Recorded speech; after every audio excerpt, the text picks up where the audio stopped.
Hey guys, welcome to part 3 of What If Naruto Became the Black Wolf of Konoha. If you enjoyed the video, then like, share and subscribe, and also comment your thoughts as it inspires me to make more such videos, and remember to check out my playlist section for other interesting stories. So let's get started. Chapter 11, Battle for Dominance. It was a calm night in Suna. Being located within a desert, Suna was quite chilly at night, thus, its villagers needed to cover in warm blankets, so as not get cold. However, one person wasn't in need of any blankets. In fact, if someone would see this person, he or she would be able to see that the man was sweating profusely while on his sleep. Uzumaki Naruto was having a nightmare, and one of the toughest he ever had to come up against. Since Naruto became an Anbu, when Kyuubi wasn't leaking his killing intent throughout his body, the fox was doing his best so as to provide the blonde with haunting visions and nightmares of seeing his precious people dying in front of him. Right now, Naruto was having a nightmare that showed his beloved Kirena being slaughtered by the very person whose heart was in her possession. Normally, this nightmare wouldn't scare Naruto very much from extreme confidence that he would be able to be in control of his own body, thus not letting the damn kitsune take control of him. However, while before Naruto was able to get it under control, right now he was having trouble dispelling the horrible images of himself killing the one he loves from the bottom of his heart with his sword. I have to be in control of this. I can't let him get away with this. I can't let the damn fox do with my mind as he pleases. It's time we settled this once and for all, thought Naruto as he focused his blue chakra fiercely, thus eliminating the nightmare from his head. After doing this, he found himself staring one angry Kyuubi, looking down at him as in trying to find something the blonde fears. Naruto wouldn't know, and the fox would never in his life openly admit, but the fox was quite impressed with the blonde's ability to suppress the demon's urges like that. Almost every night and a few days for as long as a year now, the fox has been doing its best to make the blonde snap, thus him being able to escape by convincing the boy to rip the seal off. However, by looking at Naruto's fierce eyes, Kyuubi realized something he hadn't in 16 years. Those same eyes, the same determination, the same resolve on protecting others. I wonder why I haven't realized it yet. Of course, the boy's the son of my executioner, the one who imprisoned me inside the boy. Naruto is the son of the Yondaime, thought Kyuubi as realization was upon him. Tell me, boy, why do you fight me so much? What pushes you to go up against the almighty Kyuubi no Kitsune? Asked the fox, now more curious about the boy's resolve on keeping him away, surprising the blonde a little bit. Naruto, for his part, while breathing with difficulty from the exertion of keeping the fox at bay, was rather suspicious of the sudden question. Nevertheless, the answer was second nature to him. Why I do this, you ask? You've given me nothing more than pure misery. When I'm using your chakra, my mind shatters and suddenly, I can't think of anything rather than simply destroying everything my path. You can say it's your doing in regards to my high chakra reservoir, you can say you saved me countless times by healing my wounds, but you forgot that, if wasn't for you, I would have a different live instead of being constantly worrying if you will take possession of my body or Akatsuki or even Orochimaru would claim my head. However, while my life was nothing more than misery, I managed to find love and care in my life, said Naruto, making the fox laugh at said choice of words. Lower your defenses, boy. I won't do this anymore. I just want to talk, whispered Kyuubi with a strange voice that almost sounded human. Naruto, for his part, found that trusting the fox's word would be a fatal mistake, simply because of the species' expertise. Foxes are cunning animals whose abilities revolve around deception. You have my word that I won't do anything. I may be a fox in nature, but I have my pride. Thus when I give my word, I'll keep the promise, said Kyuubi, to which Naruto nodded and relaxed his shoulder a little bit. What do you want, Kyuubi? Asked Naruto, rather apprehensive of this whole situation. I merely want to talk a little bit. About what have I been doing to you this past year, said Kyuubi, as he now lay down in a comfortable position, making Naruto lift an eyebrow at such a sight. First of all, Naruto, the reason as to why I'm doing all this was at first to break your mind. However, getting you all riled up doesn't get me as much thrill as when you and I are connected in a fight. So, I'll propose a deal, said Kyuubi, making Naruto once again grow suspicious of the demon. Foxes are cunning, foxes are mischievous, foxes are not worth of trust. A deal. I can be wrong, But the last time I checked, a deal involved an agreement between two parties, thus towards a mutual benefit.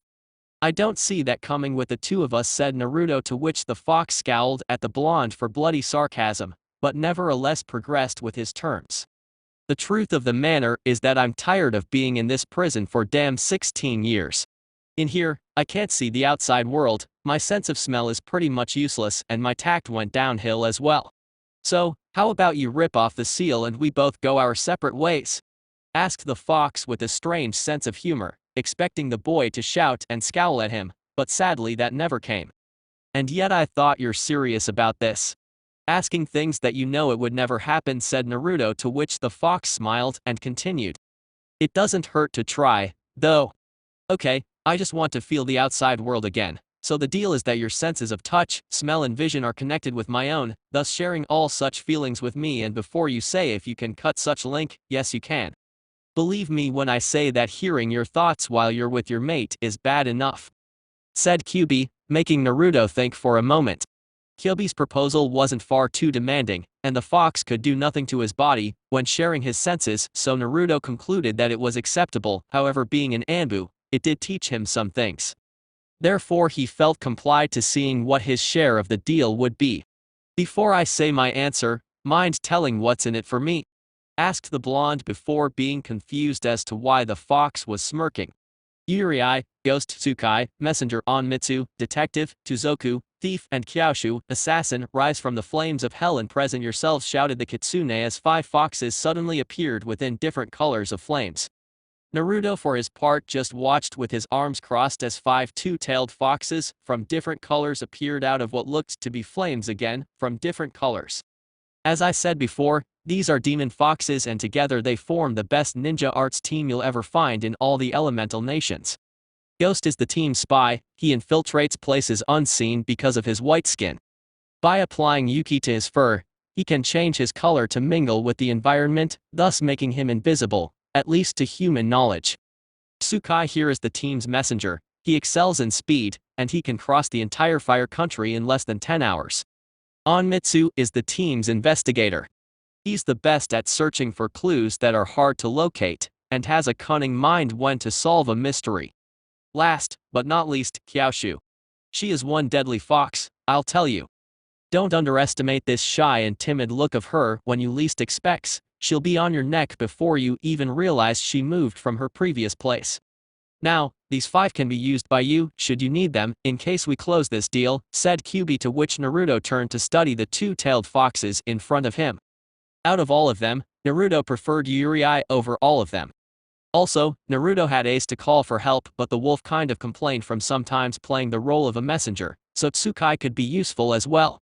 Onmitsu and Tuzoku could also be useful from their specific abilities, however upon seeing Kyaoshu, he found that he wouldn't need the help of an assassin. In a team consisting of 4 Anbu members, thus 4 people with amazing assassination skills, having another one wasn't much of a necessity. However, should he had to go on a mission that he had to kill someone, without no one catching him, he could send her instead and heal, never be linked to any form of attack, and he assumed that none of them would mind by being blamed by other humans. Okay, Kyubi, however somehow I know that it isn't so simple as agreeing with the terms, is it?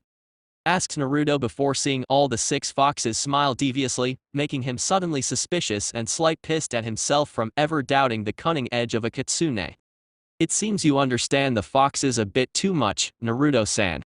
For this deal to be certain, there will be a trial for you to overcome, said Yuri, to which Naruto turned his eyes away and responded as to where laid his suspicion. I wouldn't expect someone who gave me hell for, at least as long as I lived, suddenly appear giving away stuff without a cost. However, I can't say that I'm not eager to face this trial. I am always into a good challenge. What is it that I'm supposed to do? Asked Naruto before seeing all the foxes turning their necks to see their lord speak. That's simple. You just have to beat me in a shinobi fight, said Kyubi like it was the easiest and most common thing. Naruto for his part, scowled at the demon. Yeah right. When even the majority of Konoha shinobis could even cause even a single damage to you, how on earth do you think I can even lay a finger on you? Asked Naruto, already thinking of dismissing the deal and get out of his mindscape. Don't be foolish, Naruto. I wouldn't expect you to beat me in full strength. Hell, I don't think any human could beat me in my full strength. No, you'll be fighting me with 1/9 fraction of my power, meaning 1 tail worth of power, said the big fox, to which Naruto turned to think for a bit. 1 tail worth of power. I remember the day I used right after the Uchiha defected from the village. If memory serves me right, 1 tail worth of the Kyuubi's chakra was equivalent to high-level Jounin in terms of power. Okay, I admit that I'm stronger now, but I'm not sure if I am close to Kakashi's level yet. Nonetheless, if I can do this, then maybe the damn fox would stop trying to torment me in my sleep almost every day. I wonder what he meant of fighting a shinobi battle though. Can he make jutsus? Thought Naruto as he looked up to see the almighty Kitsune waiting for his answer. One question, though, what do you mean to fight a shinobi battle? I didn't realize that you can make ninjutsu and genjutsu. Asked Naruto, to which the fox grinned slightly and satisfied Naruto with the answer. For someone who lived from thousands of years, learning the shinobi arts was like a little hobby of my own. However, using Yuki instead of chakra did manage to mix the concepts a bit. For instance, compared to the Katan Gaokakyu no Jutsu, Fire Style, Great Fireball Jutsu, my version is called Katan, Makai Gaokakyu no Jutsu, Fire Style, Hell Fireball Jutsu. However, since I only bothered learning Katan ninjutsu for obvious reasons, I never bothered to see what Yuki would do to the other elements. Said QB. Okay then. The fight is on. As I said, I love a challenge. Nonetheless, since I'm on a very important mission right now, so why not proceed with the fight after the completion of the mission? Asked Naruto, making the QB think about it for a second. Oh yes, I know of this mission, deal with some criminals and help Shukaku's ex-host. Okay then, our fight will occur after the completion of the mission.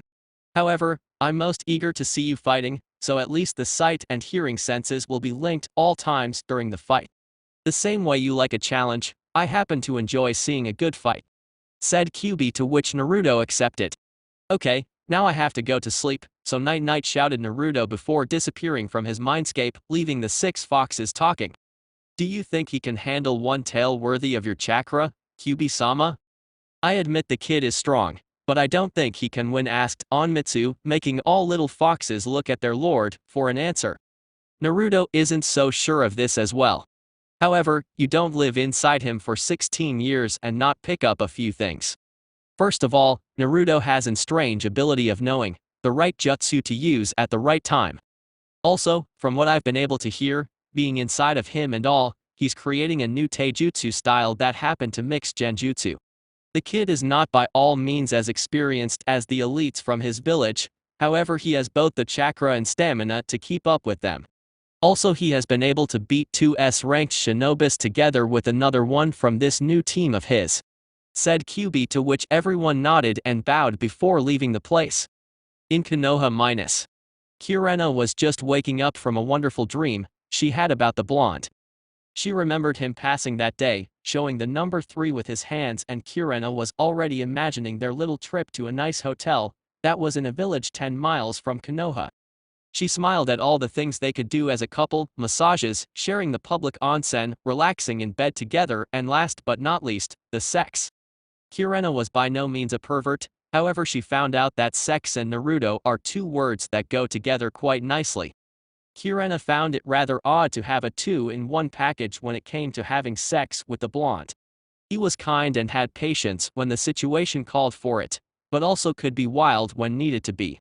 Not to mention that with the guy's stamina, he could maybe go all night and still be able for more, thought Kirena as a little blood came out of her nose when she remembered the one time the couple pretty much forgot to sleep because of all the sex.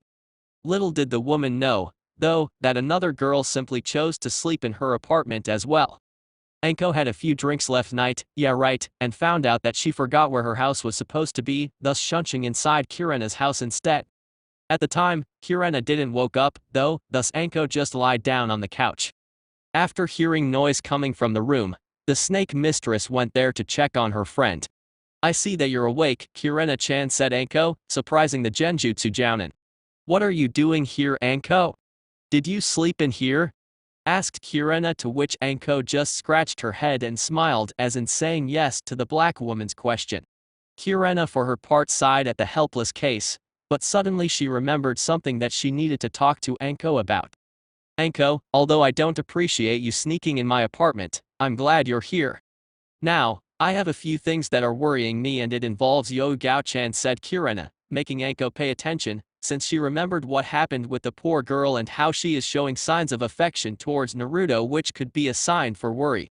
I don't know why, but since she found out about Hayate's betrayal, she started looking at my boyfriend, and although I'm pretty much certain that he wouldn't do anything, I'm not sure if Yugao would, said Kirena, to which Anko responded. Yes, this can prove to be quite a touchy subject. Man, how I would like to have my way with that bastard Hayate. I promise that by the end, he will ask me to end his misery, growled Anko, earning a nod from Kirena in response. I know, but the topic here is Yugao.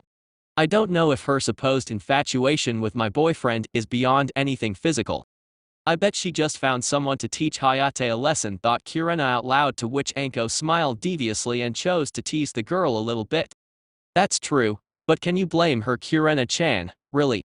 Naruto is one fine piece of meat, if you know what I mean, smiled Anko when she saw Kirena's look that promised hell to anyone present. However, Kirena knew the girl's intention, so she smirked and played along.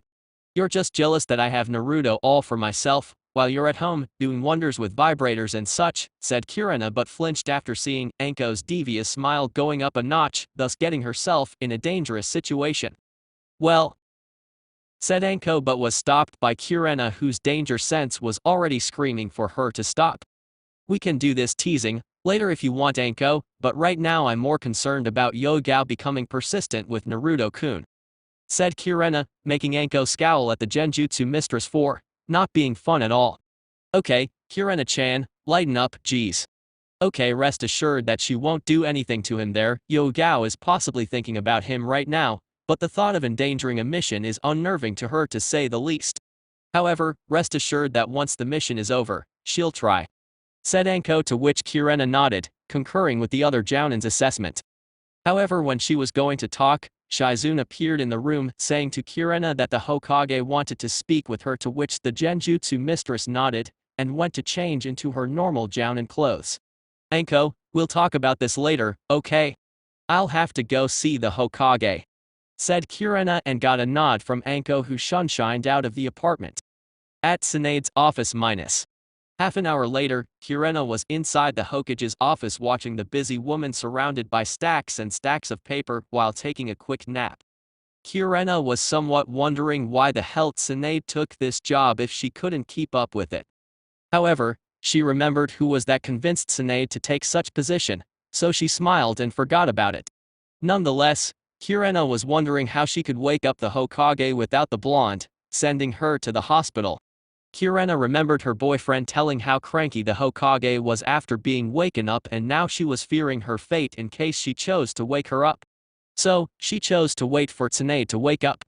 In the meantime, however, she was searching for things to do while waiting for the blonde to get up. Looking around, she found some pictures on the table and started looking at it for a little while. First of them was a picture of the Sandaime Hokage while young together with his genin team.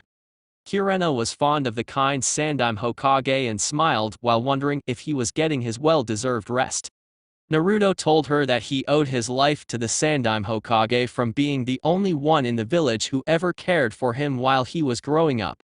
Kirena giggled softly when she remembered Naruto telling a story about Sandaime helping the blonde that was choking from trying to eat more than he could chew. Would you approve of our relationship, Hokage-sama?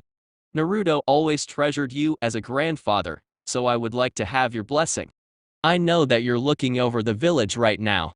I'm sure you'd be proud of the man he became, Sandaime, thought Kirena as a tear dropped from her face. While the Genjutsu mistress was in deep thought while looking at the picture, Tsunade was already awake, but didn't want to spoil the girl's moment right now. Tsunade wondered what the girl was thinking about after seeing a picture of her genin team with Sarutobi-sensei. A little while later, Kirena looked at the Hokage, who was smiling at her. Sorry, Hokage-sama, I didn't realize you're already awake. I was just looking through some photos and said Kirena, but was interrupted by the Hokage, who smiled. Nonsense, Kirena, however, I've noticed that you took an interest for that particular photo. Care to explain why? Asked the Hokage, to which Kirena returned the portrait on the table and smiled at the Hokage. I was just remembering the Sandaime Hokage and remembering how much Naruto talked about him. I wonder if he would approve of my relationship with Naruto, though. The Sandaime was like a grandfather to Naruto, and having his blessing would mean a lot to me, said Kirena while looking at the Hokage monuments, more precisely at the Sandaime's head. Tsunade, for her part, smiled softly at the girl and couldn't help but giggle upon seeing how much is Kirena's resolve on being with Naruto. You love him very much, don't you? Asked Tsunade, to which Kirena turned and smiled while nodding. I do, Hokage-sama. Very much, however I wished he wouldn't be doing as many missions as his team does, though. I miss him a lot, said Kirena, now looking sad. Tsunade, for her part, sighed while remembering something Naruto said to her some time ago. You know, Kirena-san, right before I assigned his mission, the mission to Suna, Naruto said something quite interesting to me. Want to hear about it? Asked Tsunade, gaining the attention of the Genjutsu mistress. When he appeared that day in my office, I first apologized from cutting off his vacation, but the mission did require a team of his caliber. However, I was quite taken aback when, instead of saying that is okay, he turned to me and said, flashback on. I understand. However, I'm not displeased simply because it was my day off. I don't care about having time to rest. I care about spending time with Kirena, and it kills me to tell her that I'm not able to spend time with her. Flashback off. After hearing this, Kirena's heart pretty much sent a wave of tranquility to Kirena's body, and suddenly, Kirena was just imagining herself weightless right now.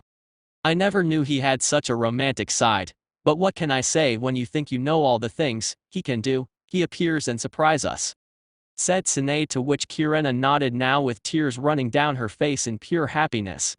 Kirena, I promised him that after he returned, both him and you'll be granted a 3-day leave. As Hokage, as much as family, I'll give you my word, said the Hokage, to which Kirena nodded. I appreciate that, Hokage-sama, smiled Kirena and turned to leave after being dismissed from the Hokage's office. After closing the door, Naruto's words were repeating over and over inside her head. I'll wait right here for you to arrive, Naruto-kun. I can't wait to see your face again. I'll be waiting, Shippuokami, thought Kirena as she went over to the training ground where she was supposed to meet her team today. With Naruto minus. When the sun illuminated Suna, Naruto woke up and went to the bathroom to get a shower. When he got out, he heard someone shunching inside the room and sighed. It took you long enough, Ace. Where have you been?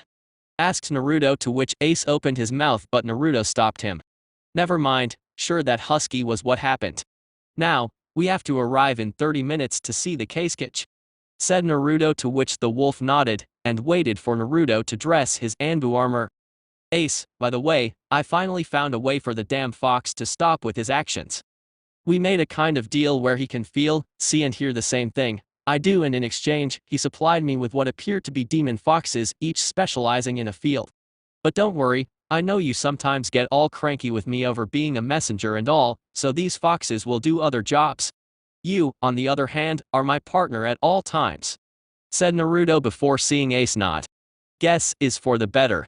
If I were to deliver one more message, I'd go crazy, whined Ace. At the Kasuke's office minus. Inside the Kasuke's room, Anbu Team 5 and Gaara were discussing their mission. Now let's begin with the mission. Team 5 will accompany me in taking care of these missing nins that are terrorizing one of Wind Country's villages. According to the report, there are a total of 15 missing nins bearing from B to a ranked level. We were able to distinguish 10 missing nins from Suna and 5 are from Konoha. Their abilities are unknown up to this point, so we'll have to gauge such information while fighting. Now, I'll be the leader of this operation, so please state your abilities so that I can state a strategy, said Gaara, to which Hawk, being the group's leader, stepped forward. Certainly, Kasuke-sama. First of all, I have a Katen affinity and mastery over Kenjutsu. Kat here has a Suton affinity, and it's considered the best sword fighter in Konoha. Bear is our Taijutsu fighter with extremely powerful earth affinity, and a somewhat low temper. And last but not least, Black Wolf is our ninjutsu specialist. He has knowledge on Reiton, Futon and Suton ninjutsu, being the last two his affinities. He and his wolf partner Ace can double team the opponent and attack them. His physical abilities lies in the usage of cage bunshin, and his kenjutsu style is somewhat on my level, said Hawk, to which Gaara smiled, since not once he heard Naruto's abilities being the fox inside of him, meaning that the blonde build up his reputation. Okay then, let's move, shouted Gaara before all five of them, making shunching away from the room and appear near the gate. We'll travel for 10 miles towards the village. When we approach the village, I will disguise our presences with a jutsu of mine that simulates a sandstorm.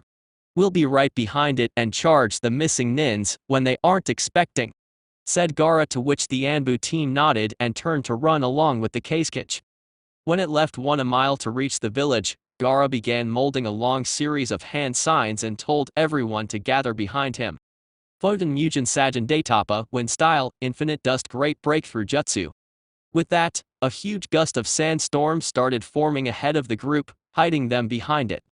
Naruto was amazed at Gaara's wind attack and so wished to learn it. However, since the attack involves some form of control over sand, he discarded from being rather difficult and time-consuming. Beats using this jutsu for blasting clones, huh, Black Wolf?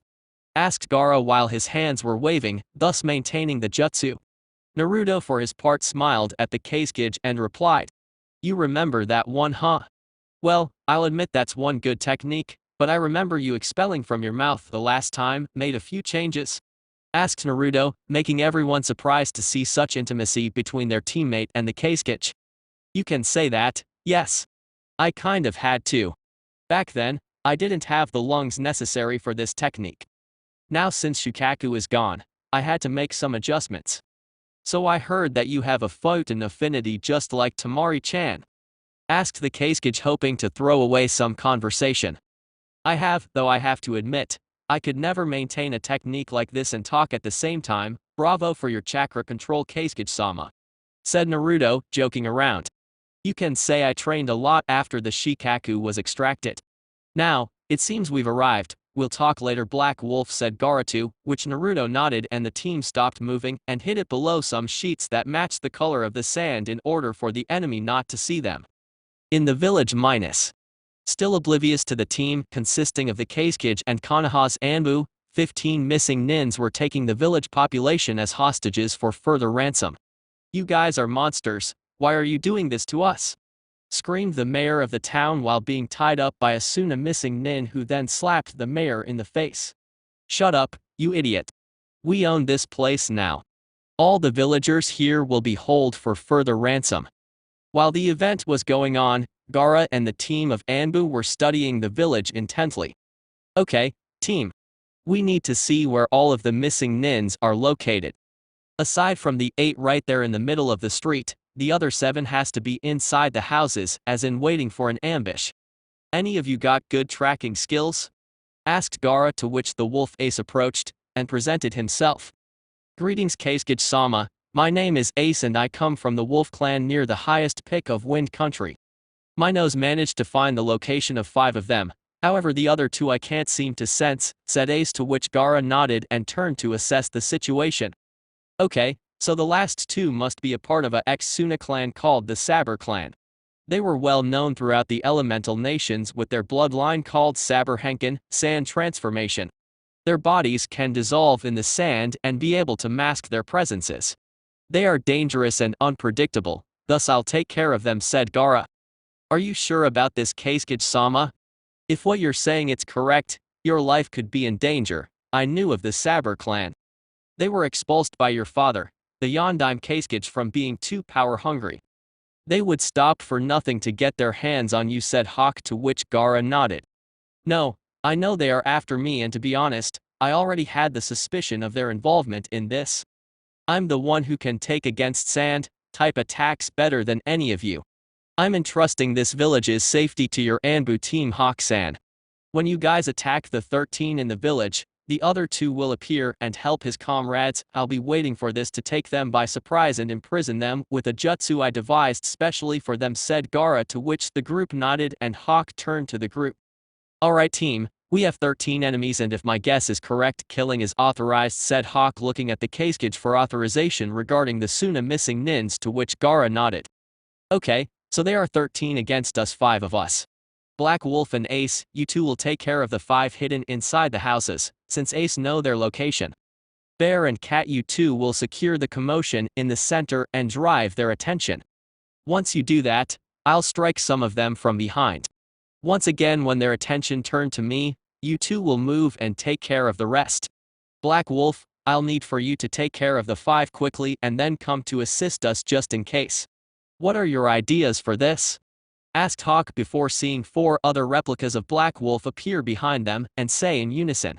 You called for us, Hawk Takeout? Asked Naruto, earning a broad smile from his team and the Kasuke. Only you to think of using that Black Wolf. Now Black Wolf will give us the signal for clearance once he takes care of the 5 inside. When done, simply throw a kunai to the other direction, said Hawk. Then the group separated, leaving Gaara hiding while keeping the look for his 2 targets. However, he was wondering about Naruto's Anbu team and how much intimacy they were sharing. Gaara smiled upon seeing that although they know about his burden, they still keep up with him and even befriended the boy. With Naruto minus the 5 Narutos and Ace were talking about the location of their 5 targets. After Ace pointed the locations, the real Naruto ushered him to stay with Hawk and form a double attack in case they are in need for assistance, to which Ace nodded and vanished. That happened, all 5 shunshine towards their destinations. After all of them found the target, they got in position and waited for the right time to strike. Once the enemies gave their backs, they signed their deaths. Instantly all 5 Black Wolves began molding chakra for Okami Hijutsu Suke Kurigari, Wolf Secret Style, Total Darkness Jutsu, and every light that seemed to fill each of the houses became black for a while and silent screams appeared. Naruto realized that their screams could ruin the plan, so with his ninjato, Black Wolf made sure to strike all the missing nin's vocal cords. After taking care of this, all the clones vanished and the real Naruto threw a kunai to the other side of the real village, thus giving the signal for the group to attack. Instantly, Hawk and Ace vanished and appeared behind one of the houses in order to take care of 2 that were right beside them. Without even notice, a ninjato and a paw went through the 2 missing nin's chest, thus killing them instantly and gaining the rest's attention, which proved to be their mistake since Yugao used that advantage, thus managing to kill 3 of them, and Bear managed to kill 2 with a jutsu called Doten Dito Hidoya Earth Style Mud Prison Jutsu. Once again, because of the surprise attack, the other 3 were sitting ducks now that the team was complete because Naruto had just arrived. Suddenly, 2 sand typhoons appeared from the left and charged the team real fast. However, as the 2 approached the village, while still within the sand typhoon, everyone heard someone shouting Sabaku Saber, Desert Sand Imprisonment, shouted Gaara as he extended his 2 palms and stopped the Saber brothers as they were known for. Saber brothers, Suna's ranked missing nins charged with a few unauthorized murders and disobedience to the Kasuke's orders. The Yondaime Kasuke shall see fit to end your life right here right now, said Gaara, before hearing laughter from both of them in unison. No attack of yours will kill us, Kasuke. Our bodies can dissolve to sand, said both of them, to which Gaara smiled and turned to see Black Wolf approaching. So if your bodies can dissolve to sand, then it's safe to say that Reitan Jutsus are your weakness, right? Asked Black Wolf, to which the Saber brothers gulped with fear for the first time. Actually, they made the mistake of looking directly at Naruto with his feral eyes, and since his eyes have such effect, the missing nins were scared to death. If I may, Kasuke-sama? Asked Naruto, to which Gaara nodded and he began the hand seal sequence. Reitan Ikazuki no Yari, Lightning Style, Thunder Spear Jutsu.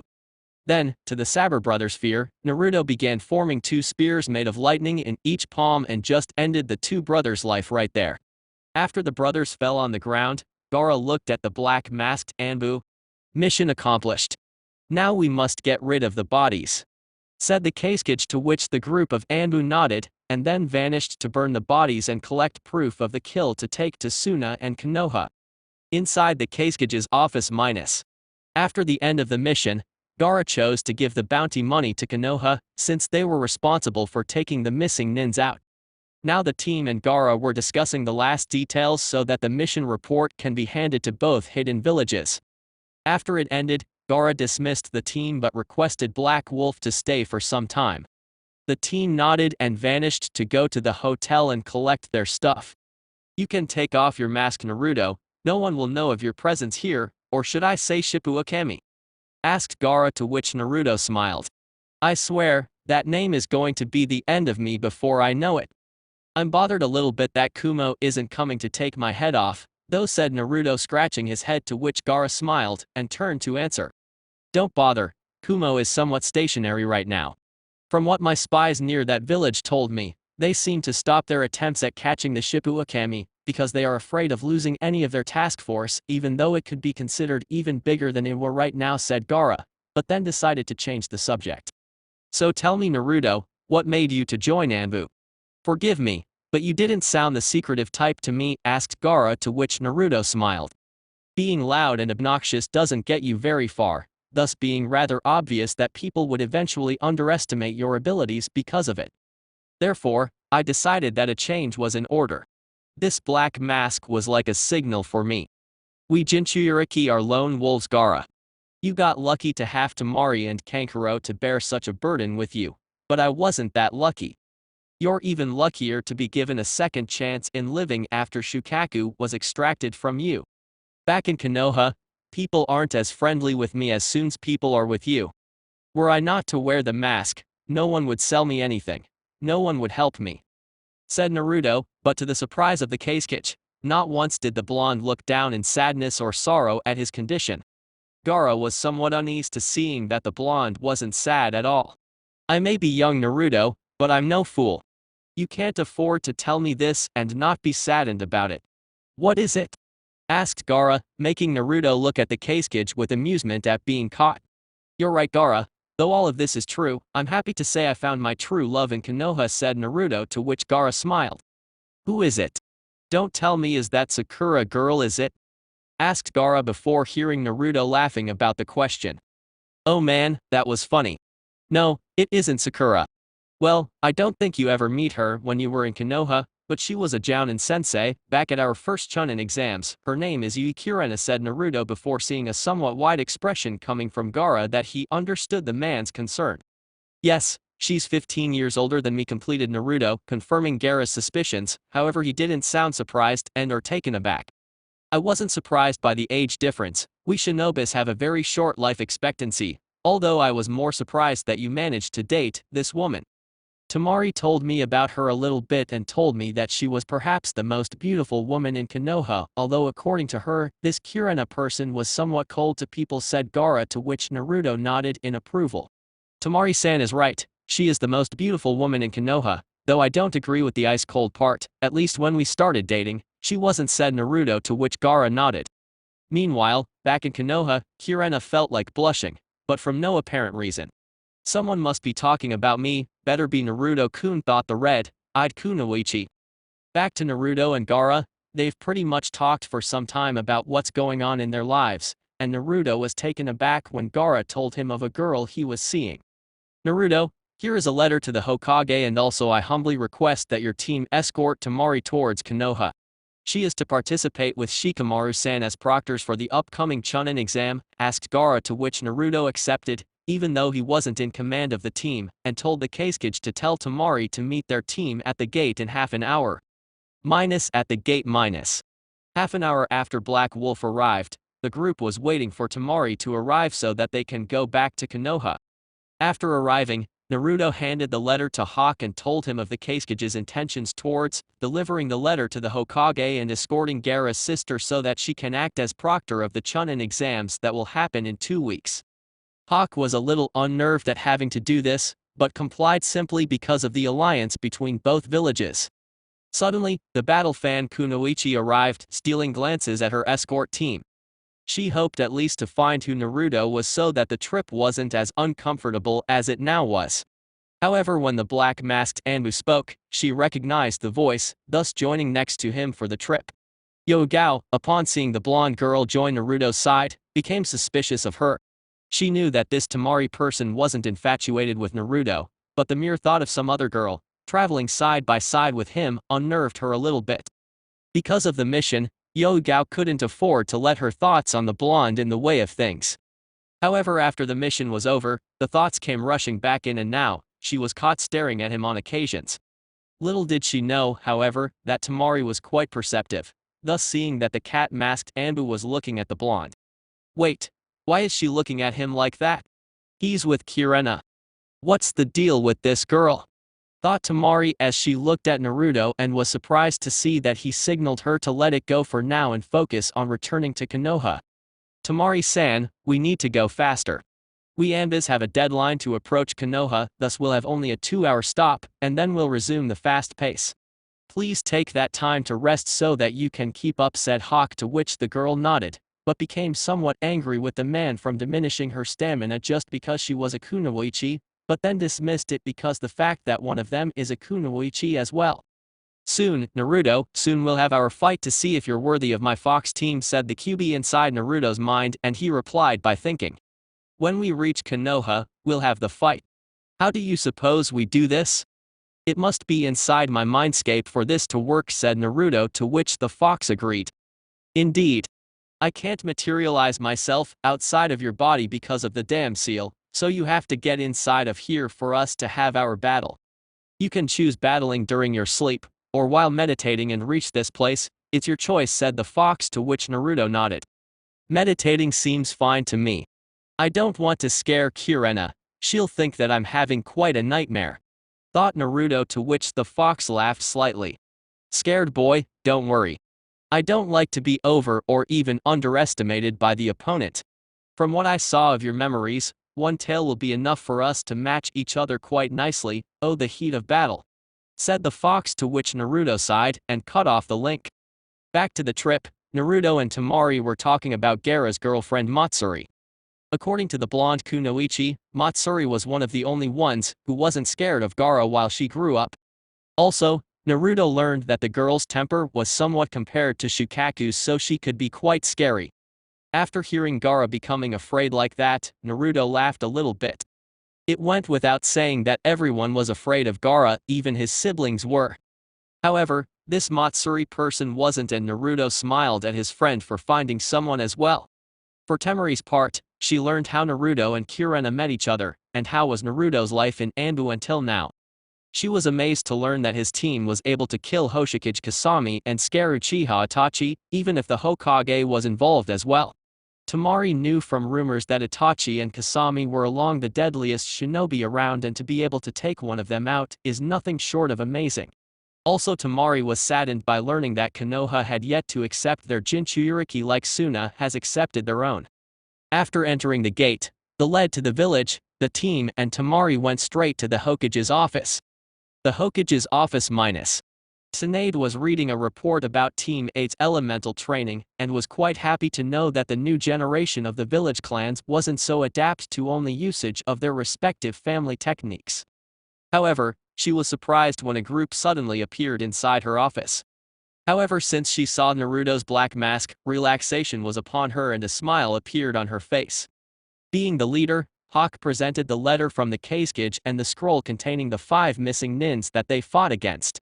Mission accomplished, Hokage-sama, said Hawk, to which Tsunade nodded and turned to greet the Suna kunoichi. I see you took advantage of my Anbu team's escort services, Tamari-san. How was the trip? Asked Tsunade while reading the letter from the Kazekage and then resting on the table. However, while she was smiling on the outside, inside she was thinking about the troubling news from the Kazekage. Greetings, Hokage-sama. First of all, I appreciate the immense help provided by Konoha's Anbu team that you sent for assistance. Second, it seems that my spies near Kumo detected a mobilization of their forces. Now I don't know what they are up to, but it doesn't hurt to go check it out. Should any news of these reach you, please keep me informed. If Kumo's preparing for war, I have to prepare my people to assist in advance. We must keep in touch. Kazekage. While Tamari was saying about her trip, Tsunade was thinking about Kumo's recent activities and how it linked to their position now. First, they kidnapped a Konoha team of shinobi, and then they tried luring Naruto into a trap. Something is coming soon and we must be sure of their intentions, thought Tsunade as Tamari finished her story. After that, we arrived here with no complications whatsoever, said Tamari, to which Tsunade nodded and called for a chunin to escort her to a hotel, to which Tamari nodded.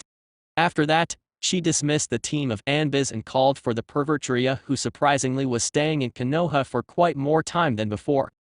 With Team 8 With Team 8, Kirena and Kakashi was watching Kiba's attempt at manipulating Earth Chakra. Unfortunately, He was the only one having difficulty with elemental chakra manipulation since both Shino and Hinata already managed there and were already learning some of their respective elemental attacks. Kirena was thankful of Kakashi for teaching her students some of his jutsu repertoire. However, as Kirena was about to address Kiba to try again, her jounin senses was in high alert when a person just shunshined behind her. Although when she saw the black Anbu mask, she jumped in joy and hugged the Anbu member fiercely. "I missed you so much," Naruto-kun whispered Kirena to the blonde, to which he nodded and told her that he missed her too. After that, he handed a special flower that grew only in Suna, to which Kirena smiled and nodded in appreciation. "Was the mission accomplished?" asked Kirena, to which Naruto nodded and turned to reply. "Yes, it was successful. Gaara assisted us in taking care of the missing nins, so we didn't have a problem with it," said Naruto. While the couple was hugging and whispering to each other, Kakashi was smiling at the return of his student. However, the three Chunins were watching with somewhat close to astonishment. All three of them just couldn't imagine Naruto being the Anbu, even though they knew he was. The fact is that upon seeing the couple together, neither of them could visualize the age difference between the pair and were all astonished. After Naruto and Kirena broke the hug, the Anbu member looked at the three Chunins. "So, judging from the chakra usage around the area, you three are training in elemental chakra. I feel traces of Reiton, Suton and Doton, am I correct?" asked Naruto, getting a nod from the Chunin, who were somewhat apprehensive of speaking to the Anbu member. Naruto, after looking at the three and the way they were looking at him, felt somewhat uneasy with the situation. However, he knew that such reaction was caused when he was there to rescue them from Kumo. "You three are afraid of me, aren't you?" asked Naruto, earning surprised looks from Kirena and Kakashi, who then gauged the three's reactions. To their surprise, though, Naruto was correct. Seeing that the three were ready for battle, Naruto sighed since he wasn't able to gauge why they were scared of a fellow shinobi like that. Kiba was always impulsive, so Naruto could pretty much figure it out. However, Shino and Hinata, he couldn't figure it out why they were scared of him. Surprisingly, Shino was the one who started talking. "Naruto, for some reason, my bugs are reacting to your presence and are somewhat wary of your movements," said Shino, to which Naruto sighed and turned around so as to leave, seeing that he wasn't welcomed. "Kir-chan, the Hokage granted us a 3 days vacation, so tomorrow we are free. I'm going to the Anbu HQ," said Naruto before greeting Kakashi and sunshining within a small typhoon. After Naruto left, Kirena went to her team in order to demand some satisfaction from nearly treating her boyfriend as an enemy, to which Hinata turned to answer. "Sorry Kirena-sensei, I just don't know if I talk for Shino and Kiba, but after looking at him once again, I was petrified. I don't know. Kind of facing an angry wolf with yellow eyes, just looking at his prey, and we couldn't do anything other than hold our breath and wait for him to kill us," said Hinata, before looking down, to which Kakashi and Kirena realized what happened, and it was Kakashi who told them. "You described it really well, Hinata-san." Naruto's eyes somehow stays tuned with his emotions, hence when he is feeling some negative emotions, his eyes turn to the same of a wolf, yellow eyes and slitted pupils. "Now, I wonder what he is thinking right now to cause such a reaction," said Kakashi as he began to wonder. "Do you think it's related, Kakashi?" asked Kirena, referring to the fox, to which Kakashi nodded. "Could be, I don't know. Anyway, Naruto isn't easily controlled by his emotions, hence the fact that there has been some time since we didn't feel it manifesting for quite some time. Naruto sometime told me that he was feeling its urges more constantly, and was getting harder to control. I'll go check on him to see if he's okay," said Kakashi before vanishing, leaving Kirena wondering what the fox could want all of a sudden with Naruto minus. After leaving Team 8, Naruto shrugged the thought of the ones growing up with him getting scared at him. Right now, there were more important things to take care of. Right now, it's good time as any Naruto. "Focus on your presence inside your mindscape and let's begin our battle," said Kyubi, to which Naruto nodded and sit down to begin his meditation. However, he was taken aback when Kakashi appeared with a serious look on his face. "What does he want right now?" asked Kakashi, to which Naruto looked down, not even surprised that Kakashi knew of his inner turmoil right now. "He wants to fight me," said Naruto, scaring Kakashi a little bit. Explain. Asked Kakashi, to which Naruto turned to relate the story, where he agreed to let Kyuubi feel, hear and see everything Naruto did and how if Naruto manages to win the battle against the fox with one tail worth of power. After Kakashi heard, he became somewhat uneasy with the results. Are you sure about this, Naruto? If you're weak, then you won't be able to hold your own against the fox's killing intent, and maybe he could gain control of your body. Said Kakashi, to which Naruto nodded. Do you actually think I trust him, Kakashi-sensei? However, if I don't do this, he'll never stop with the killing intents and giving me nightmares. I don't know how long I can hold his urge, there is a reason to his reputation, you know. Said Naruto, to which Kakashi smiled even though it wasn't called for. Only you to joke during a time like this, said Kakashi. You can watch if you like. Kirei-chan knows of a jutsu that can enter another one's mindscape. It's a kind of a variation of the Yamanaka clan jutsus. She can help you. Said Naruto, but was interrupted by Kirena, who appeared looking serious. Use your Sharingan, Kakashi. I want to see it as well, Naruto-kun, said Kirena, earning Naruto's attention, but he denied. It's too risky, Kirei-chan. The damn fox keeps sending images of you getting killed by me while being possessed. I managed to send those images away because of knowing that would never happen. However, if I became too weak after fighting him, I don't know what could happen, said Naruto, looking down in shame from showing weakness in front of his girlfriend. After Naruto finished telling, Kirena suddenly remembered of the dream and smiled at her boyfriend. Naruto-kun, I once had a dream that you telling me just that.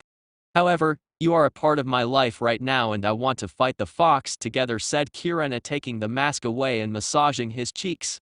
Kirei-chan, I can't. I said Naruto before being interrupted by a deep kiss from the red-eyed Kunoichi.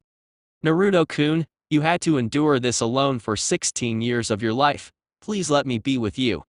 I want to share your pain. I want to really get to know everything about my boyfriend, said Kirena, almost on the verge of tears, to which Naruto sighed and put his hands on her chin in order to address her.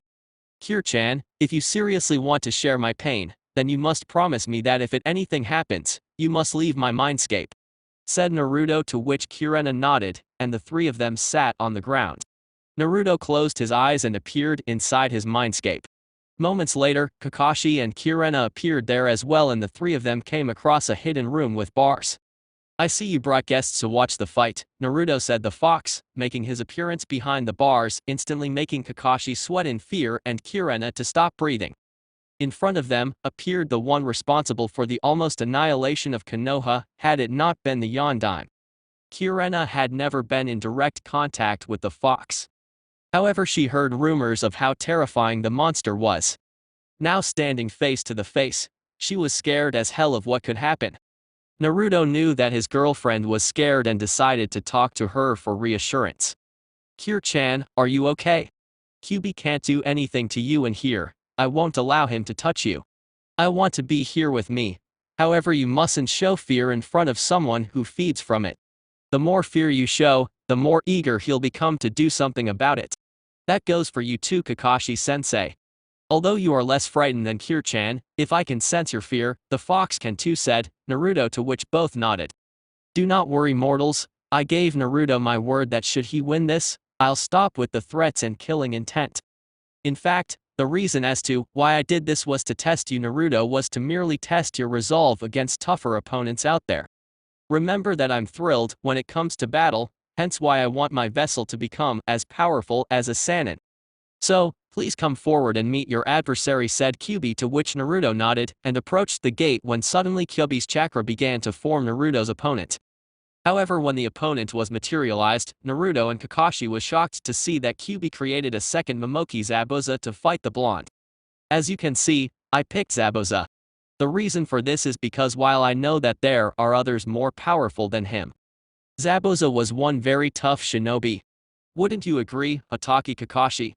Asked Kyuubi, to which the silver-haired man nodded. Yes, I'd say that Zabuza was on par with Kasami. You wouldn't know, Naruto, since at the time we confronted him, you're only 12. If it weren't for my Sharingan eyes, Zabuza would have won the battle against me, thus killing Team 7 and Tazuna, said Kakashi, to which Naruto nodded, knowing that the Sharingan was really helpful.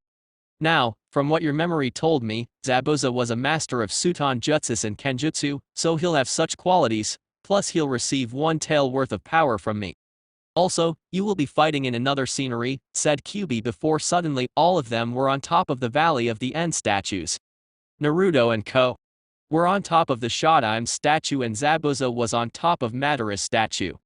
Naruto, during the fight, there will be some surprises that you need to adapt to during it. Now Zabuza will receive one tail of power from me. And let's get this show on the road, said the Kyubi, to which Naruto nodded and jumped towards the bottom, showing guts since he was getting into Zabuza's field.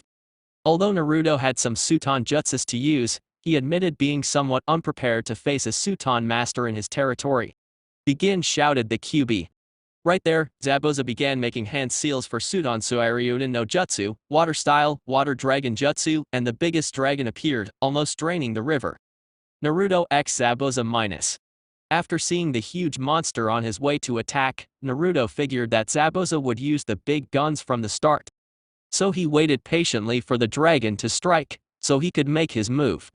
Kirena and Kakashi were terrified of the huge dragon, while Naruto, even though scared, knew better than show it to the fox. Being that said, he waited until the colossal dragon charged, hitting him dead on. However, he vanished in a puff of smoke, showing it was a cage bunshin. Jumping from below the surface, Naruto made some hand seals for Reitan Jibashi no Jutsu, lightning style, electromagnetic current jutsu, and sent it towards the water while on the air, thus hitting Zabuza with it because the water conducts electricity. However, after seeing Zabuza dissolving into water, Naruto realized that he hit a Mizu Bunshin. By sheer instinct alone, Naruto dodged some incoming shurikens that came at his direction and he used his own to counterattack while making hand seals for Ninpu Shuriken Cage Bunshin no Jutsu, Ninja Arts Shuriken Clone Jutsu. With that, what were 4 shurikens now became 40 and Zabuza used his Zanbatsu to block them all. Good Naruto, keep it up, shouted Kyubi as he watched the fight.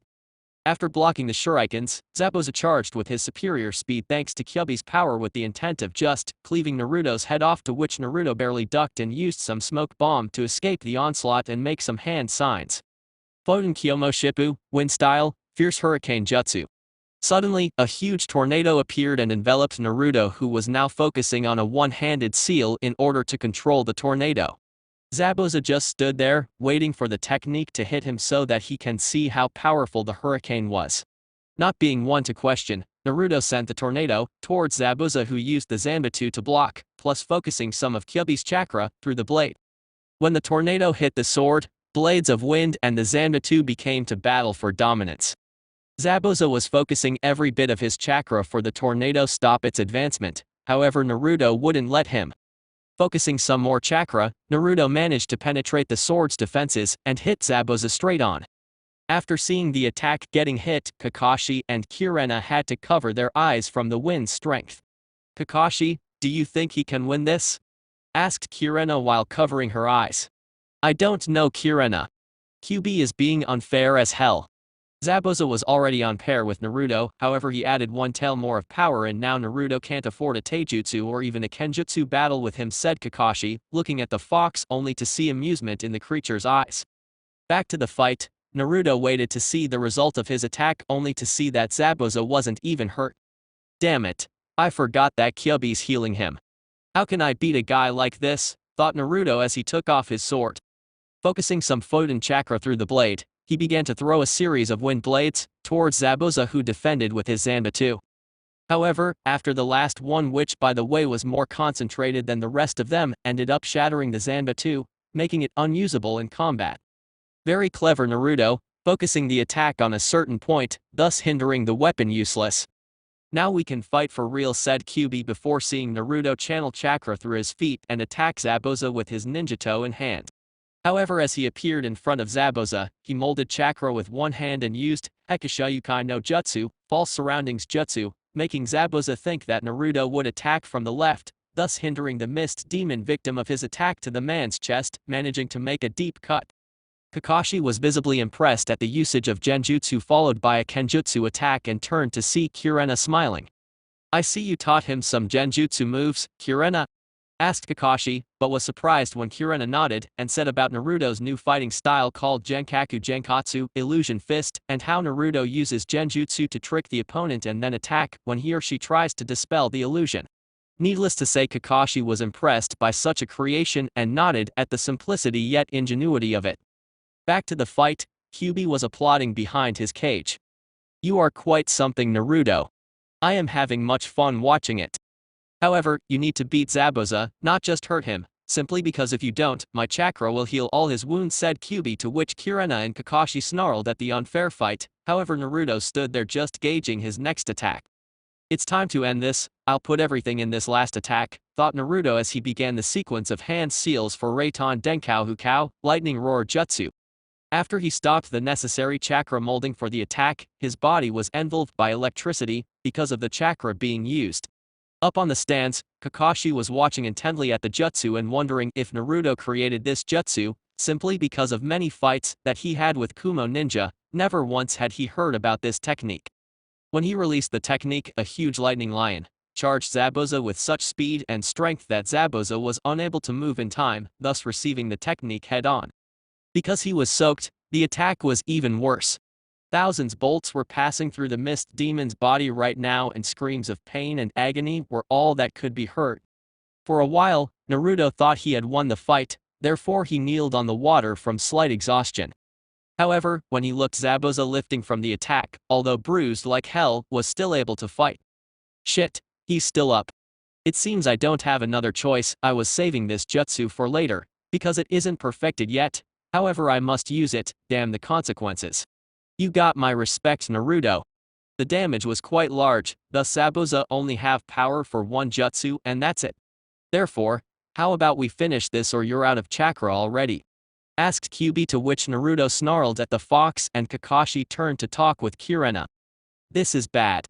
Naruto used a lot of chakra in that last Reitan jutsu. I don't think he has enough to match Zabuza's Daibafuku no jutsu," said Kakashi, to which Kirena got worried about her boyfriend's welfare. Back to Naruto, he got up and started breathing calmly and tried to gauge the possibilities.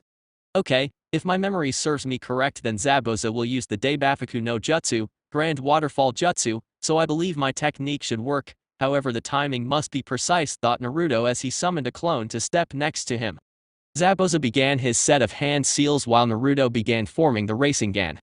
Zabuza was focusing everything on his Suton technique when he saw Naruto holding what appeared to be a windmill shuriken, purely made of wind, and the Rasengan in the middle. "Let's end this, Naruto."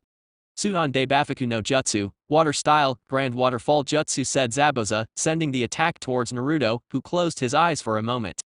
He needed the right time and place for this to work.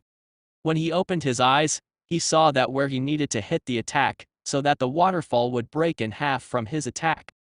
Jumping straight towards the attack, Naruto slammed his wind-powered Rasengan, thus literally cutting it in half as he passed through, while making a dive forward the now battered Zabuza, who were only waiting for the technique to hit him.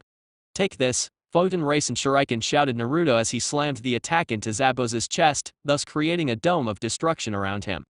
Kakashi was by now with his Sharingan activated and trying to count the number of cuts that Zabuza was receiving, however he lost count of it. "Minato-sensei, your son is something else entirely," thought Kakashi as he turned to Kirena, who were smiling at her boyfriend's victory. Suddenly, a voice from the back on their head spoke in a somewhat weak voice. When they turned to see, they were surprised to see that it was Naruto barely moving. Kakashi for his part was trying to understand what happened. However, Naruto beat him to it. "The Photon Rasen Shuriken damages my arm a lot, hence the fact is not finished yet. So I left the clone to attack in my stead. However, I had to pump every chakra I had so that the clone wasn't vanished by the contact with the waterfall technique. Although I didn't feel the pain in my arm this time, the clone's memory of pain went back to me, and it's a weird feeling to say the least. You have the memory of almost breaking your arm, but you even felt it," said Naruto, earning a giggle from Kirena and a deep laughter from the fox. "As I said, you managed to beat one tail of my power. Now, you're free to use the foxes. However, I'll be gauging your level and have this fights on occasions to improve yourself. Now don't worry about chakra exhaustion. You'll be tired, but tomorrow it would be like nothing, happened, said the fox before sending the three out of the Mindscape. Outside Naruto's Mindscape minus. After opening their eyes, Kirena and Kakashi were thrilled to be able to escape without harm. However, upon looking at Naruto, they found that he was sleeping. Seeing this, Kakashi smiled and picked up the blonde to take him to his apartment so that he can rest. Kirena nodded and smiled while following Kakashi. A little later, Ace appeared and traveled together with the group towards Naruto's apartment. The wolf was then informed of what happened and smiled at his companion.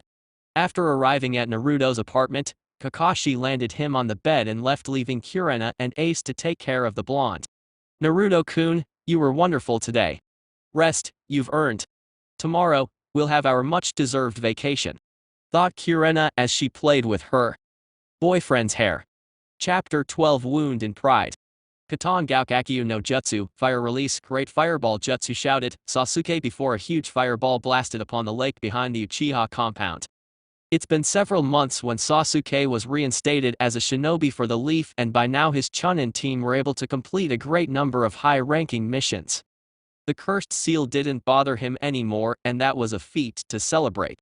In times when he used it, he would listen to Orochimaru voicing his satisfaction upon seeing the young Uchiha becomes more and more corrupted with power. However, there was something deep inside his mind that no matter whom, no matter what, nothing will extinguish. The Uchiha clan's pride rumored to rivals with the Hyakugas. Thus, whenever he hears how certain shinobis perform in missions, his blood boils. He can't help it. Just by saying that someone is stronger than him, or faster, or even smarter, he becomes angry and states that the Uchiha blood is the best there is. A few days ago, he heard of a team composed of Anbus that managed to defeat an S-class missing nin from Iwa and also defeated Akatsuki member and former member of the Seven Swordsmen of the Mist, Hoshigaki Kasami. Rumors said that this team is composed with high-level Anbu jounins that seems to have mastered all forms of elemental manipulation and are also Kenjutsu masters. After knowing about this, Sasuke really wanted to become an Anbu himself. Although the missions that he took were actually high level for a Chunin, Anbu level missions were even higher, a danger, and no Chunin would be allowed to participate. Those were the words of Kakashi, Aoba Sensei and the Hokage when they turned him down. Truth be told, they've only authorized for Naruto to speak to be Anbu HQ, to see if he could enter the forces. It was the Anbu's decision to cast Naruto. Sasuke on the other hand, wasn't called in simply because of the wrong reasons.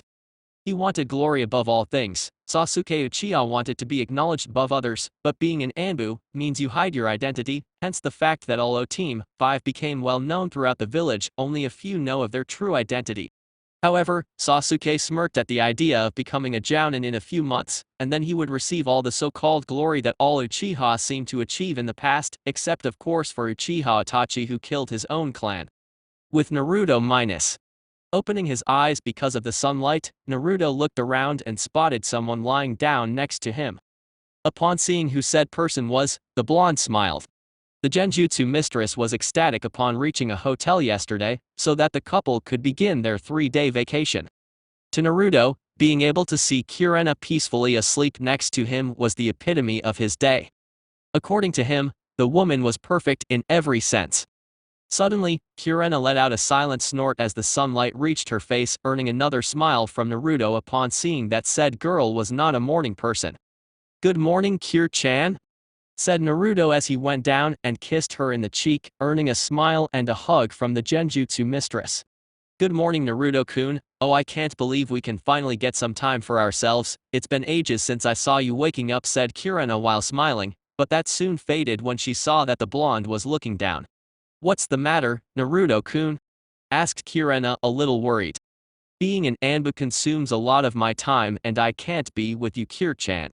In times I wondered why all Anbus have to present at such an early hour, and that sucks because I can't even see you waking up," said Naruto, not even able to look at his lover. Nonetheless, Kirena just smiled and grabbed his chin before adjusting it so that Naruto could face her and just smashed her lips with his passionately. "I know how you feels, Naru-kun, and it's fill my heart with joy seeing that you wanted to be late for presenting at Anbu HQ just to see me waking up. However, you are part of the force who protects Konoha.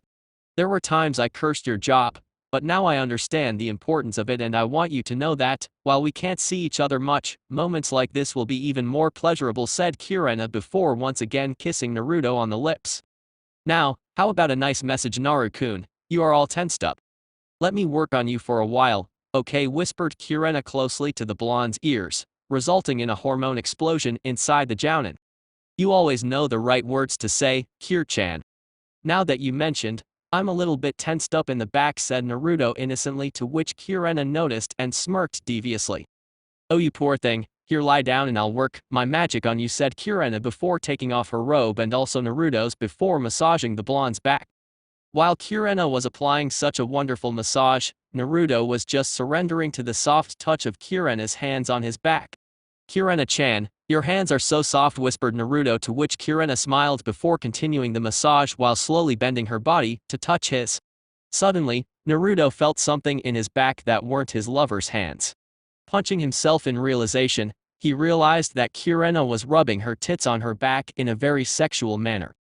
Upon turning to see his lover, he didn't even have time to open his mouth as Kirena smashed her lips with his and used her hands to massage his chest and arms. A little while later, Kirena was already in control of the situation and the blonde was happily letting her. In Konoha minus. Tsunade was doing what she always did inside her office when a knock was heard. Ushered whoever it was to enter, Tsunade was surprised to see Yamato dressed up as the Anbu chief. Greetings, Hokage-sama, bowed Yamato, to which Tsunade nodded and tuned to ask. Greetings, Yamato, what can I do for you? I was looking at some of Konoha's chunin, who are about to become jounin, and I was wondering if they would like the opportunity of joining Anbu forces. I have several candidates in my hand that they complete one of my teams. Anbu Team 3 recently suffered 2 casualties and said team is in need of new personnel, said Yamato, to which Tsunade nodded and turned to think for a while. Can you tell me the names and I'll see if they are suitable for joining Anbu forces? Black Wolf was an exception to the rule. I didn't know he would fit in like he did and I wondered if he hid a lot of his abilities in missions, asked Tsunade, to which Yamato nodded. Without even thinking, Nara, Shikamaru and a Barame Shino. From what I've read, Shikamaru is an excellent strategist and Shino excels in battle efficiency. Both their respective jounin Sensius, Sarutobi Asuma and Yui Kirena states that these two are really good in what they do and a Barame Shino is already learning elemental manipulation. Shikamaru's shadow manipulation will rival his father in few years, explained Yamato, leaving time for Kirena to think about it for a second. Shino, I don't have any problems with. He of course is an excellent shinobi and will be able to provide help for Anbu forces. It's Shikamaru, though, that I have a problem, said Tsunade, to which Yamato inquired as to the problem. The boy is lazy as hell. He once rejected the Fire Daimy's offer to become one of his 12 guards and the reason for the most part is that he thought it would be troublesome. However, another reason as to why he rejected was because he didn't want to leave his comrades and strangely enough, Naruto as well. He feels that if he leaves, he would be extremely worried about them, and he wouldn't be able to protect them should need arise. We could ask them if they want to join. I believe none of them are on missions right now. I call them here, said Tsunade before summoning an Anbu to go fetch Shikamaru and Shino. Now, what are the other names? Asked Tsunade, to which Yamato picked up some paper and started reading. Although they are good candidates, only Shino and Shikamaru has what it takes to become an Anbu. The others in my list are in need of improving their own abilities before I would recruit them.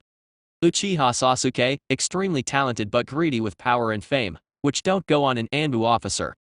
Hyuga Neji, also extremely talented but already placed with Mato Guy, Rock Lee and Tenten, therefore I don't think he would enter an Anbu. And last is Tenten herself, while master in all forms of weapons, she is in the same spot as Neji.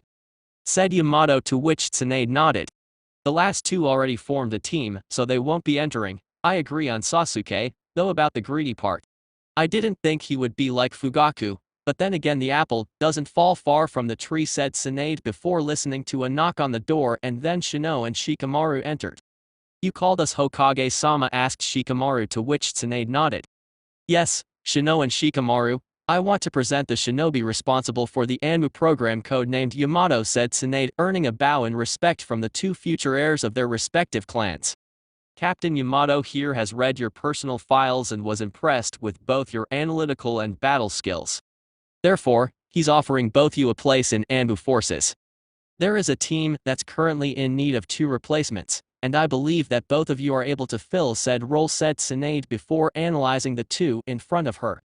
Shino for his part always wondered how he could be more of service to the village. Even though he enjoyed the company of teammate, the bug user wanted more training, wanted more experience, and being in a reconnaissance team could not do so much. Plus, of course, he knew that Naruto was making a name for himself in Anbu forces, and Shino wanted once to do a real mission alongside the blonde, so to see if he could learn more about Reiton manipulation.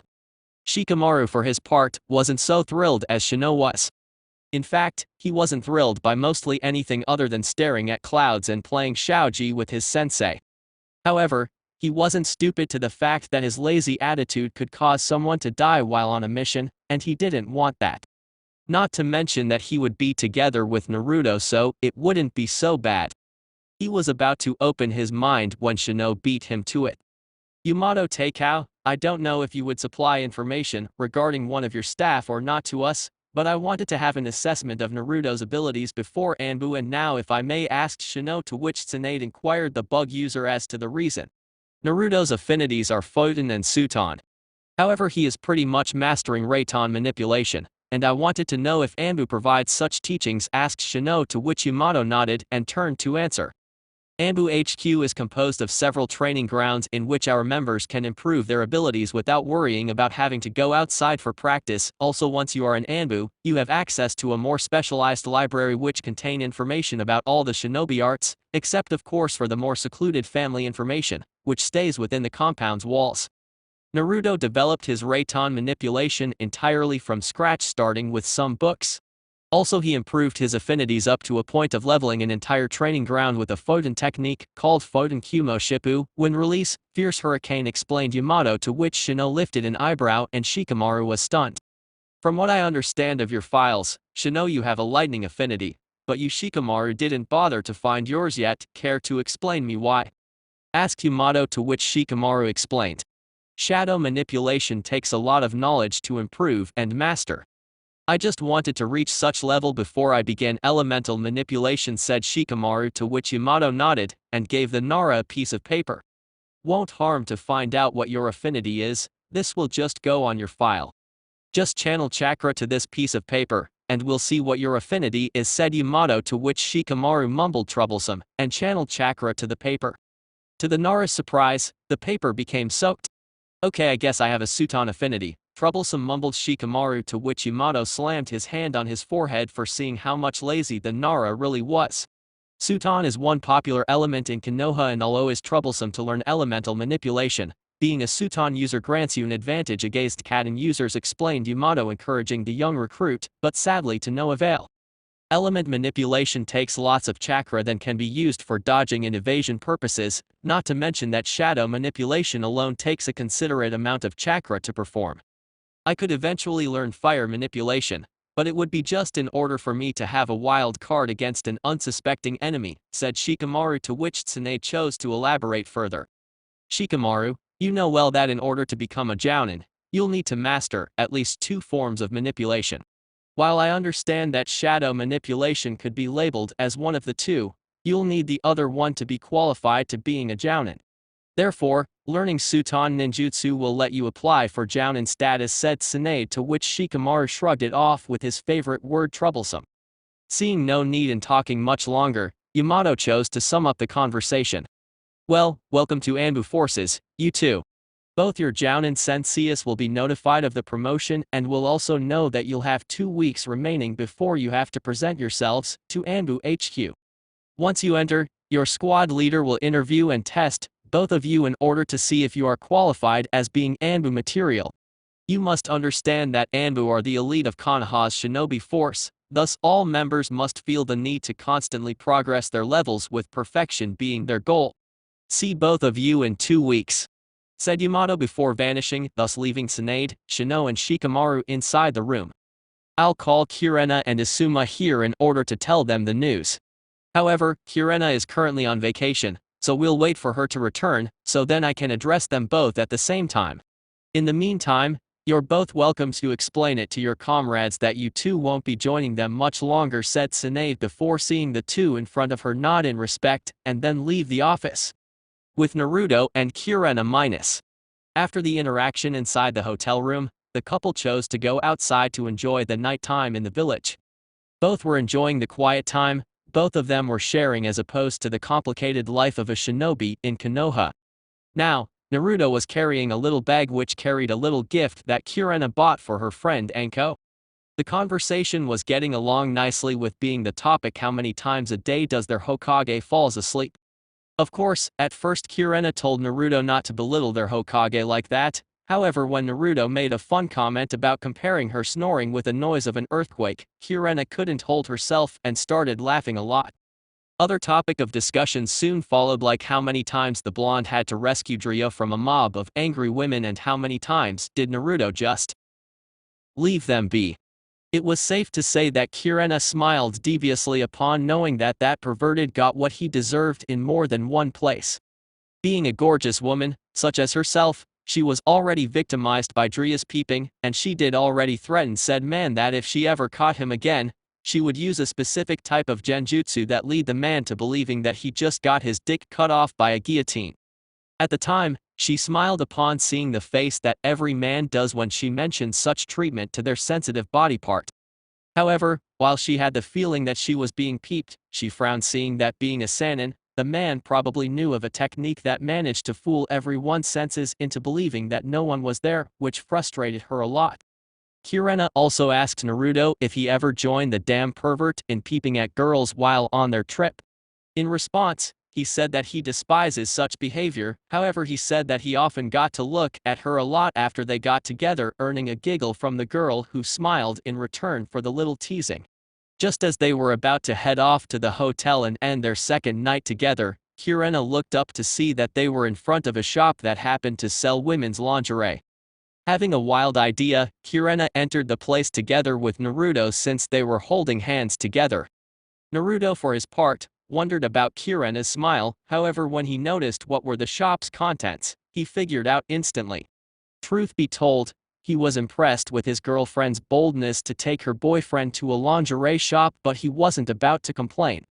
Getting inside, he was amazed by the different types of lingerie there was and also supplying him with lust images of Kirena wearing each and every one of them. Kirena saw the look of her boyfriend and wondered if he ever got into a lingerie store before. Nonetheless, she shrugged it off seeing that in order for her plan to work, Naruto would have to be caught by surprise with the type of underwear she was about to purchase for him as a gift. Placing Naruto in the few benches of the shop which by the way was in front of the fitting rooms, Kirena smiled deviously at him and went inside with her choice of lingerie. While Kirena was putting on her lingerie, Naruto was dying in anticipation. He managed to see Kirena's choice of underwear and started imagining how much sexier she would become when she got out of the booth. When the booth's curtains opened, Naruto couldn't do anything other than send his chin to the ground and just stare at the goddess in front of him.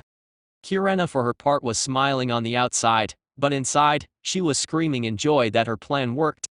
She knew that her choice of lingerie was the right one when she saw it from outside the store. The lingerie was all black with the bra barely able to hold Kirena's perfect breasts and the panties strapped together with black sexy stocking pants. Overall, Naruto could die right now and be thankful for having the opportunity to appreciate such a view. However, Kirena was far from over and she moved closer to Naruto and started to tease the blonde some more by whispering dirty talk at Naruto's ears. At some point, Naruto was having trouble with controlling his hormones. In his mind, he already reached the part where he ripped all Kirena's clothes apart and just possessed her like a maniac. In Konoha minus. At the dango stand, Anko was satisfying her stomach with some dango sticks when Yugao entered. For a moment, both just stared at each other, and then Anko greeted the Anbu kunoichi. After that, Yugao sat next to her and ordered some dango sticks for her as well. Fancy meeting you here, Yugao-chan said Anko, to which Yugao looked at Anko for a moment and then replied. Anko, I want to ask you something. What do you think of my crush on Naruto-kun?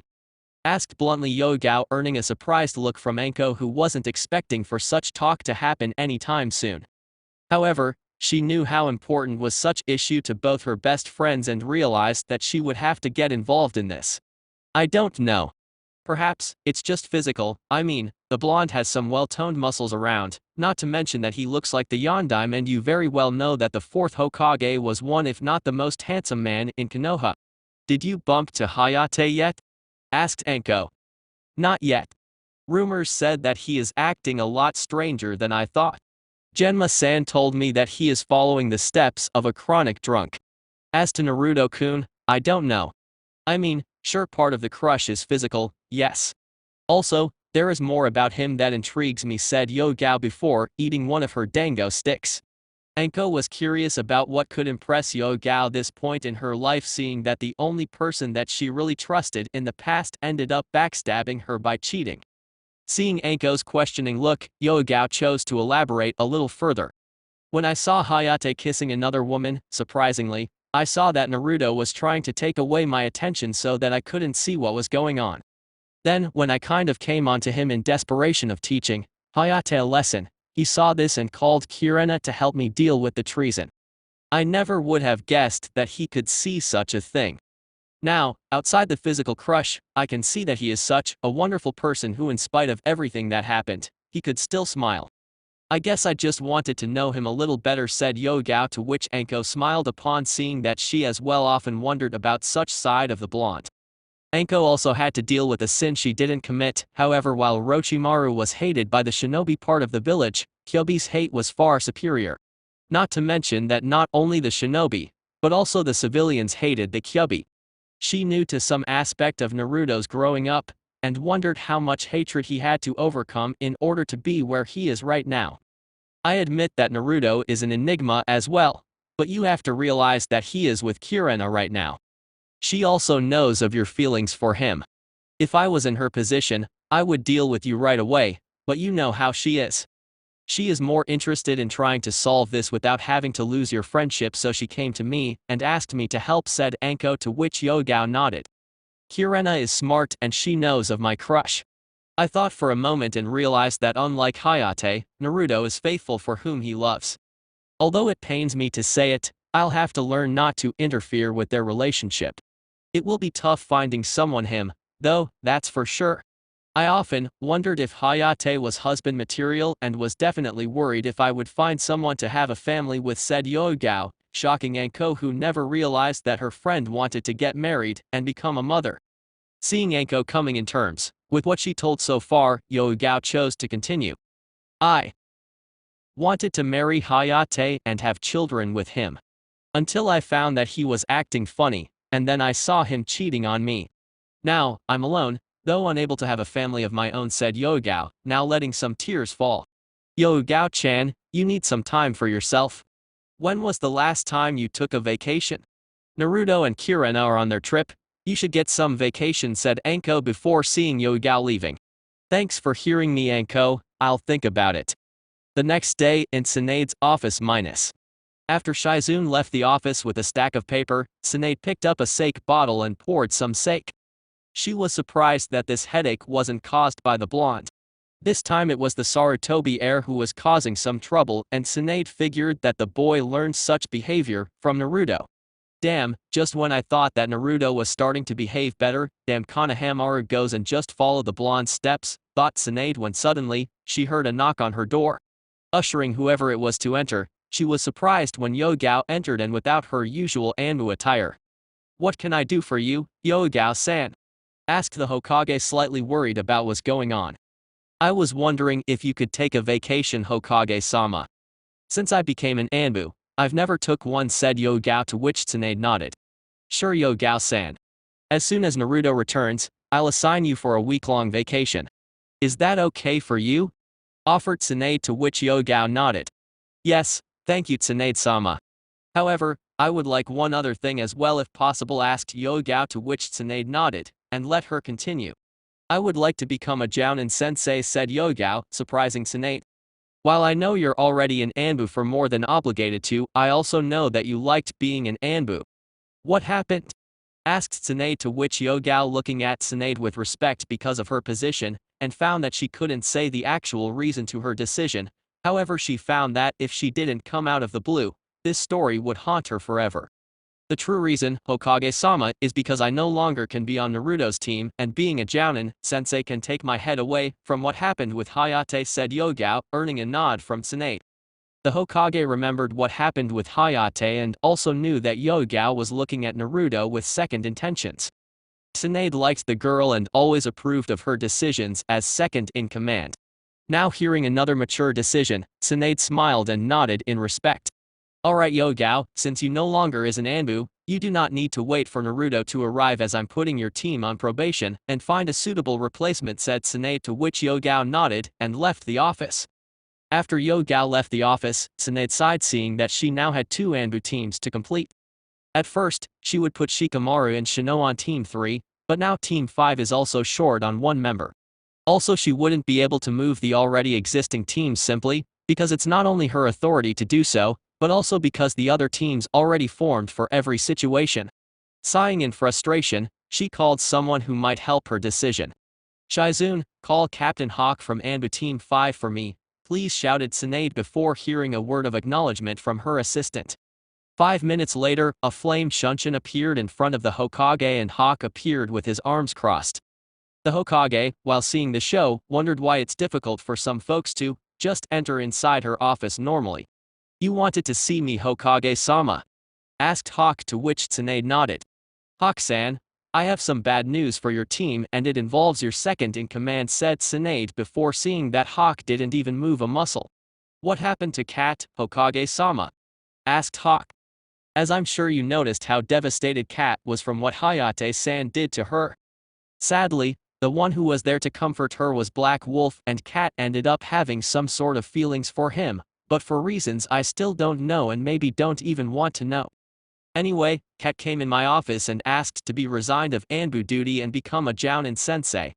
From my point of view, her attitude was mature, seeing that since she couldn't stop looking at Naruto, she ended up making a choice and gave up the position she treasured the most.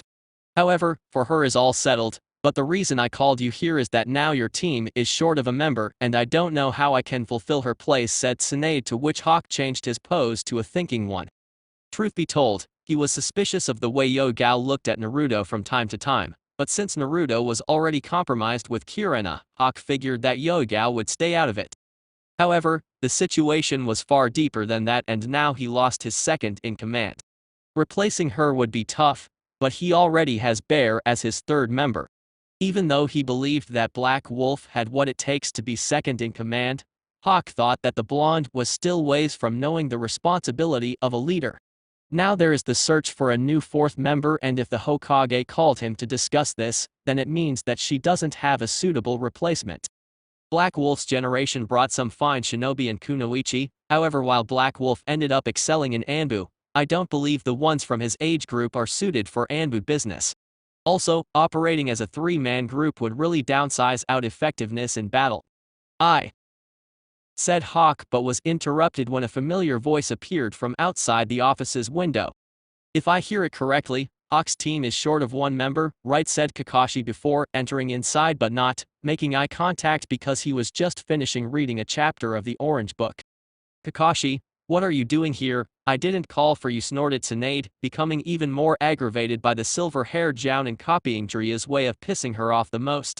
While Hawk found it amusing how the man would appear to ignore the most important person in the village, Kakashi was just finishing the chapter and didn't even focus on his surroundings enough to hear the Hokage.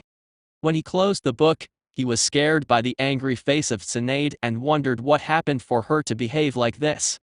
Hawk just sweat dropped when he saw that Kakashi wasn't ignoring the Hokage but instead being more focused on reading the book. After this, we'll discuss your intrusion here, Kakashi, without me calling for you. But yes, me and Hawk were discussing about the search for a 4th member for Team 5. Do you have any ideas? Asked Tsunade with a hint of sarcasm in her voice. As a matter of fact, I do, Hokage-sama. Me, said Kakashi, smiling before seeing Tsunade and Hawk look at him like the man was crazy. Excuse me, Kakashi-senpai, but what do you mean? Asked Hawk, filling in for the Hokage, who by now was wondering what possessed the man to return to Anbu duty after asking to leave a long time ago. My once genin team is no more. Sasuke is already grouped with Aoba, Sakura is doing wonders as a medic nin, and Naruto is on his way to become an Anbu captain in the future. Also Hokage-sama, I suddenly felt the need of tougher missions than the ones I've been doing so far. Instate me as the fourth member of Team 5 with Hawk here as the captain," said Kakashi before seeing Tsunade look at him suspiciously. "Well, if you'd like to enter Anbu again Kakashi, you'll be then member of Team 5. I still wonder if you're doing this because of who is on the team said Tsunade, but was interrupted by Kakashi, who smiled and said, "There is also a reason to my decision. I guess I wanted to see the real Naruto in action and even fight alongside him in battles. I also heard about Naruto's coordinated jutsus with Hawk, and I have to say that co-op jutsus intrigues me. While Hawk and Naruto can join together in a Photon plus Katen attack, I can also co-op with him in order to create a Raton plus Suton attack," said Kakashi, earning a smile and a nod from Hawk, who began to wonder the different attack patterns that his team could do together with Kakashi. Hawk was beating himself from remembering that Kat was a Suton user, thus uniting her and Black Wolf to form the Raton plus Suton attack. However, now that Kakashi was part of the team, then, as the leader of the team, I welcome you Kakashi to my squad. Or should I say dog? Said Hawk, to which Kakashi nodded while remembering the last time he was called by his mask. Tsunade for her part smiled upon being able to close the teams. "I guess you still have your Anbu uniform Kakashi, so when Naruto arrives tomorrow, all four of you will present to Anbu HQ. Also Kakashi, if I hear from the Anbu commander that you're late, I'll burn every one of those books myself," threatened Tsunade, making Kakashi flinch at the possibility of no more Icha. Next day Naruto and Kirena were seen traveling back to Konoha while holding hands. They checked out this morning, and while both were sad that their vacation ended, they smiled upon having one another. A while later, the huge gate came to view in front of them, and two chunins responsible for gate guarding checked their papers. Once inside the village, three beings appeared in front of the couple wearing Anbu masks. Naruto instantly recognized Hawk and Bear, however the last time he saw them, there was a cat mask instead of a dog. When Naruto noticed the silver hair, though, he couldn't form words in his mouth. Kirena wondered what the matter with her boyfriend was when Kakashi spoke out of the blue. "I see you recognized me easily Naruto, welcome back. As you can see, I'm now a member of your Anbu team," said Kakashi, to which Naruto smiled and nodded. "That's great Kakashi-sensei. But what happened to Kat-senpai?" asked Naruto, to which Hawk chose to answer. "I guess I'll say it now, since it involves both of you. Yugao-san asked Hokage-sama to resign from Anbu duty for personal reasons. Kakashi-senpai here volunteered to be in her position for reasons that will be discussed once inside Anbu HQ, said Hawk, earning a surprised look from the couple in front of them. Kirena was shocked that Yugao would quit being an Anbu. She knew how much her friend treasured the position and wondered why the hell she dropped out. She was curious as hell to know, and she needed to know. Looking at her boyfriend, she saw that he nodded for her. For some reason, the blonde was thinking the same way as Kirena, so he also knew that Kirena would want to talk to Yugao the first thing. "Excuse me gentlemen, I have to talk to someone," said Kirena before vanishing a swirl of leaves. Naruto, after seeing his girlfriend leave, turned to his new team. "I guess we have to present to HQ now, right? So, would you all accompany me to my apartment for me to change, and then all five of us can go," said Naruto before walking towards his apartment. At Naruto's apartment when Naruto and Co. arrived in front of his apartment, he was surprised to see Inuzuka Hana standing there, presumably waiting for something. "Good afternoon Hana-san, what are you doing in front of my apartment?" asked Naruto, curious, to which the woman smiled and responded. "Oh hi Naruto, I was just walking with my dogs when one of the triplets vanished. I managed to track her inside your place, but I couldn't just barge in, so I was here, waiting for you to arrive," said Hana, scratching the back of her head, earning a sigh from Naruto, who pretty much guessed what was happening inside. "Hana-san, may I ask you something?" "Yes, Naruto, what's up?" asked Hana, slightly suspicious of the blonde's questioning. "Would you be mad if by chance your dog is having an affair with my wolf?" asked Naruto before seeing the surprised look from Hana and sweat drops coming from his Anbu peers. Without waiting for a response, Naruto opened the door of his apartment before being shocked at the sight before him. Inside a basket there laid 5 puppies and Hana's dog sleeping near them while Ace was licking his mate's face. When Ace turned to see who was opening the door, he looked at Naruto's face and also Hana's. Safe to say he wished to face the wolf boss. Naruto for his part waited for the woman to scream and go all ballistic at him. However, upon looking at her face, he wondered why the hell she was smiling. "Naruto, Ace is a wind wolf, right?" asked Hana, getting all her hopes on changing the clan for the better. "Yes, he is." "Why do you ask?" asked Naruto, now knowing what. Hana looked at him. "Can't you see? Now, the Inuzuka's breed will be able to do Foten jutsus as well as my clan's signature techniques. Oh my god, I have to take them to Kaa-san, so she could take a look at them," said Hana, but before she could take the basket, Ace was there to intervene. "I wouldn't do that if I were you. With all due respect of your clan Inuzuka, these are my puppies as well," said Ace in a threatening manner. "My excuses, Ace-san, I mean no disrespect. We of the Inuzuka clan excel in dog care, both in nutrition and in health. With us, they will be in better care and will grow much healthier. Not to mention that they will receive training both from their father and my clan," said Hana to which Ace turned to think about it. However, the puppy's mother licked his face. He knew that she would like her puppies to be treated with care, so he accepted Hana's terms. After seeing Ace nodding in acceptance, Hana smiled and took the basket towards her family compound. Naruto smiled to his companion and told him of his new team while he went to put his Anbu uniform and the black wolf mask. When he was ready, all 5 of them went to Anbu HQ in order to be briefed on missions. In Anbu HQ-. Already inside, Team 5 was standing in front of the Anbu commander and said man was having difficulties in speaking to Kakashi and not addressing the man as he used to. After all, Kakashi could very well be in his position if he didn't leave. "Kakashi-senpai, it's great to see you as one of us again. I heard about Yugao resigning and was also worried about how to find a suitable replacement for her. Also, Naruto, I'm glad to tell you that the Anbu just recruited 2 chunins from your age group in order to complete Team 3 inches," said Yamato, to which Naruto looked at him in question. "Nara Shikamaru and Ibrahim Shino are to present here in 1 week from today. Tsunade-sama is already conversing with Asuma and Kirena," said Yamato. "Shino, I'm okay with it, but how did you convince Shikamaru to join?" "I mean, he doesn't like having more responsibilities than he has to," asked Naruto, to which Yamato sighed, remembering the conversation he had. "It was tough, I'll tell you that. Shino wanted to enter so that he could improve his skills. Actually, it's thanks to your efforts in learning Reitan element here that made him join. He wants to improve his Reitan affinity. As to Shikamaru, he was hesitated at first, but with aid from the Hokage, we managed to convince him to join," said Yamato, earning a smile from Naruto. "Well, let's proceed. Team 5, you all have an Anbu ranked mission.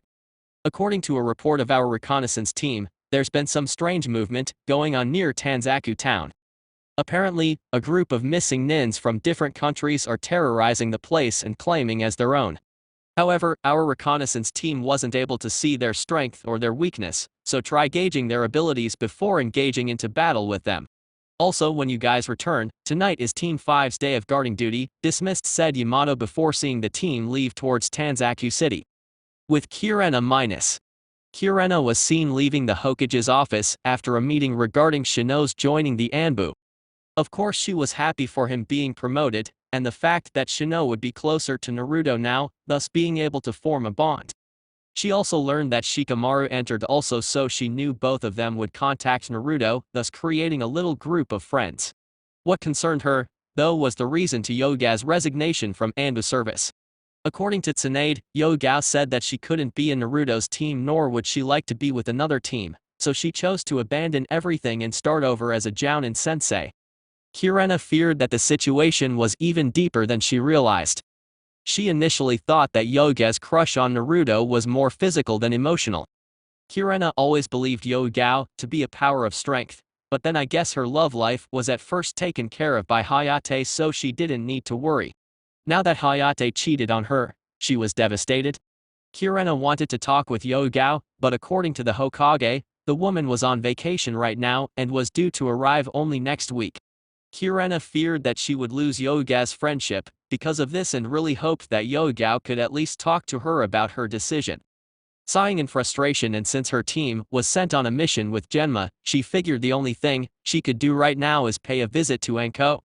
With Team 5-, charging towards Tanzaku City in unimaginable speeds, all members of the team except Kakashi were wondering what would be like working alongside the silver-haired man. The only time Naruto saw the man fighting for real was against Momoki Zabuza, but at the time, he was just a kid, so everything more than an academy jutsu was cool in a kid's eyes. Now that Kakashi returned to Anbu, Naruto smiled at the opportunity of seeing the real Hatake Kakashi in battle. Not to mention that Hawk and Bear were also there. Black Wolf, I heard of your Shippuakami name in the Hidden Clouds bingo book, congratulations. I'm proud of seeing one of my students in a foreign bingo book.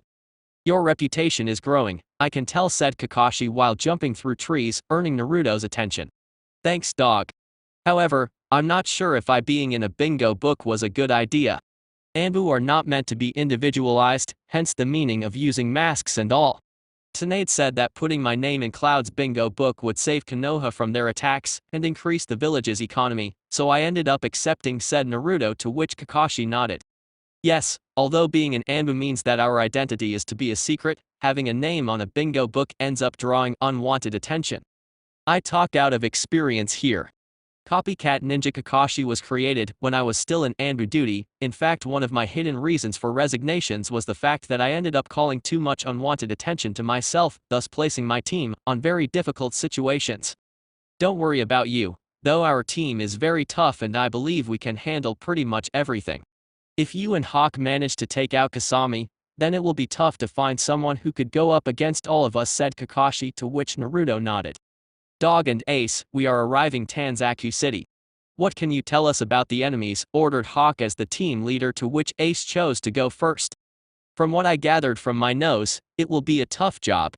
The missing nins are smart, since I believe they mingled with the citizens so as to not get caught. I believe Dog will be of more assistance with his Sharingan once we arrive at the place, said Ace, to which Hawk concurred and looked at Kakashi, who also nodded in response. Black Wolf, me and Bear will place a henge on ourselves as well and search for them inside. Dog and Ace will be up the walls, looking from above and communicate to the team below the location of the enemies. After establishing the enemy's position, Dog and Ace are to hide and catch the enemy unprepared while we take their attention, explained Hawk before seeing all of his team nodding. Upon arrival, each teammate set out to do what they were supposed to do. Ace and Kakashi went up the city walls and started looking out for the enemy's position. Meanwhile, the rest of the team disguised as regular citizens and entered inside. Hawk, being the most experienced of the three, already located a suspicious one near the vending machines. Transmitting the info to Kakashi, said man recognized the henge and also was able to see that the man was from Hidden Cloud. Hawk, the man was from Cloud. I can see the crossed headband. Ace is sniffing right now and was already able to locate another 3 of them. From what he told me, all of them were from Cloud, however we still need to find the other ones, said Kakashi on the intercom. Dog, I was able to locate another one. Directly in front of me at the sushi stand, said Naruto, to which Kakashi diverted his attention in order to look for the suspect. Huh. That one was from Iwa. Me and Ace have already gathered some of the targets, and will follow them to see where they are going, reported Kakashi, to which Hawk nodded. Ace, try to sniff around for their hideout. The missing nins must have settled a base of operations inside the city, ordered Hawk, to which Ace acknowledged and began using Photon Chakra to increase his sense of smell. At one point, he managed to find what looked like the city's hotel. Inside, he covered a couple of powerful scents. Hawk, it appears that they using the city's hotel for their little base. Dog also pinpointed some chakra signatures inside, said Ace, to which Hawk acknowledged and signaled for Black Wolf and Bear to go somewhere when they can regroup in order to formulate a plan for an attack. Once the team was reunited once again, Hawk began to speak. Okay, from what we've been able to see, we have missing nins from Cloud and Iwa to take care of. It's not safe to assume things in Anbu, but it's presumed that we are up against Rayton and Doton users. Black Wolf, you and Ace are better equipped to deal with Rayton users, seeing that you are a Photon user. Dog, you will be up against the ones from Iwa since you are a Rayton user. Bear and I will provide backup to each of you, explained Hawk before earning nods from the group. After the plan was formed, they needed a suitable way of getting in without alerting the enemy of their presence. Kakashi, however, just smiled and made some hand signs for Suton Kirigakure no Jutsu, and instantly a mist was formed around the team, catching at least 5 missing nins inside. 3 from Cloud and 2 from Iwa. Getting ready for an attack, the missing nins cursed themselves from not being prepared in case Konoha discovered them. Suddenly, 2 Thunder Spears, Reitan Akatsuki no Yari, Lightning Release Thunder Spear Jutsu, and 3 Wind Swords, Foten no Yeba, Wind Release, Wind Sword Jutsu, struck the designated targets and 5 heads fell on the floor. After that, the mist vanished and showed Dog side by side with Black Wolf, followed by Hawk and Bear behind. Seal them inside a scroll and impersonate one of them in order to capture the rest of them, shouted Hawk, to which Kakashi complied without question, but he was wondering what got Hawk into being angry like that. Naruto, for his part, eyes his captain for a moment before transforming into one of the missing nins on the floor. When he was about to ask, however, Kakashi landed his hands on his shoulder and told him to drop the subject to later. Realizing that this was maybe a tough subject, Naruto nodded and left with Kakashi to lure the rest of them to the trap, leaving Hawk and Bear to look each other. I wanted to kill this bastard for what he did to my brother, shouted Hawk before Bear rested his hands on his shoulder and asked him to drop this until arriving in Konoha. Hawk was hesitant at first, but then complied. With Naruto and Kakashi, they were able to locate the next 4 missing nins that needed to take care of. Approaching the group, Kakashi used sign language to the group since he knew that's how missing nins talk with one another. The group got the news that one of them wanted to have a meeting with the entire group in order to discuss some issues concerning their plan. All of them bought it and were following Kakashi and Naruto to the trap ahead of them. However, before they could arrive, Hawk deliberately appeared and started attacking the group of 4, startling Naruto and Kakashi since the plan was to lure them inside the hotel. Immediately joining Hawk's side, Naruto and Kakashi dropped the henge, earning the frustration of the group. Damn it, Hawk, take out everyone, close your eyes, said Naruto as he began a series of hand seals for Okami Hijutsu, Suke Kurigari, Wolf Secret Style, Total Darkness Jutsu. Luckily, Kakashi listened to his student and closed his eyes, so he wasn't hit by the technique. When he opened his eyes, he saw Naruto calmly walking towards the enemy, and with his ninjato, he sliced all 4 of the enemy's heads, hence killing them all. Dog, would you please seal these ones before the technique runs out? You only have a minute, said Naruto, to which Kakashi nodded and went to seal the bodies. When Hawk and the rest of the crowd opened their eyes, something was missing. Where are they? Where did they go? Asked Hawk, on the verge of snarling in anger. Thus Kakashi went close to him and tried to calm him down. Relax, Black Wolf took care of them. Let's reach Bear and go back to Konoha. We still have guard duty to do tonight, said Kakashi, to which Hawk looked at Black Wolf for a moment and then relaxed. Okay, team, let's head back, said Hawk with a dejected voice that made Naruto wonder yet again what was the relation between the missing nins and his captain. In Konoha once back, the Anbu team presented the report for the Anbu commander. Yamato knew of what happened by Hawk himself, who admitted that he was wrong in letting his emotions almost ruin the mission. Yamato sighed and rested his hands on Hawk's shoulder. As Anbu, we're expected to have control of our emotions. However, I know why you went ballistic on them. Your brother's death hit you pretty bad, and upon seeing the one who murdered him, no one could be so cold and act calmly. I'm not holding you responsible for what happened. However, from what the reports indicated, if it wasn't for Black Wolf and Dog, the mission would end in failure and the people from Tanzaku City could be dead. I also won't report this to the Hokage. You're one of the best captains and pride of the Anbu force. Now, it's guard duty, you sit to pay your respects for your brother, and then move on, said Yamato, earning the nod from Hawk. After Yamato dismissed the team, all of them head out to each side of Konoha for an advanced guard duty around the entire village. Naruto, of course, chose the side which he would be able to watch Kirena's apartment, and the rest were divided to the rest of the teams. Team, first of all, I'd like to apologize for my behavior, and I appreciate that Kakashi-senpai was there to take control of the mission. Bear, thanks for the concern, and Black Wolf, thank you for killing those sons of bitches. Now, it's guard duty for us. You all know the drill. Communicate through the intercom should you find anything suspicious, said Hawk, to which each of the group nodded and left. Kakashi, however, called Naruto for a little talk before he left. What is it, Kakashi-sensei? Asked Naruto, to which Kakashi turned serious. Naruto, I wanted to ask how you felt after decapitating the enemy so ruthlessly. While efficient, I found it slight vicious. What happened? Asked Kakashi, clearly concerned that the blonde lost forever his innocence. Naruto for his part wondered why Kakashi asked, but answered anyway. They were the enemy, Kakashi-sensei. If you're wondering about me being sane, don't I use the Okami jutsu, so that no one had to see it? As to what I felt, my stomach flipped after I witnessed the heads falling on the floor. I had to do it, though, for the sake of the mission and avoiding unnecessary damage to the team, said Naruto, to which Kakashi smiled. Sorry to question that, Naruto, it's just that I've never seen this side of you in a mission, thus I was caught by surprise, that's all. Let's proceed with the guard duty, said Kakashi before sunshining out of the way, leaving Naruto to nod and then leave in Asuncion as well. Chapter 13, Rasengan Evolution. Higashi Takeda was considered one of the best Anbu members ever to serve Konoha. However, his life growing up was tough to say the least. Being an orphan at birth, Takeda had only his brother Higashi Yusuke as family. At the time of his birth, Yusuke graduated at the Ninja Academy. As Takeda grew up, he began visioning his older brother as his idol and role model for when he graduated at the academy. When Takeda managed to graduate from the academy, he ran to his house, so as to tell his brother the news. Upon arrival, though, Takeda saw Yondaime Hokage inside along with a dog masked Anbu.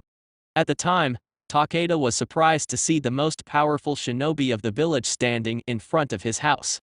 Growing up without his parents taught a lot to Takeshi, and he knew the Hokage wouldn't be there to bring good news.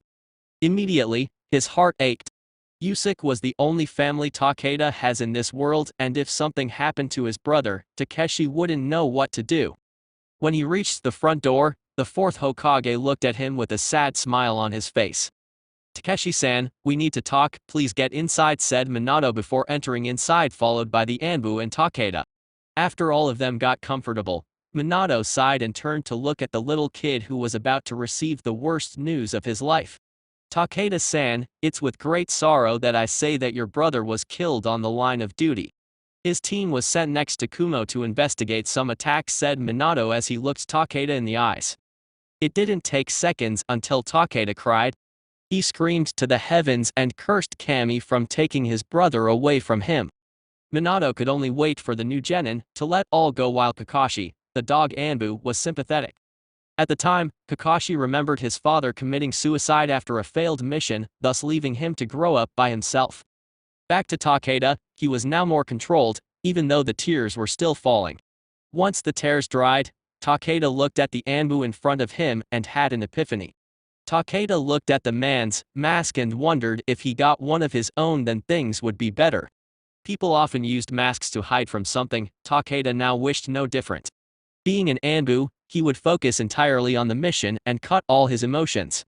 Minato, upon seeing Takeda's face hardened, could only sigh and wish that the boy wouldn't cut his emotions like this. Minato knew all too well about ninjas doing this, and it pained greatly in his heart to see a child doing this. The Hokage asked Takeda if he wanted to take a break and then be assigned to active duty. However, the new Takeda didn't find any reasons for such. After the tears dried, Takeda's mind was only focused on growing stronger and, maybe, in the future, enters inside Anbu forces. When he voiced his reasons to the Hokage, Minato flinched at the sudden coldness, but he knew only time would be able to solve things. After that, Takeda closed his heart and managed to pass the Chunin exams by almost killing a genin, and he would have had the proctor not stopped him in time. At the time, Minato thought best to put him under the care of Kakashi inside Anbu to train Takeda. After entering Anbu, Kakashi managed to break all Takeda's emotional defenses upon explaining how it was for him after his father committed suicide. Takeda became a part of Kakashi's team and learned a great deal with the silver-haired Jounin, Anbu captain at the time. 5 years later, here he was standing in front of his brother's grave. It was a raining night and Anbu Team 5 split in order to cover all 4 corners of Konoha. Hawk found it strange that the sky was crying and wondered if it was because of his brother. At some point in life, Takeda wished for vengeance against the man who killed his brother. However, he never managed to find his brother's killing, which led him to give it up and move on. When Naruto killed the man responsible for everything bad in his life, at first Hawk was pissed that wasn't he who revenged Yusuke's death. Now, however, he appreciated that Black Wolf managed to take care of this, hence not getting his hands dirty with the enemy's blood. Looking at the grave once again, Takeda prayed for his brother. Yusuke-nichan, I hope that you're not crying because of what I did today. After I saw the man who killed you, I lost my mind and wanted to attack him blindly. I know for a fact that you would never do such a foolish thing, but I'm ashamed to say I did.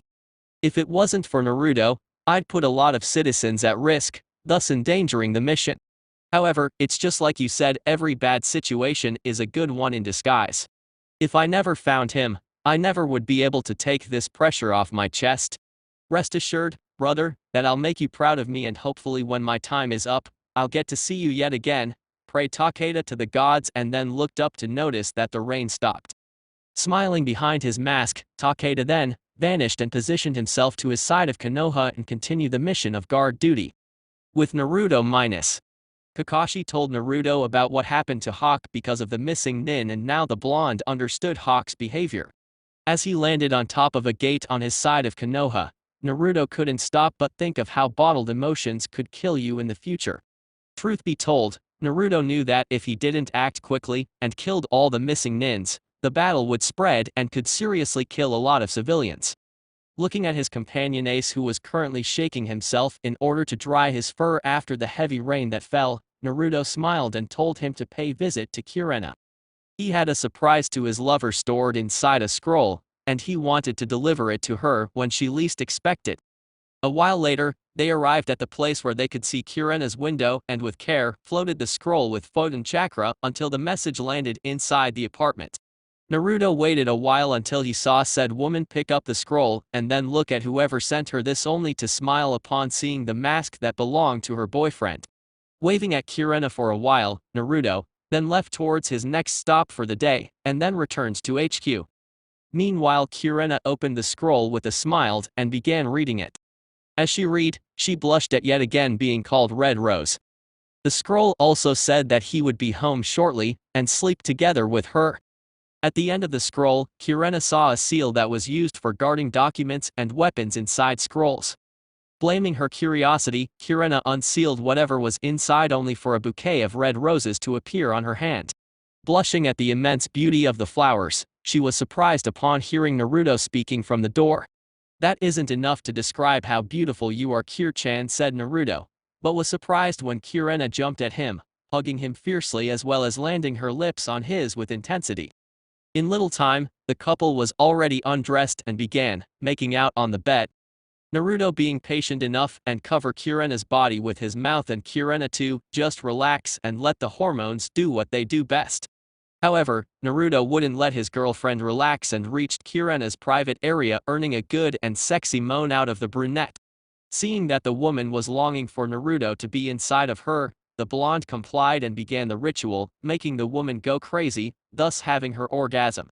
After the love-making, Kirena laid on top of Naruto's chest while both of them began conversing about today. Naruto talked about his captain and the mission in Tanzaku Gai, picking Kirena's interest instantly. She became sad upon knowing of Hawk's brother and him growing up alone. Suddenly, her boyfriend's life played in front of her, and she imagined what would be like if she didn't have her parents to guide her through growing up. The couple also talked about Yoga's reasons for doing what she did, with Kirena wanting to talk to her when she returned and Naruto cursing Hayate for causing Yugao grief. After a while, Kirena fell asleep on Naruto's chest like always, and the blonde closed his in order to get some sleep. Next day minus. Placing his mask on, Naruto was about to leave when he heard his lover calling his name. Surprised to see Kirena wake up so early, Naruto went to the room to see her only grumbling incoherent words that anyone would formulate under these circumstances. Kirena wanted to wake up earlier than usual so that she could see her boyfriend before he left to present to HQ. However, Naruto had to present exactly the time the sun appeared, so it was really soon. Kneeling next to her in the bed, Naruto kissed the woman's forehead and said smoothly for her to get some sleep. Oh. But. Naruto-kun, I. Oh. Wanted to see you off, said Kirena as she fought to control her urge to just close her eyes and just lose herself in her dream world. Naruto for himself smiled at the woman's effort and kissed her once again, but now on the left cheek. However, he had to get her to sleep, otherwise, it would be tough for her to fight through the day. So, Naruto leaned over and whispered softly into her ear. Sleep tight, my him, and please dream of us back in that hotel, okay, said Naruto, to which Kirena smiled once more before her eyes drifted off to sleep, but not before she could mutter I love you to Naruto. Kissing her once again, this time on the lips, Naruto returned the phrase and then left towards the HQ. As he jumped through the buildings, he was suddenly joined by Kakashi and Ace, who happened to return from the Inuzuka compound. Then, without warning, Naruto stopped and turned to look at the dog-masked Anbu. Sure, Kakashi entered his team now, and Naruto was sure that the day his old sensei was on time for something would be the day when Orochimaru openly admits he likes little boys. Why you stopped? Asked Ace, to which Naruto looked strangely at Kakashi for a moment. Although I didn't expect much time with Kakashi-sensei, I can say for sure that he never was on time for anything. Now, either you are an imposter, or Kirena-chan is making fun of me by casting a genjutsu on me, said Naruto, to which Kakashi's sweat dropped for a second over the blonde's suspicion. However, he found he couldn't fault Naruto for questioning. Okay, I admit I was late for everything most of the time, we're on the same team, however not that I'm back to Anbu duty, it doesn't seem good to be late like I once was. Not to mention the fact that Tsunade-sama would destroy my entire collection of Icha, said Kakashi, making Naruto sigh, seeing it was his sensei alright. Sorry about that, Kakashi-sensei. It's the first time this happens and all, said Naruto, to which Kakashi nodded and told them to go to HQ. At Anbu HQ-.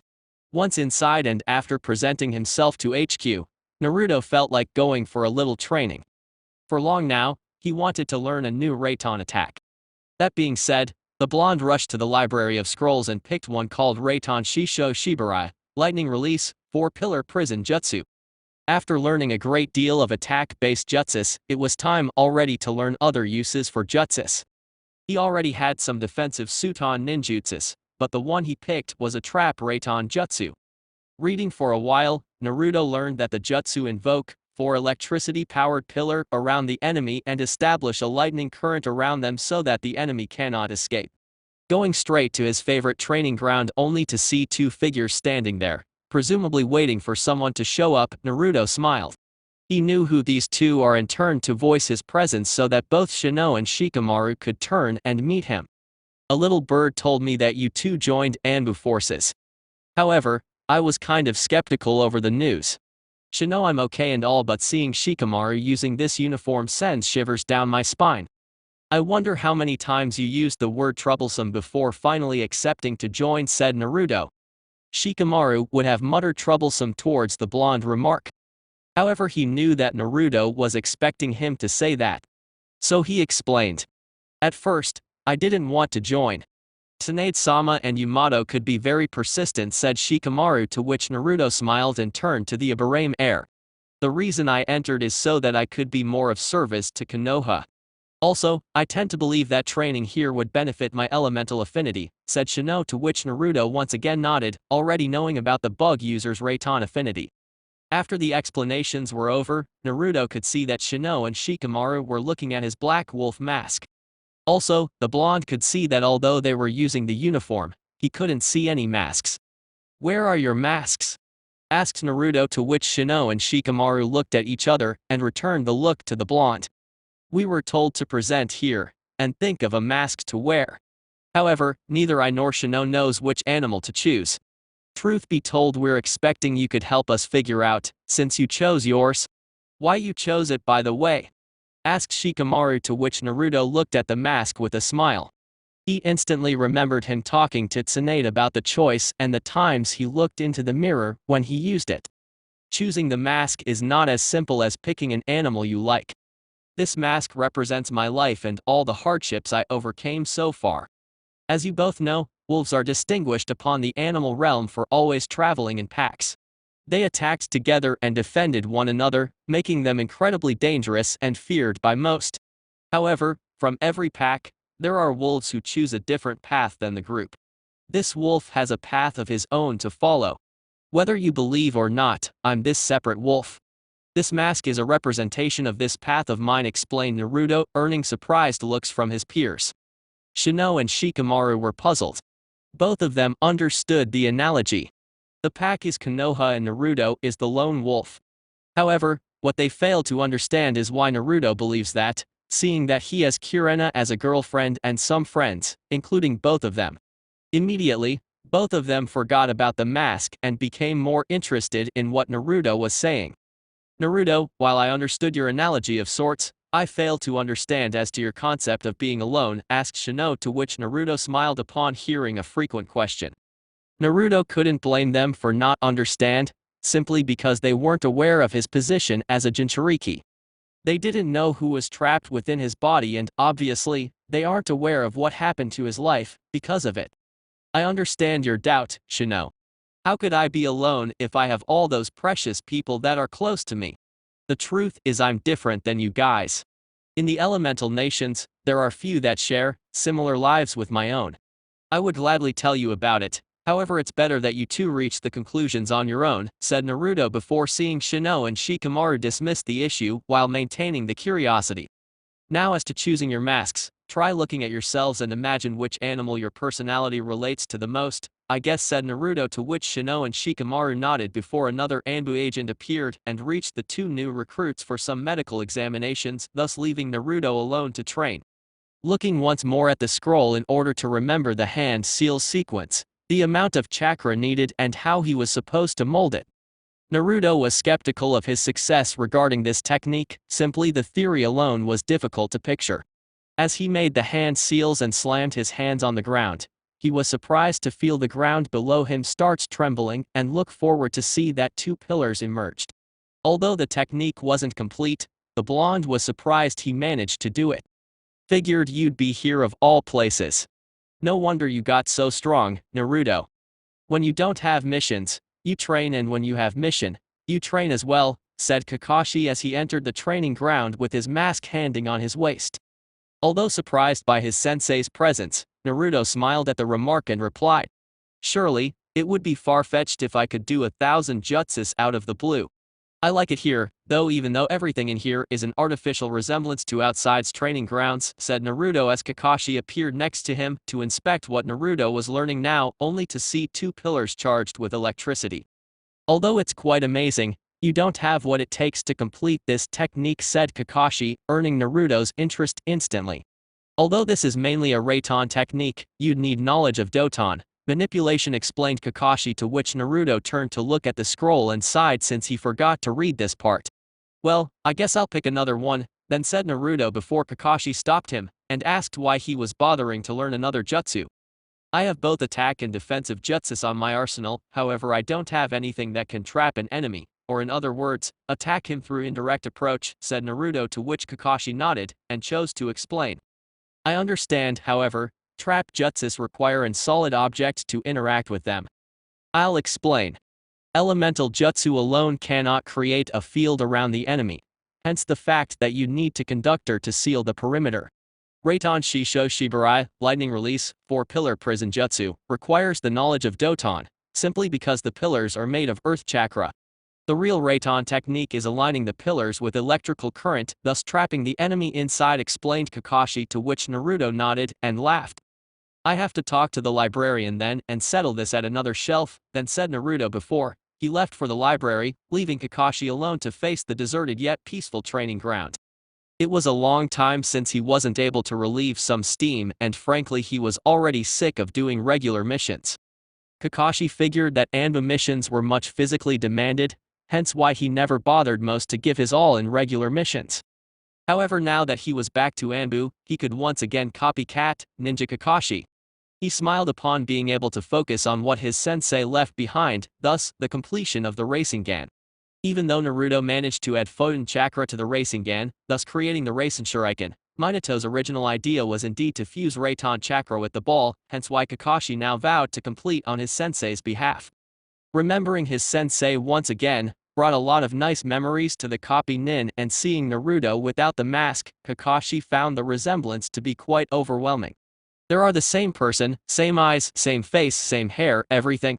Well, Naruto's only distinct marking was added by the Kyuubi inside of him, but other that, Naruto was the splitting image of his father. With Naruto minus.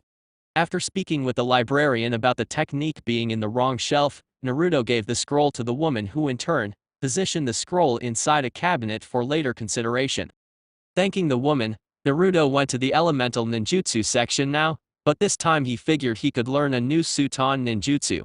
Since he joined Anbu, he focused either on Photon or Reiton, not even giving his second affinity some consideration. Passing the regular and most common ones, Naruto reached one which was quite interesting, called Suton Mizu Kamikiri, Water Release, Rising Water Cutter Jutsu. Signing the regular papers in order to complete the withdraw, Naruto left in order to return at the training ground where he remembered that had a small lake for Suton practice. When he returned, however, he saw Kakashi carrying a perfectly formed racing gan with his right hand, and kept looking at the spiral ball. "What are you doing, Kakashi-sensei?" asked Naruto as he appeared next to the silver-haired Jounin. Noticing his student arriving, Kakashi stopped the racing gan in front of him and told Naruto of his intentions. After hearing Kakashi's idea, Naruto felt ashamed of not remembering to use the racing gan anymore, and asked Kakashi if such a feat was attainable considering the nature of Reiton chakra. If Kakashi was surprised that Naruto voiced this thought, he didn't show. However, he was well aware of how difficult it would be to add Reiton chakra to the racing gan. Not to mention that Naruto's method to add Photon chakra was an exclusive one that only he was able to perform. Kakashi didn't have the chakra capacity necessary to summon many Kage Bunshins, and he couldn't maintain the Bunshins once he created them. Upon voicing his concern to Naruto, the blonde smiled upon remembering that Kakashi had an attribute he didn't have. "Although my chakra capacity is bigger, your chakra control is 10 times better than mine. You can optimize your time through other means than summoning lots of Kage Bunshins.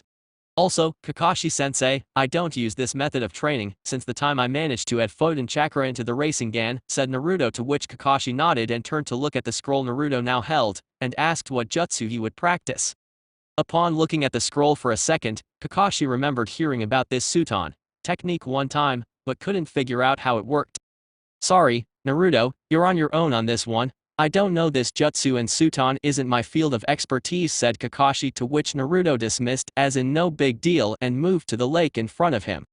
Stepping on it while reading the technique, Naruto was focusing his mind on Suton manipulation and how he would need to mold his chakra differently. The Suton Mizu Kamikiri was indeed a complicated jutsu. According to the scroll, Naruto had to manipulate the water and transform into a slice beam, capable of cutting pretty much everything in half. Making the necessary hand seals and molding the necessary chakra, Naruto was suddenly enveloped by a thin layer of water chakra. According to the scroll, once this layer was formed, Naruto now had to shot it forward, the intended target with pure chakra. Seeing a tree in front of him, Naruto focused and expelled a large quantity of chakra, thus losing control of the beam, which ended up heading towards his left. Releasing the technique, Naruto breathed slightly from the strain of not molding Suton chakra for so long. Kakashi appeared by his side and concluded the same thing when he saw Naruto slightly tired. "It's been a while since I used Suton chakra. I ended up using a lot more chakra than needed. Suton techniques require more control than chakra, quite contrary from Photon and Reiton. I need to get back to the introduction so that I can get used to Suton once again," said Naruto, to which Kakashi nodded. After the conversation, Naruto went back to the lake and sit on top of it. He began molding chakra so that he could manipulate the river water around. The introduction to Suton ninjutsu was being able to move the water around and control them at will, being this feat that Naruto was doing all too well. Also, while manipulating water, one must be as calm as the very element below him. A while later, Naruto stopped getting satisfied with the practice and then he and Kakashi went to have some lunch. Naruto found it strange that his team didn't get any mission and the fact that he wasn't able to find traces of Hawk and Bear around the facility. At the facility's restaurant, Kakashi and Naruto were discussing about Naruto's life as an Anbu before Kakashi returned, and a few new techniques the blonde managed to learn from the library. Naruto told Kakashi about the Iwa S-ranked nin and how tough the guy was from taking his Reitan Denkao Reiku, lightning release, lightning roar jutsu, head on and still be able to stand. After that, he told the advancement in Photon techniques with the Photon Kumo Shippu, wind release, fierce hurricane jutsu, and how he was able to level the training ground they just now were, earning a look in surprise from Kakashi, who imagined Yamato being quite pissed about having to fix himself the training ground. Seeing that it was Naruto who caused that, Kakashi realized how much stronger Naruto must have gotten if he was able to level a whole field like that. When they finished eating, Kakashi and Naruto discussed about the Rasengan and how could Kakashi add Reitan element to the sphere. Kakashi figured that Naruto's Photon addition to the Rasengan ended up creating a wind shuriken around the sphere. Perhaps him adding Reitan element could transform the ball into something else, like a magnetic field surrounding the Rasengan. Reaching once again the training field, Kakashi summoned a Kage Bunshin and performed a Bear Rasengan. He figured that it would be impossible to keep the rotation and force of the sphere, as well as add Photon chakra to it all. So just like Naruto, Kakashi used the Kage Bunshin to take care of the Reitan element, and he would be in charge of performing and maintaining the Rasengan. As the procedure initiated, nothing happened. A few minor lightning current left Kakashi's clone, but upon reaching the ball of energy, the electricity current would just stop, meaning that more Reitan chakra was needed. However, when Kakashi added more, the electricity mingled with the Rasengan, thus sending now medium-sized lightning bolts in all directions before becoming unstable and glowed dangerously. Kakashi immediately replaced himself with a rock before the Rasengan exploded, therefore escaping from the lethal explosion. Naruto watched this and remembered getting himself blown up several times and continued trying. He knew, though, that Kakashi didn't have a tenant inside his stomach, so Kakashi don't heal as quickly as he does. Kakashi-sensei, perhaps you'll need to use 2 clones for this. While one makes the Rasengan, the other will add Reitan chakra to the spiral ball, said Naruto to which Kakashi sighed, seeing that isn't much hope to complete such an unstable technique without him having Naruto's healing rate. Naruto's idea seemed okay, because the information would return to his mind once the clones finishes, thus showing him how to do it. Sighing once again, Kakashi summoned 2 Kage Bunshins this time and the 2 initiated the exercise. As the clone added Reitan chakra to the Rasengan, the real Kakashi was using his Sharingan to understand the chakra molding of his clones.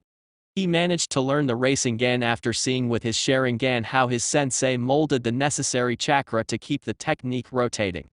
He only now had to realize the chakra molding for adding Reitan chakra and then, possibly, expand it just like Naruto did with his Rasen Shuriken. 2 hours later and a couple of soldier pills, Kakashi was resting on the ground from chakra fatigue. Naruto was amazed at the man's geniuses when it comes to ninjutsu. Naruto trained the equivalent to almost 2 years to reach the level of Kakashi. Kakashi's Reitan Rasengan consisted of the regular ball inside a little electric field, which upon impact with a tree, it simple passed through like the tree wasn't even there. Naruto remembered the hole created by Kakashi's technique and wondered how much damage it would do once the technique was completed. While resting, Kakashi and Naruto was going over what would be the name of the technique. Naruto once joked about the possibility of fusing a Suton ninjutsu with the Reitan Rasengan, making Kakashi smile but contradict Naruto's theory. Even if you and Yamato managed that Gyufo Suika no Jutsu, Typhoon Water Vortex Jutsu, against Titan, I don't think the Reitan Rasengan can be used like that. A Suton plus Reitan attack would need to consist of a much stronger Suton ninjutsu with a less strong Reitan to increase the current and hit the enemy full force. Now, how about we think about a name for it, once we manage to complete the technique? Asked Kakashi, to which Naruto turned to think about it. He was lucky since his version was easy to name it. Photon Rasen Shuriken, Wind Release, Spiral Shuriken Jutsu. But now since he couldn't imagine what form this technique would have, Naruto couldn't figure out a name for the technique. I can't figure out something for the name, Kakashi-sensei. The Rasen Shuriken was only named after the Wind Shuriken was created, said Naruto, to which Kakashi nodded, thus concurring with the blonde. He was thinking more in terms of an spiral electrical field. However, the technique was still due to be completed, so it could take a different shape. Hopefully Kakashi wanted it to be just like Naruto's, which initiated as a little shuriken and grew up to a Foma shuriken in terms of growth. Meanwhile, inside a cavern minus The members of Akatsuki were discussing about the sudden whereabouts of one Uzumaki Naruto. The last attack was futile and they ended up losing one of their strongest members, Kasami. Now, with only Itachi, Zetsu, Tobi and Pine, the group would have trouble finding the last two Bajuas, and even if they could, the extraction process would need a lot more time and only Kasami had enough chakra capacity to last the procedure. Now, the group were discussing about finding some new recruits to aid in their cause. Seems that the last Bajuas are being difficult, and seem to being able to avoid our detection abilities, said Pine, to which the rest nodded in return. Itachi was looking at the leader on the outside, but inside he was pretty much ignoring the man. He didn't really bother anymore to find the Jinchurikis simply because he found no need for them. The Uchiha elder never knew what was Pin's idea for wanting to kidnap the tail demons, but he went along seeing that fighting Jinchuriki and the ones who protect them would worth the time. Being an Uchiha, he was driven by battle and driven for having the opportunity to fight tough opponents. Itachi remembered the one who managed to kill Kasami back in Konoha and wondered how strong the Black Wolf masked Anbu was. Kasami was one of the strongest members of the Seven Swordsmen of the Mist, and seeing Konoha's Anbu killing him and his sword was impressive to say the least. Truth be told, Itachi was considering leaving the organization and let them fetch the Bajuas by themselves, however he needed the opportunity for such. Maybe he could use the eight-tailed beast Jinchuriki and leave enough evidence for Zetsu to think that he was killed by him or her. Truly, no member would find the truth, and Itachi could travel around the place and find tough opponents to fight, and if possible, cure his eyes. Back to the conversation, Itachi heard Zetsu mentioning that he didn't sense any demonic presence in Konoha, which meant that either Naruto left once again with Jiraiya, or the boy was dead. The latter was quite impossible, seeing that Itachi knew the boy became famous in Konoha from his exploits and never giving up speech. So, either Naruto left or he managed to conceal the demon's presence enough so that Zetsu can't figure out. Also, since he couldn't get inside the village from fear of Konoha finding him like they found Kasami and killed them, Akatsuki was limited to sensing the demonic presence. Suddenly, when Tobi suggested focusing all their hopes in finding the eight-tailed demon, Itachi saw his opportunity appear.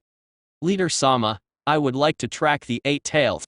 Our intelligence says that he's located in Kumo somewhere, so we're most likely to find ninjas from Kumo, thus Reitan users. Zetsu is Doton, so he won't have the advantage in case of confrontation, said Itachi, to which Tobi, Madara in disguise, looked at him with suspicion.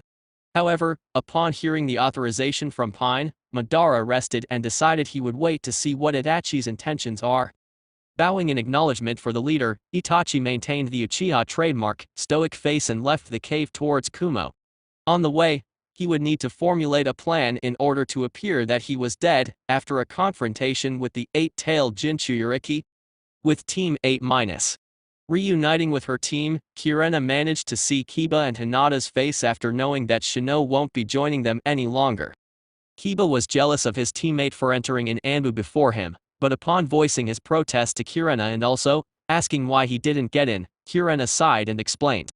Kiba, although you're strong for a Chunin, you don't possess the abilities that are required in Anbu. In fact, it's tough for an Inuzuka to join the Anbu force, simply because of the ninja's companion, said Kirena, to which Kiba looked at Akamaru and returned his look to Kirena, obviously not understanding what Kirena-sensei meant with all this. Kiba, with Akamaru by your side, it would be impossible for you to conceal your identity. Anbu's use masks for a reason, you know, said Kirena before seeing Kiba look down once again. However, Kiba, you can still be promoted to Jounin and also be of service to Konoha. In fact, both of you have the opportunity to become Jounin, said Kirena as she looked at Hinata and saw her smile a bit. Now, let's proceed with elemental training, said Kirena, to which Kiba and Hinata nodded and began the chakra molding. With Naruto-. Our blonde was still on the training ground now on top of the lake. Kakashi had already left, seeing that his team didn't have missions today. Now Naruto was attempting his new Suton technique. Focusing once again on Suton manipulation, Naruto began the necessary hand seals and molded the necessary chakra. Suton Mizuka Mikiri, water release, rising water cutter jutsu, shouted Naruto before sending a slice water beam towards the tree in front of him, slicing the tree in half. Breathing once again, Naruto smiled and left the lake towards his place to rest. On the way, he decided to have some ramen and went to Ikiraka's for dinner. As he arrived, he was surprised to see Sasuke Uchiha there seating alone. Naruto truly didn't have anything against the Uchiha, even though he caused the blonde quite a headache. Approaching the bench, Naruto seated and ordered his usual miso ramen for him before picking up a chopstick from the counter. He didn't bother looking at the person next to him, simply because he didn't see the need to. Sure, they were somewhat close as genins, but as they grew up, their paths diverged.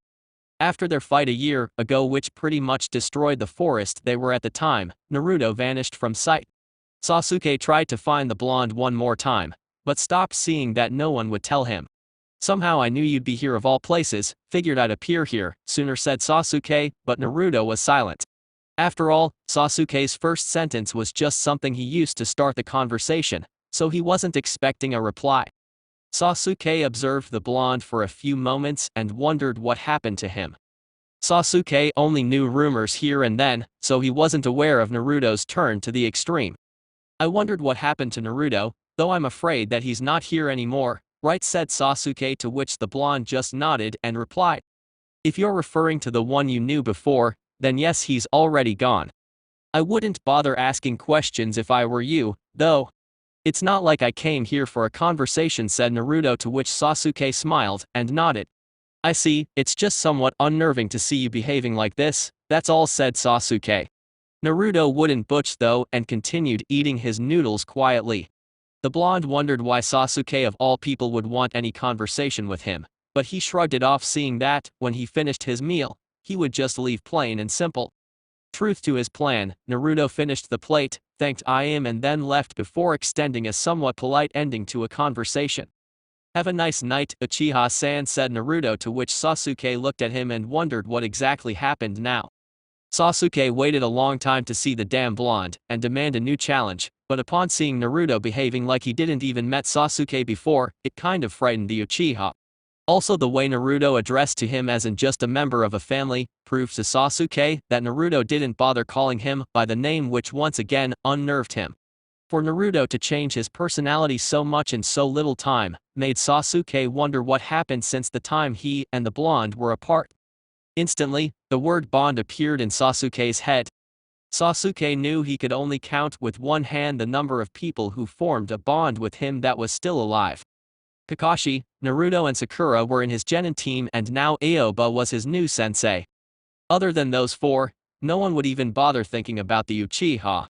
He sent Sakura away, and he hasn't seen Kakashi around as well. Now Naruto was out as well, which left only his new sensei Aoba.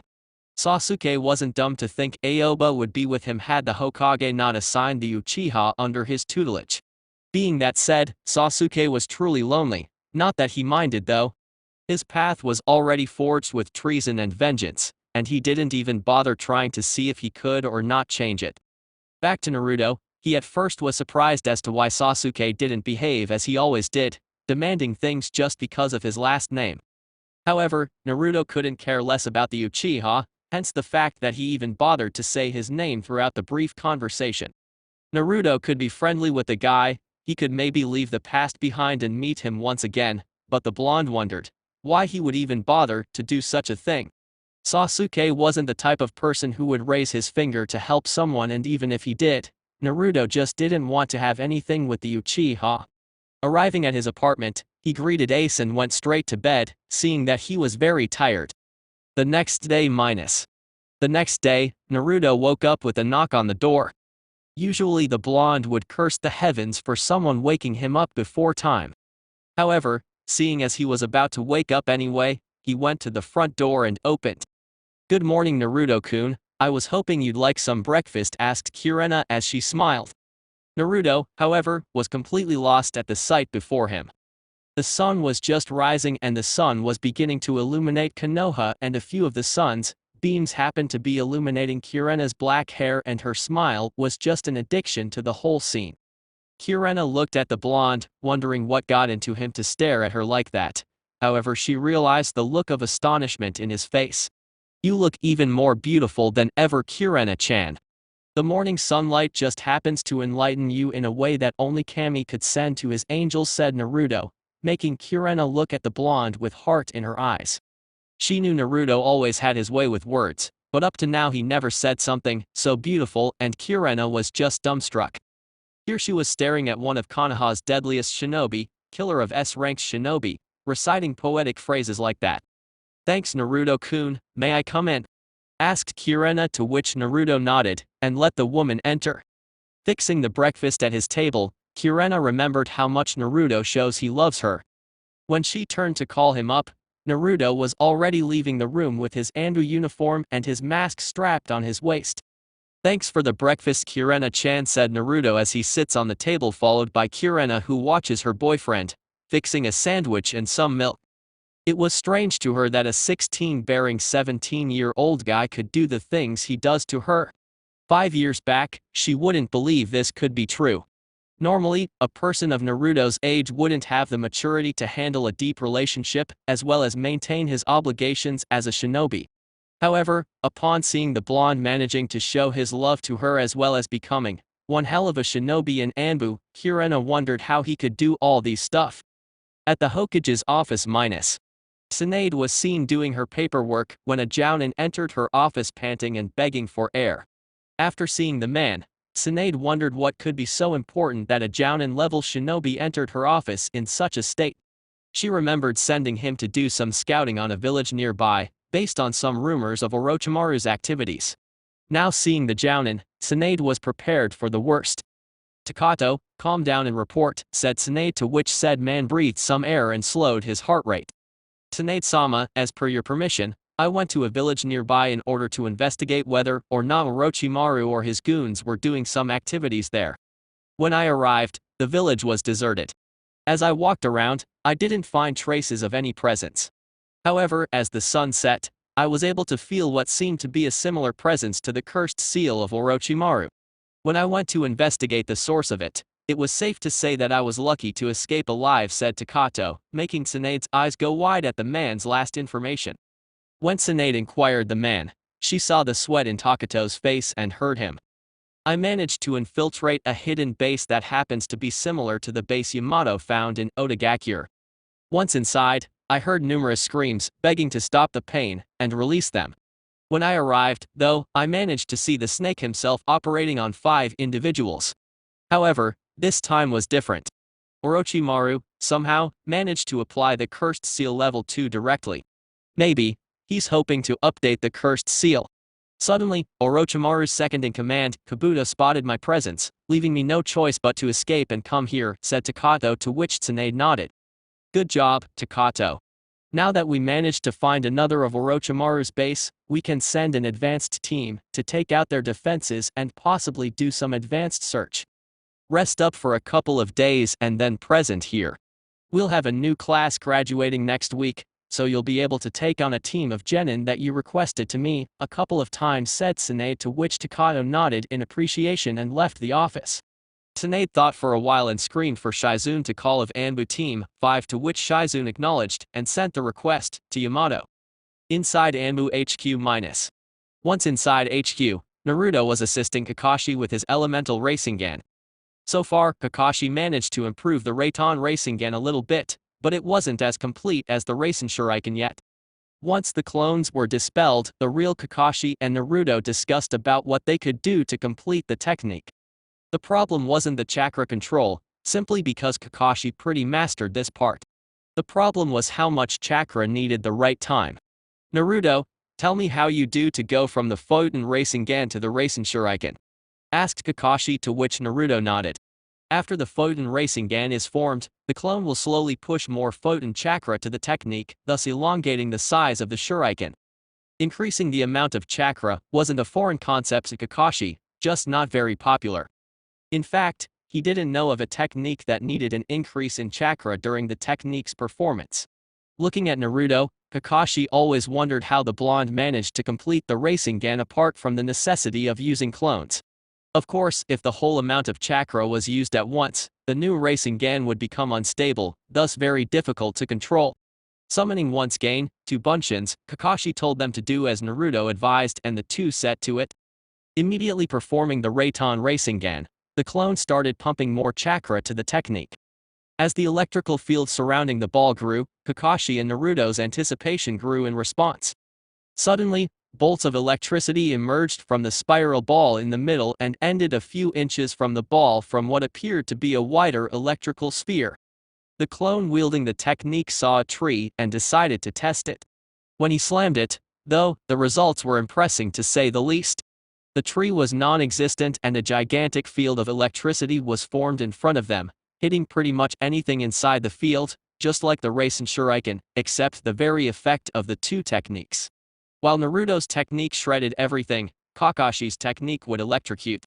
So Naruto, tell me what you think of my Raton Rasen Denkai, lightning release spiral electric field jutsu, said Kakashi as he fell on the ground, panting for air.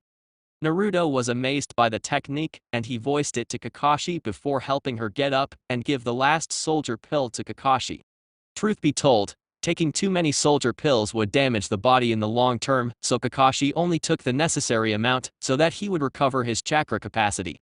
Very amazing, Kakashi-sensei, the name is fitting as well, said Naruto, to which Kakashi smiled and was about to reply, but Hawk and Bear appeared. Hawk came to gather the rest of his team to a S-ranked mission. However, when he saw what happened to the training ground, he turned to look at Naruto and asked which technique did this. Naruto smiled and pointed to his sensei. I and Naruto managed to complete the Yondime's technique Rasengan by adding the Raton element. The result is what you see before you, said Kakashi as he got up. Hawk and Bear looked at the destruction and sighed, seeing that they got another demolition expert on their team. Well, our team received an S-ranked mission. We are to present at the Hokage's office in 15 minutes. Let's go, said Hawk before all four vanished and appeared inside the Hokage's office, thus making Shizune jump and threw all documents to the air. In Tsunade's office minus. After seeing the Anbu team arrive and Shizune drop all the paperwork she managed to complete in 2 days, Tsunade was pissed to say the least. However, just her angered look showed Shizune that she was in deep trouble. Therefore, in record time, the black-haired woman gathered all the documents and left the room, leaving Tsunade and the Anbu. Taking some air, the Hokage eyed the Anbu team and issued their orders. Anbu Team 5, as of this morning, one of our Jounins managed to locate a hidden base of Orochimaru, said Tsunade, before seeing all four of the team gulp and even a little bit of killing intent, but managed to get control. According to the Jounin, the snake has been doing experiments with the cursed seal, level 2, and maybe Orochimaru is attempting to achieve a level 3. We can't let he achieve this goal. Black Wolf can attest to how powerful the level 2 can be, since he battled Uchiha Sasuke in this level, said Tsunade as in authorizing Naruto to share his experience. Well, all of you know that the cursed seal grants the user a boost in power and speed. However, higher the level of the cursed seal, higher chance of Orochimaru reaching to the user's brain, thus corrupting the man's thinking. The cursed seal has a weakness, though. With boost in power and speed, also gains a boost of anger, thus being unstable. So, if we manage to dodge or evade the attacks, eventually he'll become furious and attack, blindly explained Naruto, to which all nodded and turned to the Hokage. Well, Hawk, this is an S-ranked mission. Your team is to find the hideout, take out as many defenses as you can and try capturing one of their experiments, try saving as much as possible before destroying the place. We cannot let him complete his experiments. In this scroll contains the place's precise location and our Jounin's report on the place. Dismissed, said Tsunade, to which the team nodded and left towards the designated area. Once on top of the Hokage's building, the team established the strategy and then charged towards their destination. Chapter 14, Fight to the Death. Just after leaving the gates, Naruto summoned a clone to inform Kirena of his mission. After the clone was dismissed, the information came to the real Naruto, and he acknowledged Kirena's concern of his well-being. According to the memory, when the clone mentioned the snake's name, Kirena flinched and a nervous face was plainly visible. The clone assured Kirena that nothing would happen and that he would return to her soon enough. Whether or not Naruto was positive he wouldn't face trouble was irrelevant, since he made a promise to return to Kirena, and no matter what changed in his life, a promise was a promise. That's why he felt inclined to go save Uchiha Sasuke, and that's why he managed to keep that promise. Now, charging towards the destination, Hawk was giving more precise description of the mission as well as complimenting the Jounin Takato's abilities, which earned some confusion to Naruto.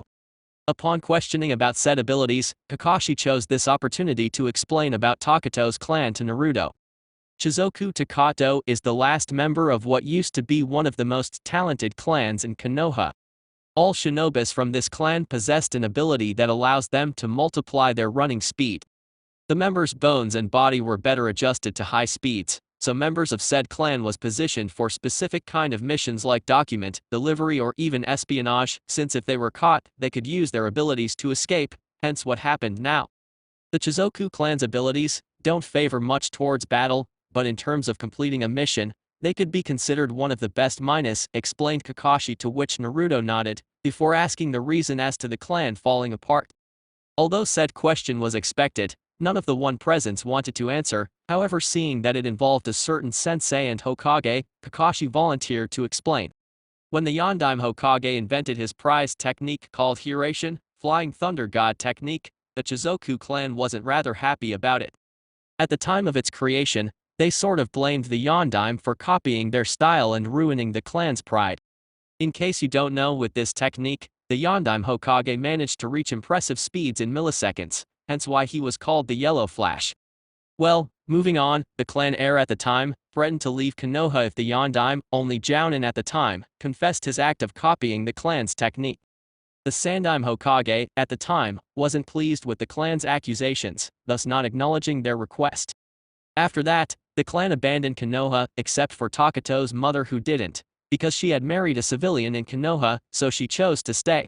A few months later, we discovered the entire clan was murdered by the Iwa forces who were lingering around Fire Country at the time, said Kakashi, earning another nod from the blonde, who dismissed the issue and returned to the task at hand. Okay, about the mission. According to Takato, Orochimaru's hideout is located within a few miles to the northeast.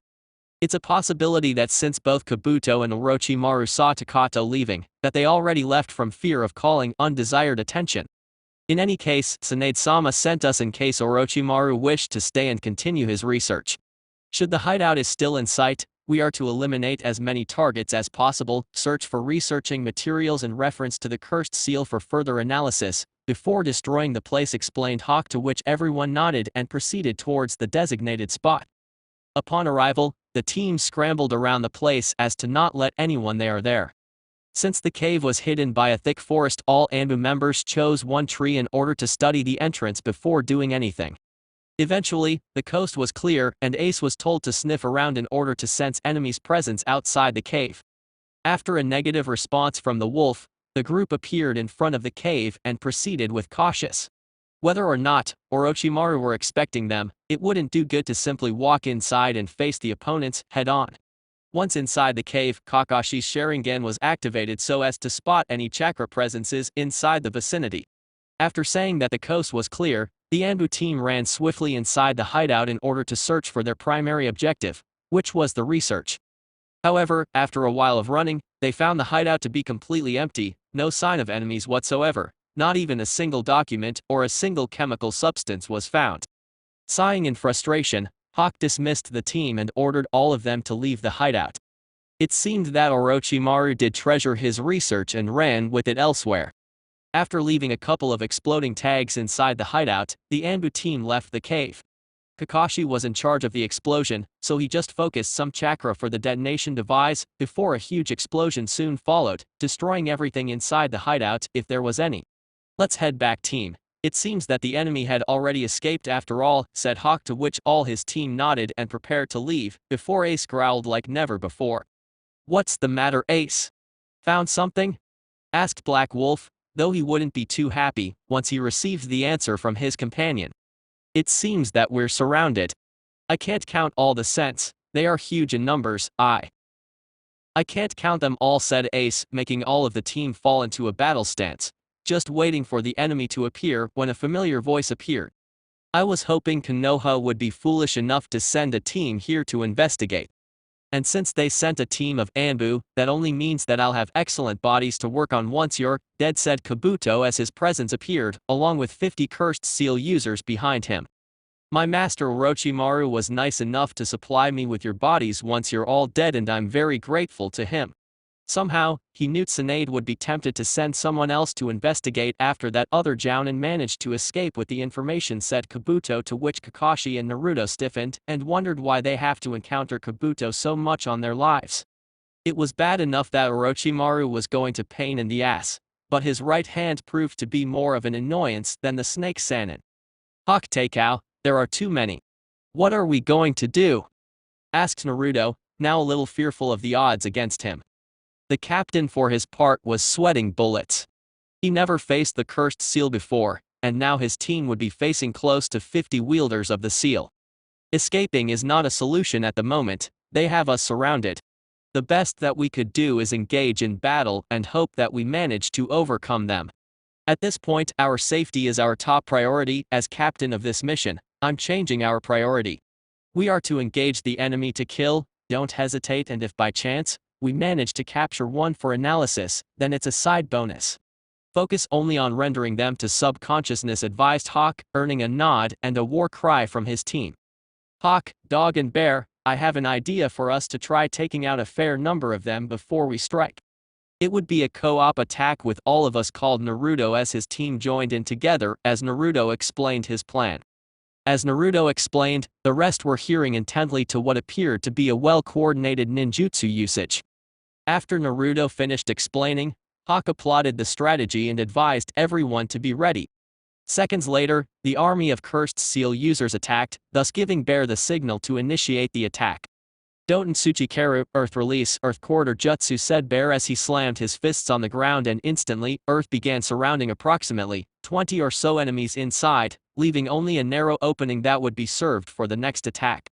With Phase 1 completed, Hawk and Dog began their series of hand seals for simultaneous Katan Kiryu Enden, Fire Release, Fire Dragon Missile Jutsu, being aimed at the hole created by Bear.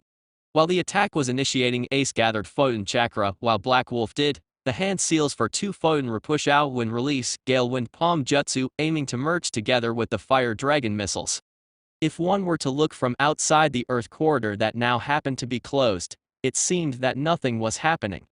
However, seconds after the coordinated attacks, the Earth Corridor began to crumble, followed by a massive explosion, thus burning all of the enemies inside the Earth Corridor into just ashes. Upon seeing the result of what appeared to be plain futile, Kabuto groaned in annoyance from seeing close to half of his troops getting killed by 3 jutsus alone. Whether or not Kabuto was impressed with the result, he knew this weren't amateurs and considered joining the battle to ensure their deaths. Back to Konoha Anbu team, it was pointless to say that they were visibly impressed.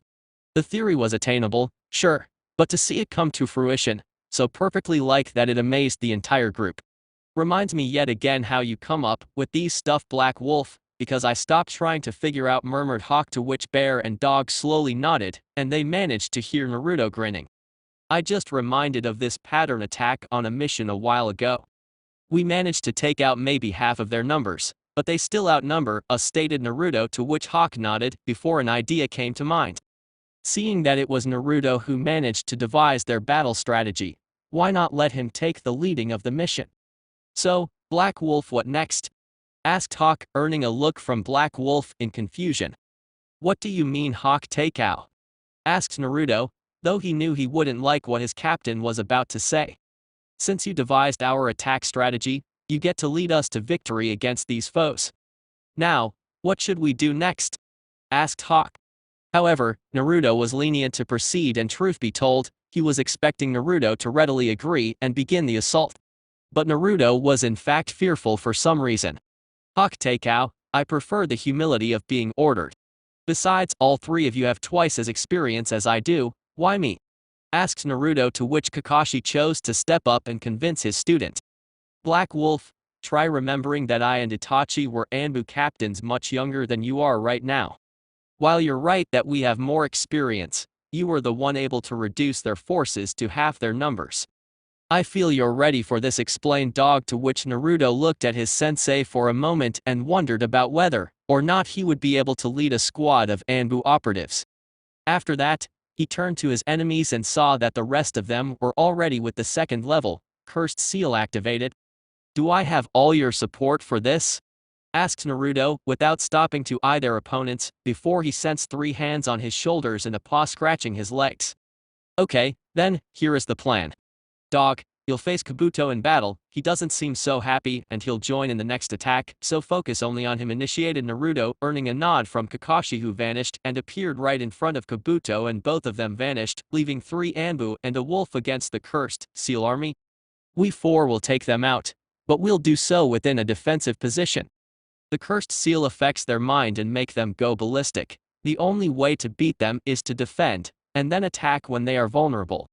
Me and Ace will supply a wind resistance around us, Bear and Hawk will use the opportunity and strike as much enemies as possible. Ace will have to use a little bit of chakra to hold their attacks for as long as Hawk and Bear needs to. After that, we can turn our defensive wind into an offensive one and hopefully deal with them, explained Naruto, to which Ace nodded and awaited for the attack that was sure to follow. With Kakashi minus. I can see you went back to Anbu, Kakashi-san. Actually, I'm happy that the black-masked Anbu sent you here. I was hoping to kill you once and for all. I have to tell you, Orochimaru wasn't pleasant upon losing the Sharingan to Naruto-kun. He'll be dealt with soon enough, said Kabuto, but frowned once he saw Kakashi laughing, and he admitted something was entirely wrong here. Normally, Naruto's treat alone was enough to unnerve him. I admitted I was getting somewhat sloppy after I retired from Anbu. You couldn't possibly hope to beat me, nor can't you beat Naruto. He managed to fight Sasuke's cursed seal level 2 and he was victorious. Also, I was hoping you could tell Orochimaru to go to hell, but I guess you had a long live so far, Kabuto. I'm sorry to say that your death is today, said Kakashi as he activated his Sharingan, and suddenly, Kabuto was trapped within a powerful genjutsu called Magen Jigoku Guku no Jutsu, demonic illusion, hellfire technique. Suddenly, Kabuto was facing the depths of hell as a volcano temperature fire surrounded his body. Normally, genjutsu only affected the opponent's mind, thus sending false information to the enemy's brain. However, this one was quite different, and Kabuto remembered how Sasuke used to do the same technique, just by looking with his Sharingan. However, Kabuto prided himself of his excellent chakra control, so he was able to disrupt the genjutsu, before eyeing Kakashi holding a Kurenai on his right hand. Took you quite a while to disrupt that genjutsu, Kabuto-san. I was really considering killing you already while you're fighting the genjutsu, but with your little cell regeneration ability, I have to deliver a killing blow. Let's go, said Kakashi before he vanished from sight and hit the Kurenai right on Kabuto's right shoulder, thus earning a scream from the man, before Kakashi kicked him in the gut and sent him flying. When Kabuto got up and let his ability do its thing, he was wondering what happened to Kakashi suddenly becoming stronger and faster like that.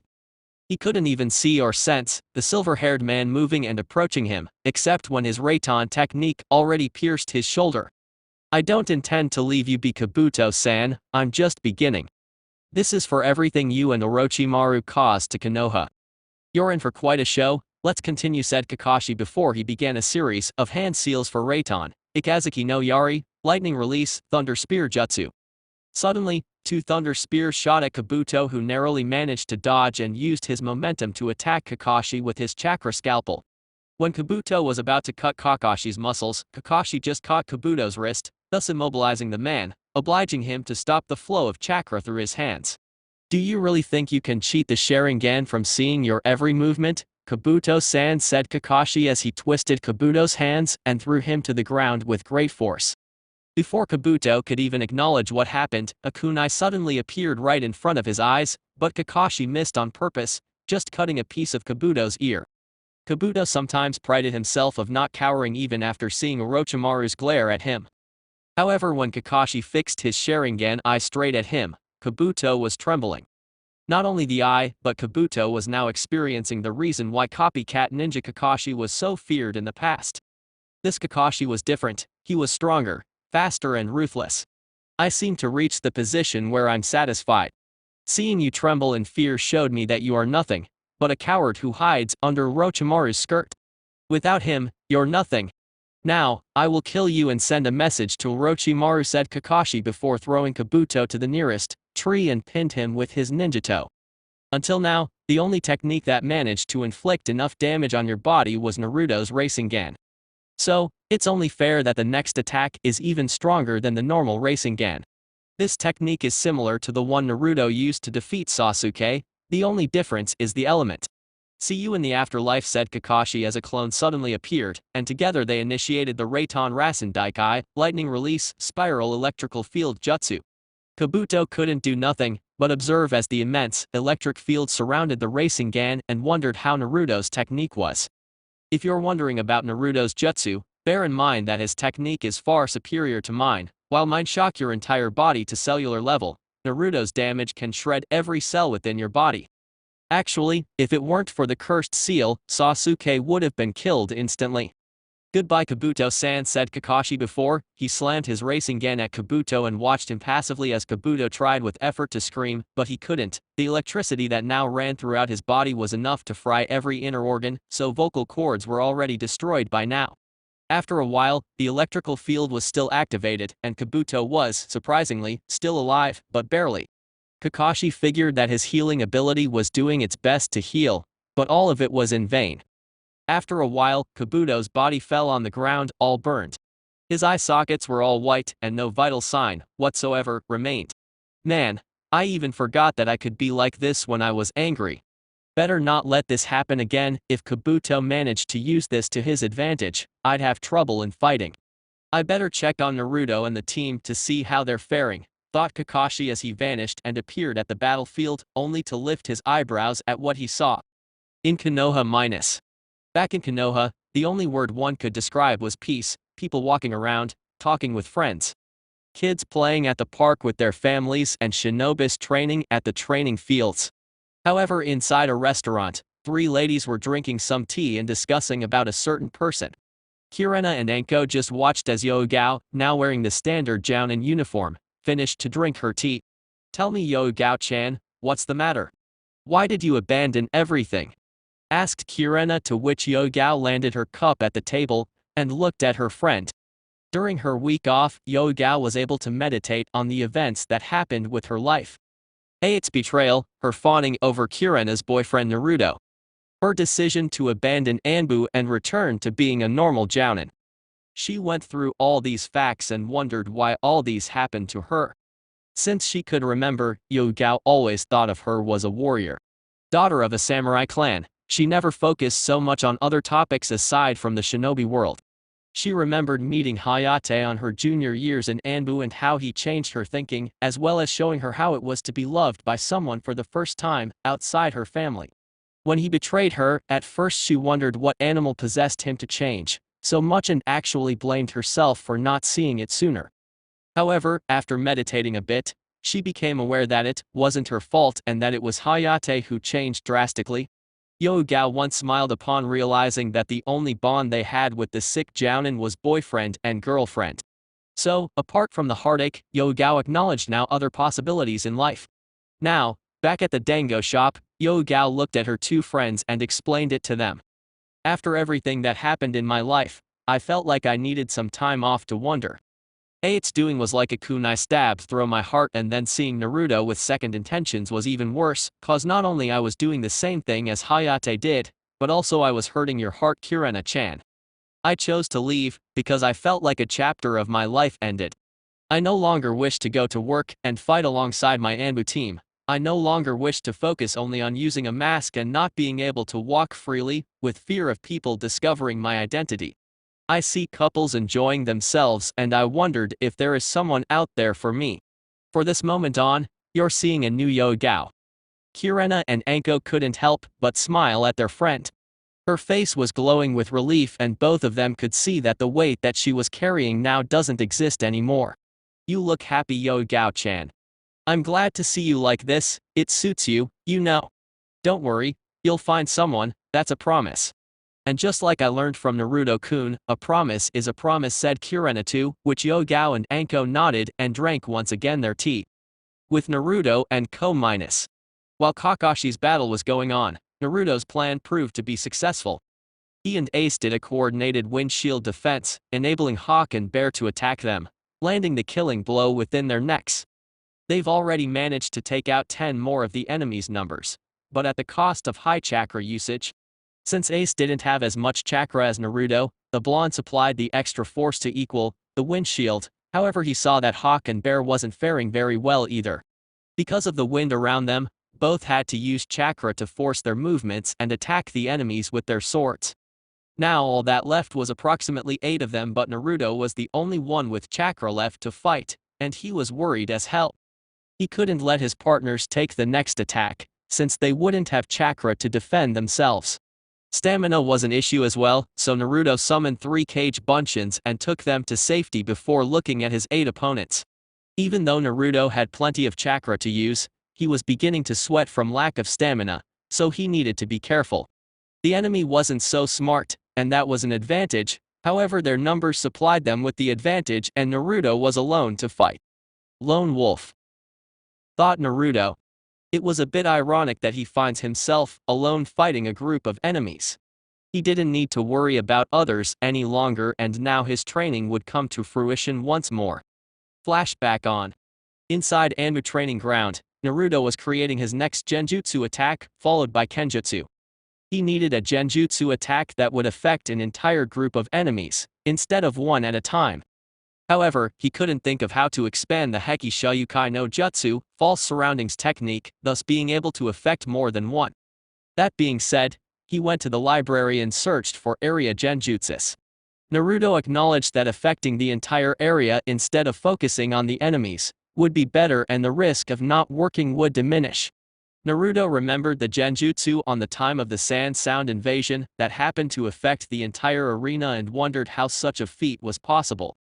According to a book he took, in order to affect an entire area, Naruto would have to expand his point of focus and spread the chakra along the area, which will be affected by the genjutsu.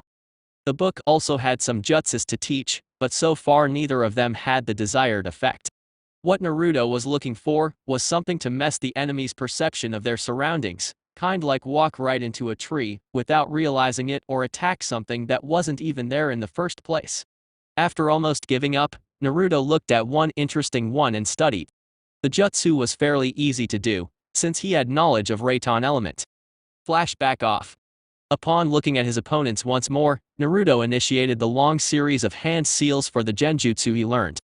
The cursed seal users, though, attacked him once again, however by the time they began moving, Naruto finished the hand seals and screamed. Magi Nakara Arashi, demonic illusion hellstorm jutsu, said Naruto as he expanded his chakra to catch the whole field, thus trapping every enemy inside. The army suddenly stopped and tried dodging the incoming torrential lightning bolts from the sky. The sky was black and the thunderbolts were destroying the entire field, halting the advance of the cursed seal users. They didn't know what was happening, and by now, the cursed seal already reverted back. Naruto used this advantage and attacked all of them individually, just like Hawk and Bear did, right in the neck. This was the scene Kakashi saw upon arriving. He saw the lightning bolts tormenting the forest and Black Wolf killing everyone and no sign of the rest. His Sharingan alerted him of genjutsu usage, and he wondered if Naruto was the creator of this wide area genjutsu. He saw Naruto killing everyone, but one girl, just knocking her off instead. After dispelling the genjutsu, Naruto fell on the ground, panting from using so much chakra for this technique. Seeing this, Kakashi ran to his student to see if he was okay, to which Naruto nodded and slowly got up. "I'm okay," so as the team said Naruto before 3 Kage Bunshins appeared, bringing his team. Kakashi nodded and gave Naruto a chakra pill to return to Konoha. When the team gathered again, Kakashi talked about him killing Kabuto and Naruto told about his new genjutsu attack and him only knocking one of them out to bring to Konoha for analysis. "Great work, Black Wolf. Now, we'll rest for a bit before retuning to Konoha. Dog, please send a message to Tsunade-sama explaining about what happened and tell her that we'd be arriving shortly," ordered Hawk, to which Kakashi nodded and took out a scroll before writing a report to the Hokage. After finishing, he summoned Pakun and told him to give this to the Hokage, to which said dog nodded and left the premises. With Black Wolf resting near a tree, he was being studied by his peers. Kakashi was visibly impressed with Naruto's performance on missions and was glad that he chose to come back to Anbu duty. It's been a while since he fought seriously, and with his dog mask, he didn't have to worry about being seen by others. Hawk and Bear was also impressed with Naruto's plan of defense. However, both of them cursed their lack of chakra compared to Naruto. When Hawk said this out loud, Kakashi began laughing like crazy from remembering a certain Uchiha complaining about the same thing. What's so funny, senpai? Asked Bear, to which Hatake Kakashi looked at him. Oh, it's nothing. I just remembered Uchiha Sasuke complaining about not having as much chakra as Naruto a while ago, said Kakashi. Little did they know, though, that a certain fox felt tempted to text Naruto once again while he was asleep. Inside his Mindscape minus. Once again Naruto was standing in front of Kyuubi's cage. Why you interrupted my sleep, Kyuubi? Asked Naruto, before the fox laughed a bit before speaking. I believe I was clear that I would do this for time to time. First challenge was Zabuza. Now I'll search your mind for an enemy for you to beat, and I also will set the scenery. Let's see. The first challenge was a Suton Kenjutsu specialist, so Kasami would be the same challenge. I'm not in the mood of settling you against an enemy, this time you'll be facing an allied. I happen to know for a fact that Konoha produces some fine shinobi. So, how about this one, said Kyuubi as a person began materializing in front of the blonde. When the image appeared, though, Naruto could say he was shocked. There in front of him with his arms crossed, was his Anbu commander Yamato. However, something was amiss here. Why him? Asked Naruto, to which Kyuubi laughed a bit and responded. I know for a fact that you'll never get to fight a wood user, simply because he's the only one. However, Yamato's abilities revolve around Doton and Suton, as well as the fact that he is far superior to you in fighting skills. I won't be channeling my chakra to him this time, seeing that your state of mind is a little bit affected from your fighting earlier. Being that said, let's choose the scenery. Thought Kyuubi before the scenery changed and they returned to the place where Naruto first learned about wind manipulation. In the real world, all of them felt Naruto's chakra being used, and turned to see what was happening. Kakashi sighed and decided to explain. The fox is once again testing him, said Dog, earning surprised looks from Bear and Hawk. What do you mean testing him? Asked Bear. Kyuubi is a proud demon, so he constantly challenges Naruto on a battle. What he does is take an enemy from Naruto's memory and impersonate said person and his abilities. According to Naruto, the demon does this in order to improve Naruto's fighting skills and usage of his techniques. It's open for us to see if we so wish. We just have to touch his shoulder and we instantly enter Naruto's mindscape, said Kakashi before, seeing Hawk and Bear actually wanting to do it, but both felt hesitant to do so, from fear of seeing the beast. However, they wished to see what was going on, so all three of them went and asked Ace to guard them. When they touched Naruto's body, immediately, they appeared inside the training field. It seems we have audience yet again, said Kyuubi, gaining the attention of the three Anbis. Kakashi was fine, since he already saw the fox the first time, but Hawk and Bear were trembling like crazy. Don't worry about the fox, he won't do anything to either of you, said Naruto, not even bothering to turn, thus remaining to Yamato. Wait, why Naruto is fighting our commander? Asked Bear, after being able to, maintaining a calm behavior. I happen to set him up against Yamato, so that Naruto can experience fighting. First one was Momoki Zabuza and now, it's Yamato's turn, said Kyuubi, before issuing Yamato to begin.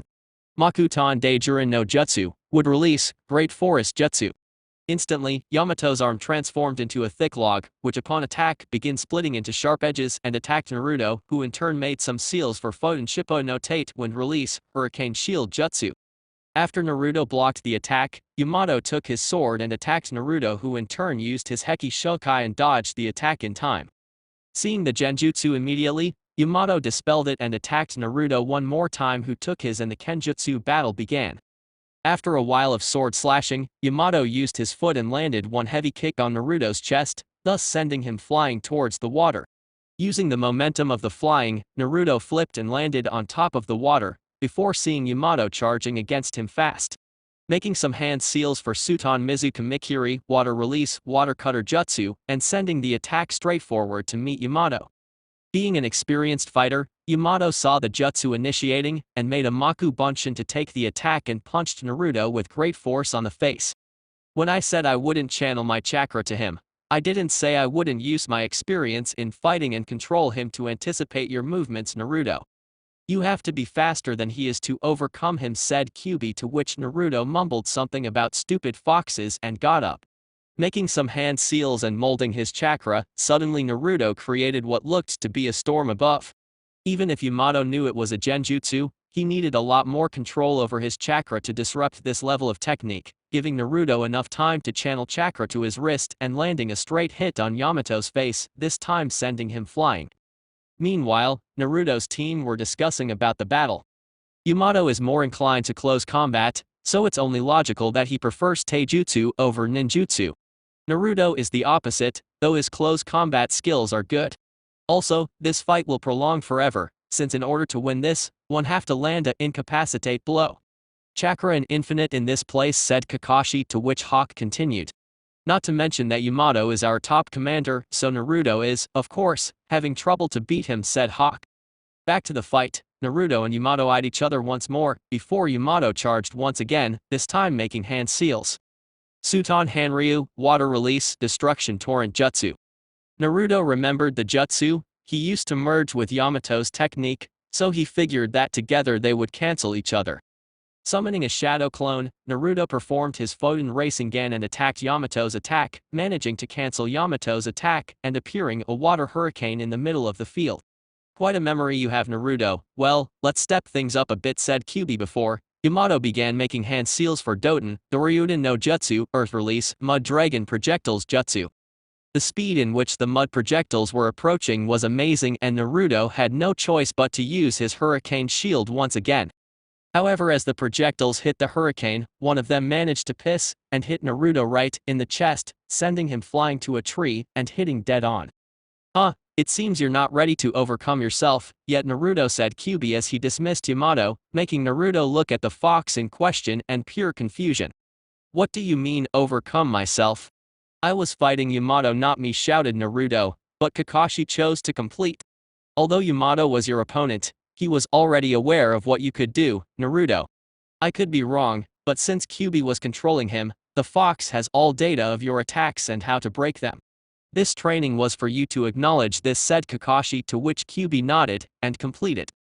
The only time you managed to hit Yamato was because you used an attack that up to now you hadn't used it yet, hence why I was taken by surprise.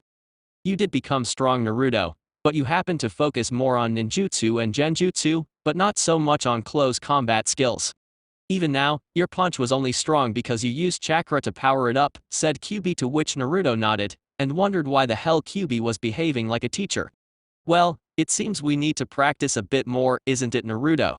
Asked Kakashi as he helped his student to stand up. Just before Naruto was about to reply, all of them were expelled from inside his mindscape and appeared in the outside world. A few minutes later, the group charged back to Konoha before reading Tsunade's message. According to the woman, even though the hideout was already empty, the mission was a success, seeing that not only Kabuto was killed, but also they managed to send one of the affected for analysis. Kakashi, however, saw that Naruto wasn't so thrilled to lose Kyuubi's challenge, so he slowed down a bit and asked about it. It's been some time since someone kicked my ass, sensei. I'm just coming in terms with it, said Naruto, to which Kakashi nodded and explained it to his student. It's not always a good thing to never lose. No matter how humble you are, you'll end up being arrogant about your abilities and underestimate the opponent. Ever since you brought Sasuke, you've never faced someone you couldn't beat. Sometimes, you need to lose in order to grow as a shinobi. When we come back, we'll train more your stamina and taijutsu. We'll search for a style that suits your fighting skills, said Kakashi, to which Naruto looked at him for a while, before nodding. Thanks, Kakashi-sensei. In Konoha Once the team returned to Konoha, they presented in front of Tsunade for advanced debriefing. Apart from the mission outcome, Tsunade managed to hear the fighting and was glad that Orochimaru's henchman Kabuto was finally dead. Tsunade fought the guy once and was ashamed to say she needed Naruto to help her out at the time. Of course, at the time, she still suffered from hemophobia and that damn snake happened to throw blood right at her face at the time. Without further ado, Tsunade dismissed the Anbu team and returned to her duties. After leaving Tsunade's office, the Anbu team scattered in separate ways since their job was done for the day. Kakashi, Hawk and Bear went to their homes, but Naruto had one last stop before heading home. He made a promise to come back to his lover, and he would kill himself before failing what he promised. As he jumped through buildings, He noticed the sun was a few hours away from setting down and remembered the time when he would just sit on top of Yondaim's head at the Hokage monument and just watch the sun setting and Konoha turning on their lights. Seeing this, he smiled as an idea popped in his head. After arriving, he knocked the door and waited patiently as he heard footsteps coming for the door. As soon as the door was opened, Naruto and Kirena faced each other for a while before the mask was off and they were already kissing each other. "I'm back my Heim, just like I promised," said Naruto, to which Kirena smiled and hugged him fiercely. "Thank Kami, I was worried about you. Every time Orochimaru decides to appear, something bad happens." "How did it go?" asked Kirena, to which Naruto explained everything from Kakashi landing a killing blow to Kabuto and Naruto's team taking out an army of cursed seal users. However, Kirena noticed Naruto's light-down look and wondered what happened. Upon asking, Naruto explained that he lost the battle QB setup.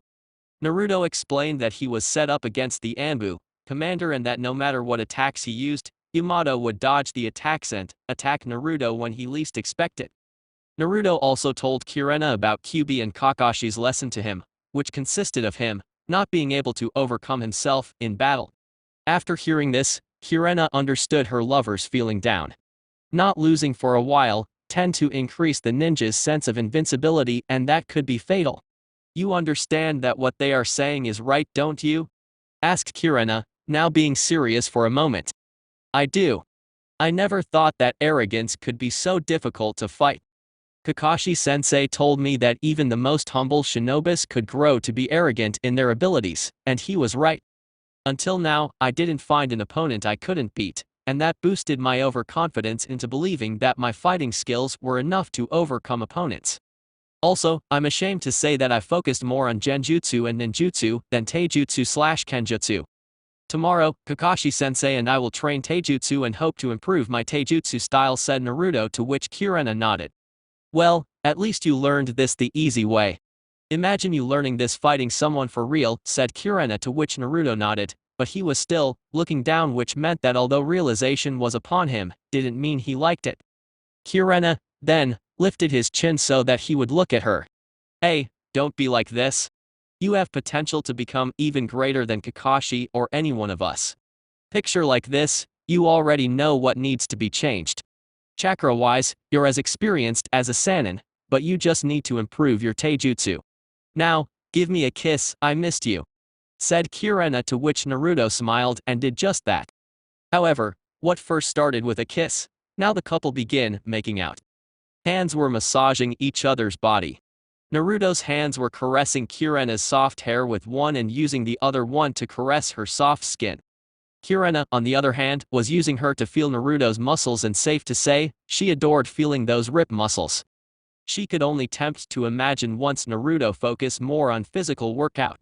Just the thought alone already turned her on, and now that they initiated the path, there was no turning back. Positioning to take Naruto's vest off, she ended up giving said indication to Naruto, who in turn smiled and gladly took his vest off, showing to Kirena his muscled chest. Said girl didn't waste time and began massaging Naruto's chest with her bare hands, before begin using her tongue to have a taste.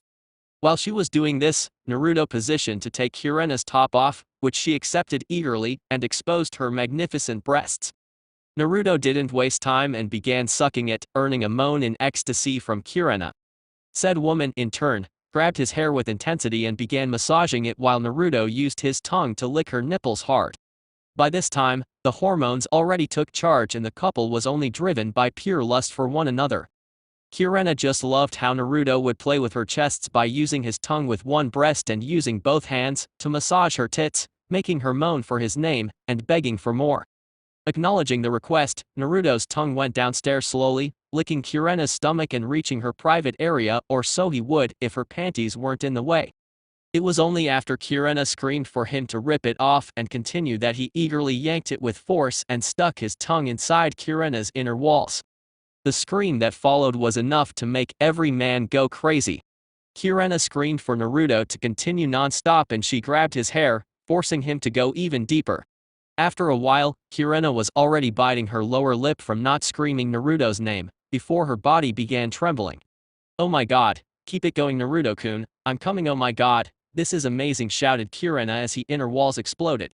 Hearing you moan makes me go crazy, Kirena whispered Naruto close to her ear, before he was tackled and instantly his pants were off. Kirena didn't waste time and put Naruto's cock inside her mouth.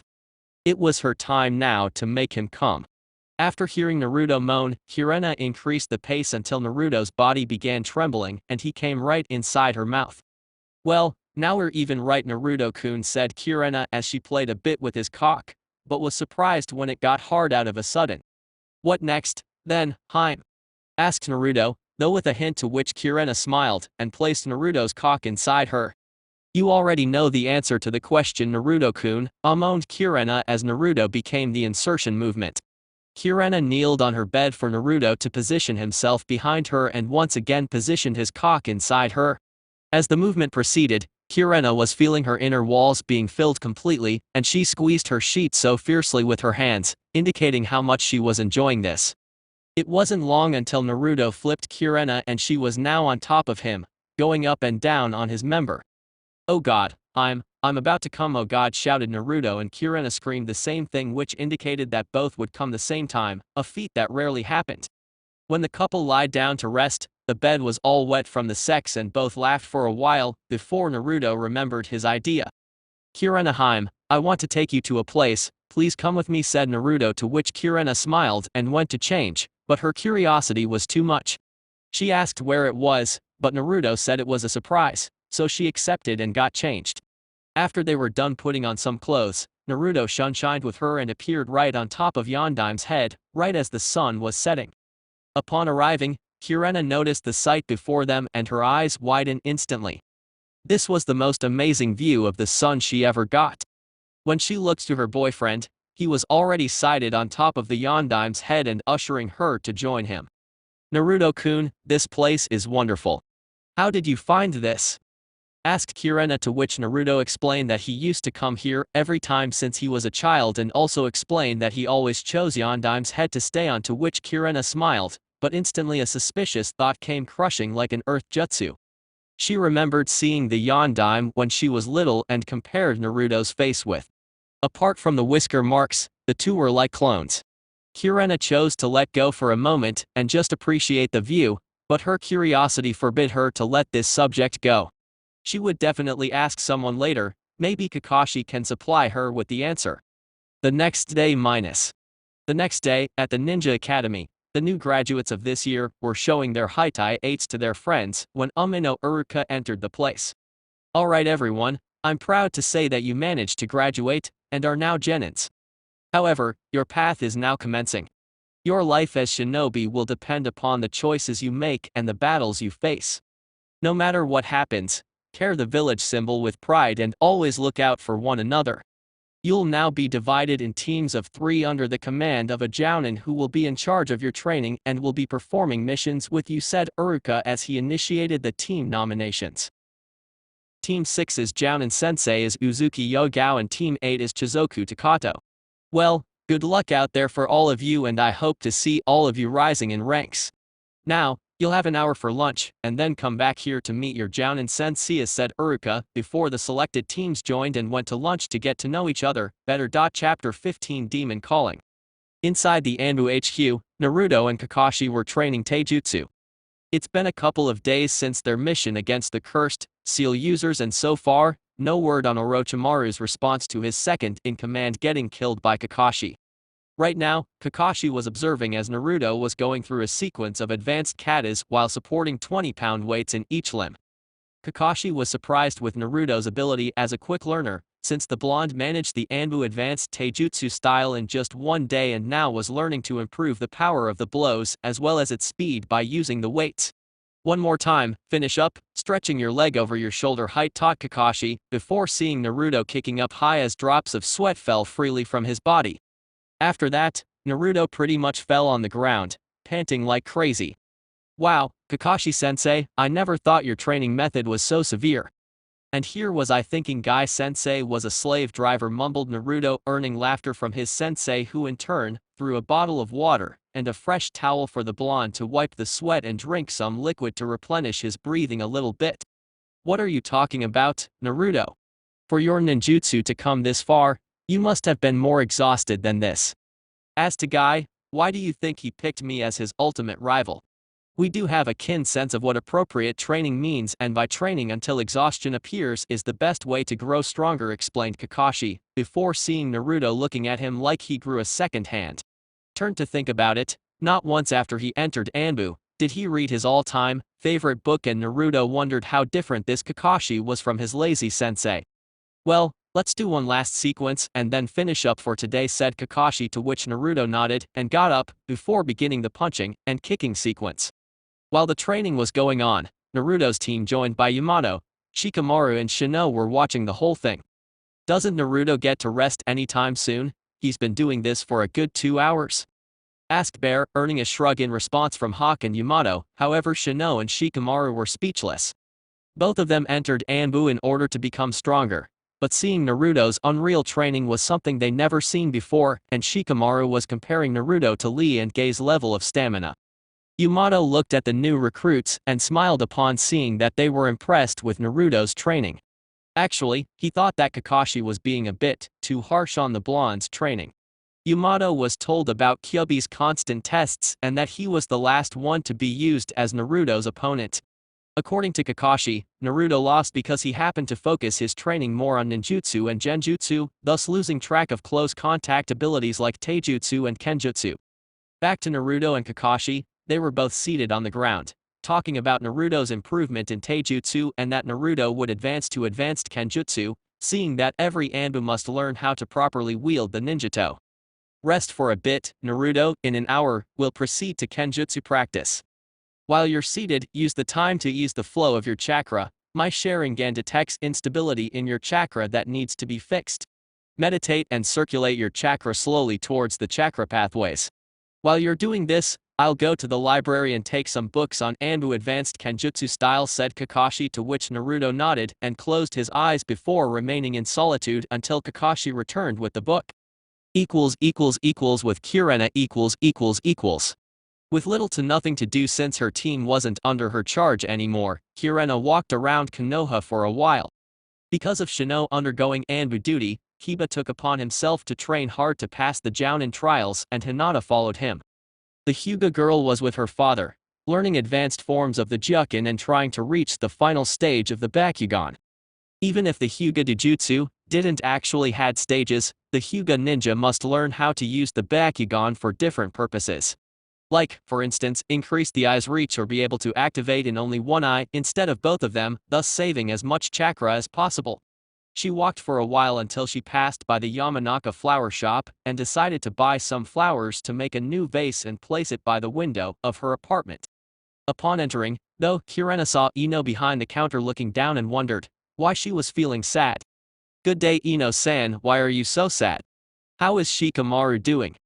asked Kirena, before seeing the Yamanaka girl look even further down and made her wonder if perhaps the Nara heir did something to upset her.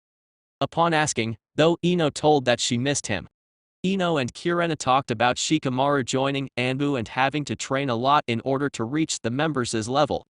Kirena nodded, since she knew all about not being able to see Naruto because he was either training to death or being sent to a mission outside Konoha. However, her case was different since Naruto was already 1 year inside Anbu before they got together. "Say, Ino, let's go out for lunch, you and me. You and I now share one thing in common, and I'd love to teach you how to deal with the fact that your boyfriend is currently in Anbu," said Kirena, earning a smile from Ino, who accepted the invitation, and both went to a sushi place right in front of the flower shop. After both seated, Kirena began explaining how Naruto, even though busy by either mission or training, would do everything he could to come visit for a while. Also, she told that he would sometimes sleep together with her. Ino, however, sighed, explaining that Shikamaru was too lazy to be doing two things at the same time. Ino told that while on a mission, the lazy genius could come up with thousands ways to proceed, but when it came to dating, he didn't know what to do. "Ino, I believe that as his girlfriend, you must talk to him about what you're feeling. Keeping up with Anbu is tough as hell, and he'll need to know that you exist in his mind and heart as well," said Kirena, to which Ino nodded, but wasn't entirely convinced, or rather was feeling nervous to speak about this subject with the lazy. "Kirena-san, How can Naruto keep up with all this and still has time to do all the stuff he does to you? I mean, he has to split in two for that to happen, said Ino, before seeing Kirena smile and telling her the answer. My boyfriend knows Kage Bunshin like no other ninja ever did. He usually leaves one inside the Anbu HQ and takes the time to come see me. Also, since Naruto's team often does a vast scouting mission within Konoha's wall, so he picks the side that my apartment is located so he could come greet me from time to time. I'm sure that Shikamaru will find a way to make it up to you, Ino. He is very smart after all, said Kirena, to which Ino nodded and appreciate lunch and having this conversation.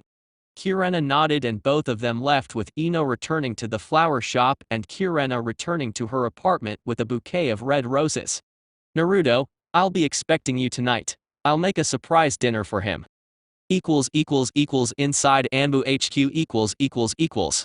After 30 minutes, Kakashi returned with a pile of material, but most of it wasn't for Naruto. When he got Shino and Shikamaru's attention, he threw a few books to each of them and told them to stop goofing off and get some training done. Shino received material for his lightning manipulation and Shikamaru received elemental initiation book as well as exercises for chakra and stamina increase. Even though I'm only training Naruto, doesn't mean I can't teach some stuff to you guys. Remember, although you are in Anbu now, you are Chunin in rank, thus both of you need to constantly improve your skills, said Kakashi before he returned to the center of the training ground to where Naruto was found meditating. Using his Sharingan, Kakashi acknowledged that Naruto's flow of chakra was consistent and stable, hence showing that the blonde was ready for more action. Naruto, that's enough for meditation. Now, shall we proceed to Kenjutsu practice? This time, you'll train with a much heavier sword as well as the already existing weights on your body. Now, get up and let's get a quick run with the advanced katas for this style. Back to Shino and Shikamaru. Both of them were hiding their faces behind the books as both of them were reading every piece of material Kakashi picked up for them. Shikamaru chose to learn about Suton manipulation, since his family's shadow manipulation was pretty much dealt with. His skills would only grow with time as his mind would be more sharpened, so his father told. Shino, for his part, was reading all about advanced Reiton manipulation, and he was enjoying every sentence of the book. Turning around and leaving, he said that he would see if there was an empty training ground for him to be able to set into practice everything he learned so far, while Shikamaru thought about using the same as Naruto since the blonde wasn't using the lagoon to practice. According to the book, for him to learn how to manipulate water, he would need to be in direct contact with it and focus on the water's properties. Shikamaru smiled upon learning that the water's nature was peaceful on the surface, but powerful below it, and that he held a certain similarity with this type of personality. Focusing on a single seal, Shikamaru closed his eyes and began to mold his chakra towards the water, in hopes of managing to complete the first exercise written in the book. Back to Naruto, he was swinging left, right, up and down and all the secondary directions, while adapting to the heavy sword on his hands. Kakashi taught him about how the sword must become like an extension of the ninja's body, meaning that Naruto needed to become familiarized with handling the sword even if Kenjutsu wasn't his style of fighting. Naruto, bend your knees at all times, you can't stretch your legs during movement. Your bones will be seriously damaged from the continuous strain you place them in. By flexing your knees, you'll have the necessary mobility for your movements. Go again, said Kakashi, earning a nod from Naruto, who in turn began, now, bending his knees and acknowledging the increase in speed and mobility. With Shikamaru, he was focusing for quite some time, but just as the book said, elemental manipulation is one of the hardest ninja arts to learn, but once he learned everything, Shikamaru would be able to move water at will. Closing his eyes once again, this time, focusing more chakra towards the water, Shikamaru managed to set the lagoon on edge by using his chakra to change the flow into an unstable one. When nighttime reached, Naruto was finding hard to walk from his all-day training and turned to look at Shikamaru, already able to manipulate water at will. Getting up, Naruto greeted Kakashi goodbye in hopes of seeing Kirena tonight for some dinner. The blonde was exhausted, however, he knew he couldn't simply walk to her house, hence why he used the last of his stamina to jump through the roofs, thus reaching his lover's house in a few minutes. Upon arrival, he knocked on the door a few times before Kirena opened with a smile on her face, kissing him on the lips and ushering him to enter inside, saying that she made some dinner for him. Needless to say, Naruto kissed Kirena's foot in appreciation for some food. As the blonde ate his blessed meal, he and Kirena talked about Naruto's training. After a while, Kirena talked with Naruto about her talk with Ino and how much she missed Shikamaru before Naruto said that the Naro was training hard to initiate Suton manipulation. Naruto found it strange that Shikamaru didn't leave Anbu HQ since the day he entered and he promised Kirena to go talk to him tomorrow. After the light conversation between the couple, they ate dinner quietly, while each one looking at one another and smiling. Sometimes words didn't express more than a look, after all. Eventually, Naruto took the opportunity to curse Kakashi-sensei for almost killing him in training, earning laughter from his lover. Kirena always wanted to know about Naruto's limit, but now she knew that only someone like Kakashi could make him get tired like this. After dinner, Kirena invited Naruto to take a shower with her, to which he gladly accepted, and then, both went inside the bathroom, naked. After the water drenched Naruto's muscle straining, he felt two soft hands caressing his body, before turning and kissing Kirena deeply. No matter how much his body suffered from pain, Kirena's hands would always manage to heal every muscle in his body, even if she didn't know how to perform medical ninjutsu. "Your hands are so soft, Kirena-chan. I wish I could feel them forever," moaned Naruto as the couple hugged. Kirena for her part smiled and continued to rub her hands on her boyfriend's body, while confident that Naruto enjoyed that a lot. "Your muscles are so stressed up, Naruto-kun. Let me see what I can do to ease the strain," whispered Kirena close to his ear, earning a shiver in anticipation from Kirena's sexy voice.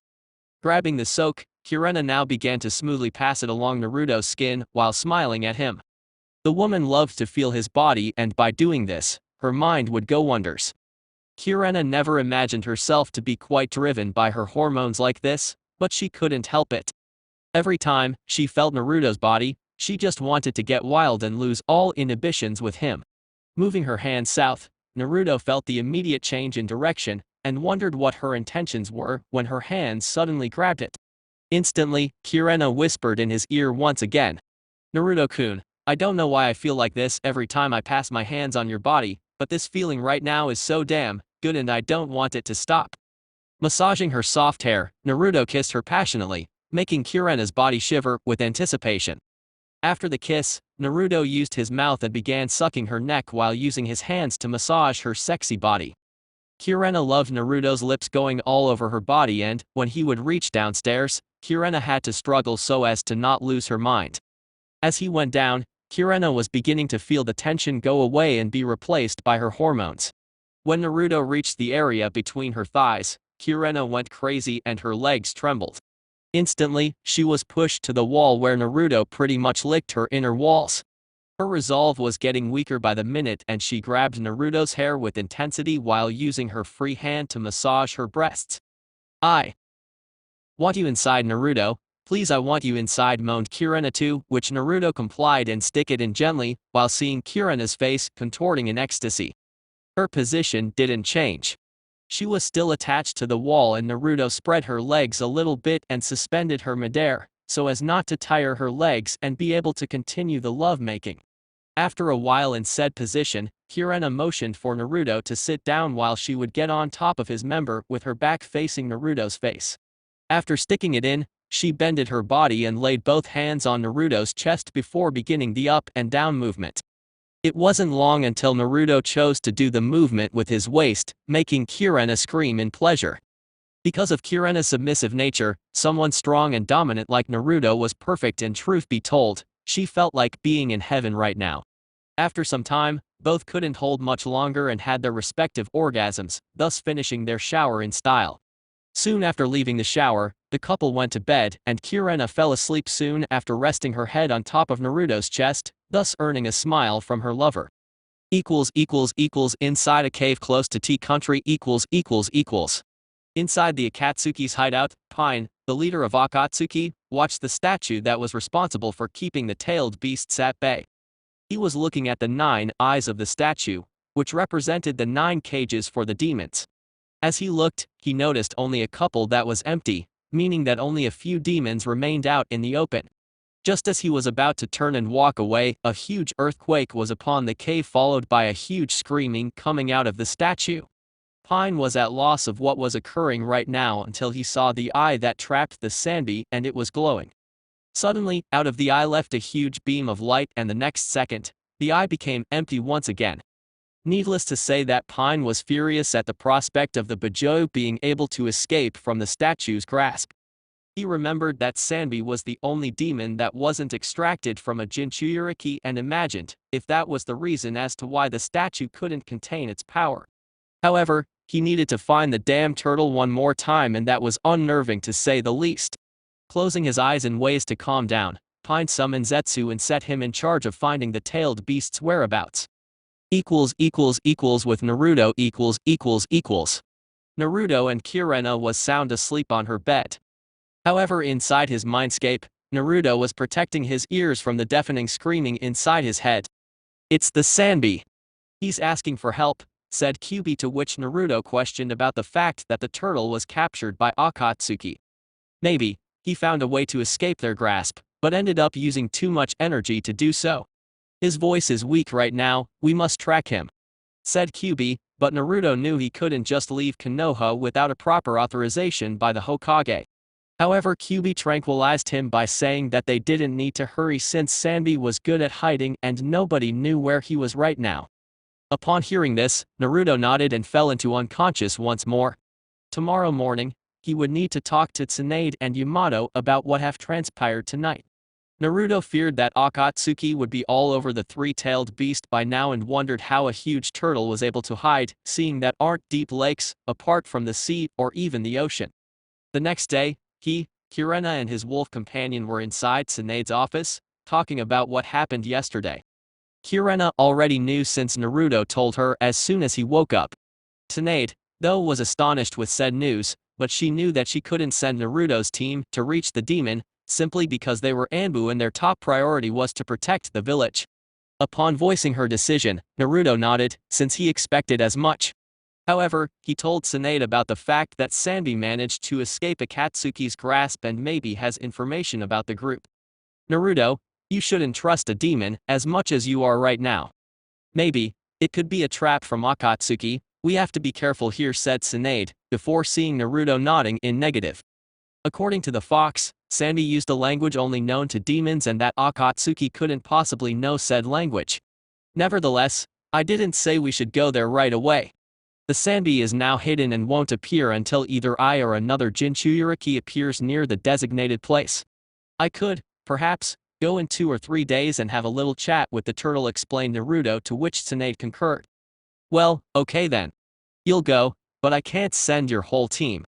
Kakashi and Kirena will follow you in 3 days from now for you to be able to meet up with him.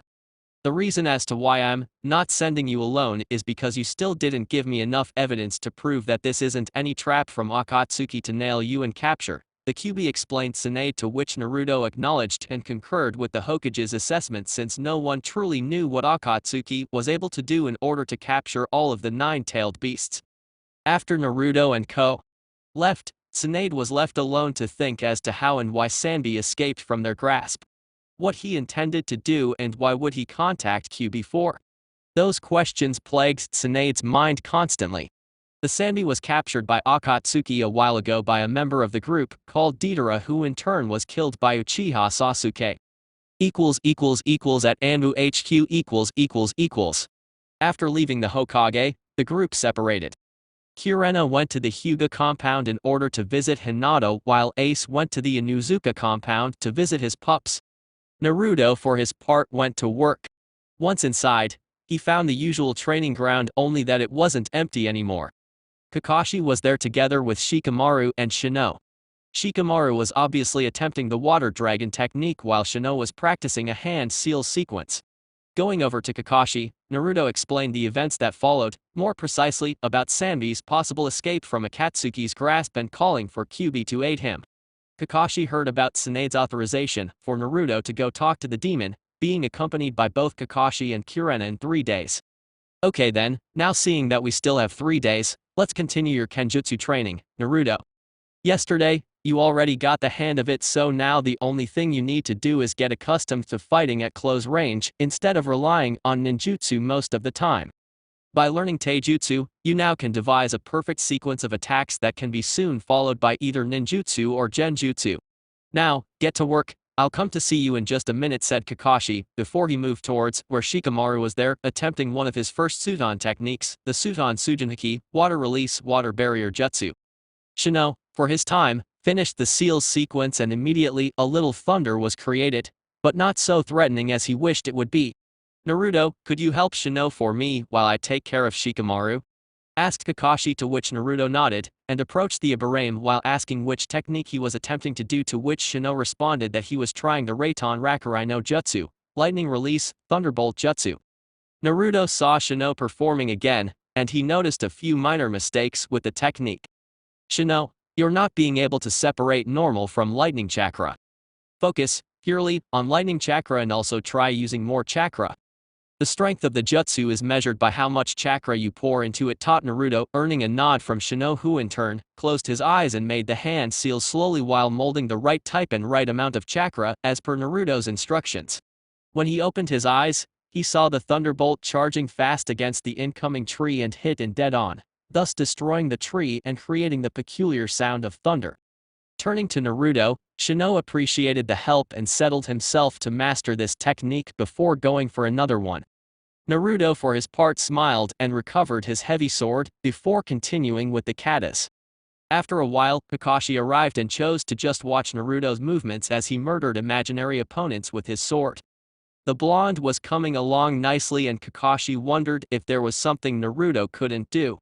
Naruto, now use chakra to increase your speed. Pure speed alone is good, but if you add chakra to the mix, you'll be much faster, thus it will be difficult for the enemy to track you, said Kakashi, earning a nod from Naruto as he channeled chakra to his feet and doubled his pace. As he was performing the exercises, he couldn't help but find flaws in what Kakashi just said, and voiced it while slicing the air. Kakashi-sensei, if I use chakra to increase my movements, someone with a dojutsu could see where I'm going, right? Won't that be a serious disadvantage, said Naruto, to which Kakashi smiled, seeing that the blonde had enough knowledge to sometimes doubt the orders of a superior. Yes, you're correct. However, you won't need to fight a Hyuga and the only Sharingan user, that is our enemy, is Itachi, so trust me, he won't need the Sharingan to match your speed. Continue with this pace until I say so, explained Kakashi.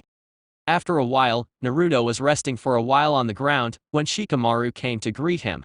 When Naruto saw the Nara heir, he could see that the man didn't sleep at all since he began his training, and he remembered about Kirena's talk with Ino. Shikamaru, how long have you been here? Asked Naruto, earning a sigh from Shikamaru, who clearly saw this coming. Counting today, there would be 2 days now. Troublesome. Suton manipulation is hard to perfect, mumbled Shikamaru, earning a disapproving look from the blonde. Clearly, you don't expect to master elemental manipulation in 2 days. You need to get some sleep. Also, Kirena-chan told me about the fact that Ino misses you a lot. She hasn't seen you since you got inside HQ. I happen to know you won't get any missions until they qualify your skills worthy in battle, so go find her and then get some sleep. Your chakra control is ruined because of lack of sleep. Go and sleep for a while, and then return here. You'll see that it will be easier. Suton manipulation requires a steady chakra control in order to properly manipulate it. You can't hope to achieve that with only your mind awake and the body asleep, explained Naruto, earning some mumbling from Shikamaru. Kakashi heard everything and concurred with Naruto. Suton manipulation, although relatively easy to master, requires full attention. Shikamaru, for his part, wondered about Ino and felt ashamed that he completely forgot about her. He hoped she wasn't mad at him for not paying attention to her. He nodded at Naruto and left the premises to go meet with Ino and then return home to sleep for a while. Shino had to leave as well because of a family conference. After seeing both leave, Kakashi approached the blonde. Naruto, tomorrow I'll be setting you up against those two in battle, said Kakashi, earning a look in surprise from the blonde, since, clearly, he wasn't expecting this. This will be a test of your performance so far. You'll be restricted to taijutsu only while they won't have any. I'm doing this for 2 reasons. First is to test how far you've gotten, and second is to test if those two are truly ready to fight against tough opponents, said Kakashi, to which Naruto smiled. You consider me a tough opponent, Kakashi-sensei? Asked Naruto, earning a nod from Kakashi. Your skills are top-notch and your chakra and stamina are off the charts. I'm just stating a fact. Besides, I believe those two will end up using their family techniques, stated Kakashi before ordering Naruto to continue with the exercise and don't stop. Okay, Kakashi-sensei, but first can I expend some chakra on a jutsu? It's killing me inside, laughed Naruto, earning a nod from Kakashi. Naruto, after the authorization, began his hand seal sequence and screamed Foten Kumo Shippu, wind release, fierce hurricane jutsu. Instantly, Kakashi was head-to-head with an immense hurricane and had to focus chakra to his feet, so as not be sent flying. Flashes of fights against Suna ninjas passed inside his mind, and he wondered if Naruto would be able to pass on his ability with Foten ninjutsu. So far, only Asuma was a Foten user, but his style was more suited to his trench knives rather than the techniques itself. While Asuma was more close-range fighter, Naruto's chakra capacity suited him better for medium range. Also, the fact that his taijutsu is now up to par, he could adapt easily to close-range fighting. Okay, Naruto, now that you leveled up the entire training ground, again, let's continue with your kenjutsu practice, said Kakashi, earning a nod from the blonde who channeled chakra to his feet and dashed to the front before making a fast swing with his sword. In the Anbu commander's office. The office was similar to the Hokage's, except not as large and certainly not illuminated by sunlight, meaning no windows. The people inside were having wild discussions about Naruto's mission, and Yamato never thought he would see Anbu members whine about not being able to go on a mission with the blonde. How many times have I told you to? We cannot afford to let both of you go with high M and leave the village unprotected. Besides, Hokage-sama already set Kakashi-senpai and Kirena-san to accompany him, so I'm sure he'll be okay, said Yamato, before seeing Hawk and Bear look at him not particularly convinced. Yamato-sama, Bear, Black Wolf and I formed a bond together, where he goes, we go. Our team together, even before Kakashi-senpai joined, was already one of the top Anbu teams. He won't need more than a day to go and a day to return. Can't you place another Anbu team to guard the village? Asked Hawk, before seeing a thinking pose from Yamato. He thought about the situation and couldn't help but smile while seeing how easy Naruto could befriend someone, even if he was now a changed person. Perhaps it was his ability to think of others before his own life, or perhaps it was deeper than that. Of course, he could place another team for border patrol while they were gone. Yamato didn't like to contradict the Hokage's orders, but these two's insistence to follow the blonde wherever he goes was something to consider. Okay, here is what we're going to do. I'll talk to the Hokage and see what she thinks about it. I'll give both you the answer shortly, offered Yamato, earning the nod of both of Naruto's comrades, before bowing in respect and vanishing via Shunshin. Well, Naruto, I guess I should stop trying to understand you. Seeing that his paperwork was pretty much done for, thanks to Moku Bunshin, Yamato thought about going to talk with the Hokage about Hawk and Bear's request. He wasn't in any kind of a hurry, so after leaving the Anbu HQ, using his trench coat and an imposing lion mask, Yamato walked casually towards the Hokage's tower. Being inside Anbu since forever, Yamato wasn't much known by the majority of the population, hence when the population turned to see him, all of them wondered who the guy behind the lion mask was. Yamato always joked that should the people of Konoha know about his Makutan ability, tomorrow the entire elemental nations would know and be assuming something that wasn't true, like for instance, if he was a descendant of the Shodan Hokage like the Hokage is. A while later, Yamato entered the Hokage tower and immediately every shinobi halted in their tracks and saluted the Anbu commander. Those chunin or higher ranks knew of such a position, but their fear was mostly caused by someone spreading false rumors about him being ruthless and didn't stand in subordination. Upon seeing even someone that graduated the same year as him at the academy was gulping nervously, but Yamato didn't bring himself to correct those rumors, whether it was by laziness or any other thing, he didn't know.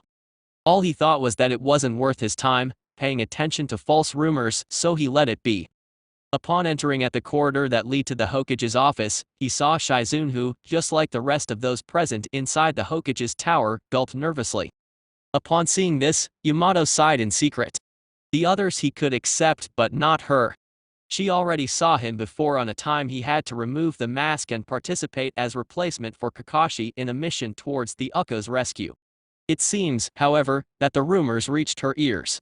Yamato always found Shizune to be quite pretty and even thought of inviting her for some coffee. However, after he was promoted to Anbu commander, his life became the Anbu HQ and his and the ninjas below his command. After knocking and entering inside, Yamato looked at the Hokage, who in turn was taking another one of her occasional nap. Shrugging it off, he just rested near the wall and looked outside for a moment. The sun was illuminating every path of the Leaf Village, looking like a city in the middle of the forest. Huge trees and gardens filled the village together with the buildings, and Yamato couldn't help but smile upon seeing a couple of children playing ninja right next to the Hokage's tower. Looking up, ninjas were found jumping through rooftops, which could only mean they were in a hurry to get somewhere. Looking back to the office, he noticed a television set showing what appeared the image of a hidden camera, and unsurprisingly so, Yamato saw a level training field inside Anbu HQ, which could only mean one thing.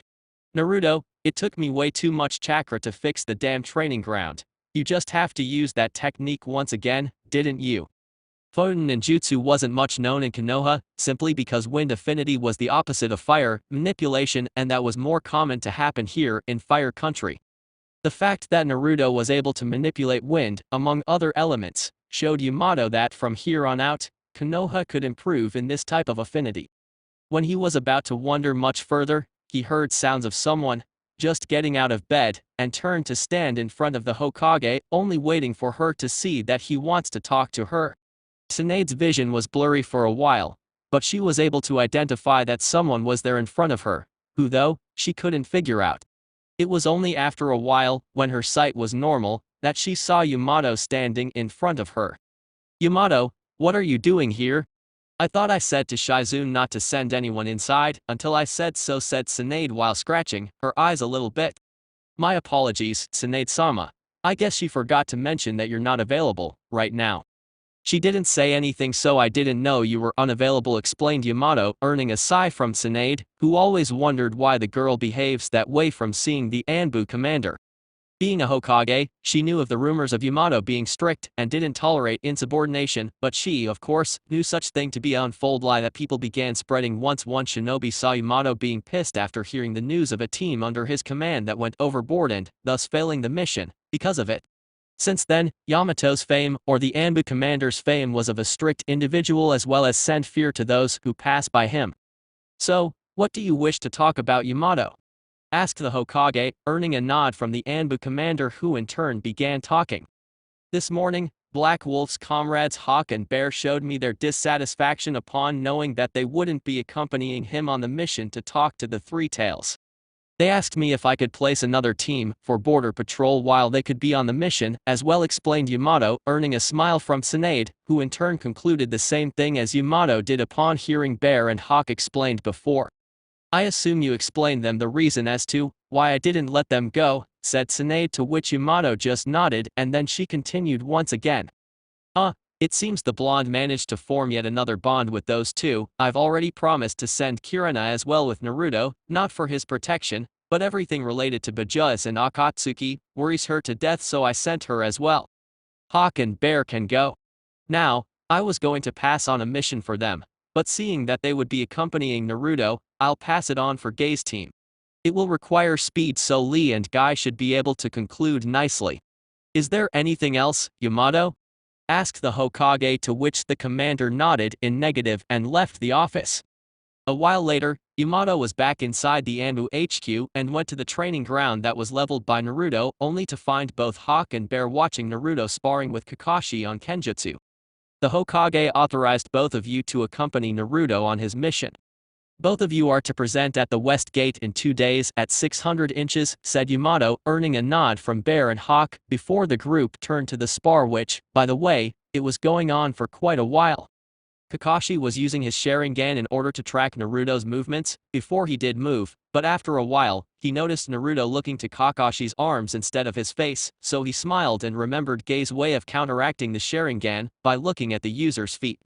Kakashi actually thought it was a good method if they were fighting in close ranged, however should the Uchiha use ninjutsu or genjutsu, Gai wouldn't even see the attack until it hit. Naruto's method was better and actually worked against the Uchiha. By following the opponent's arms, he could see body movements and hand seal sequences.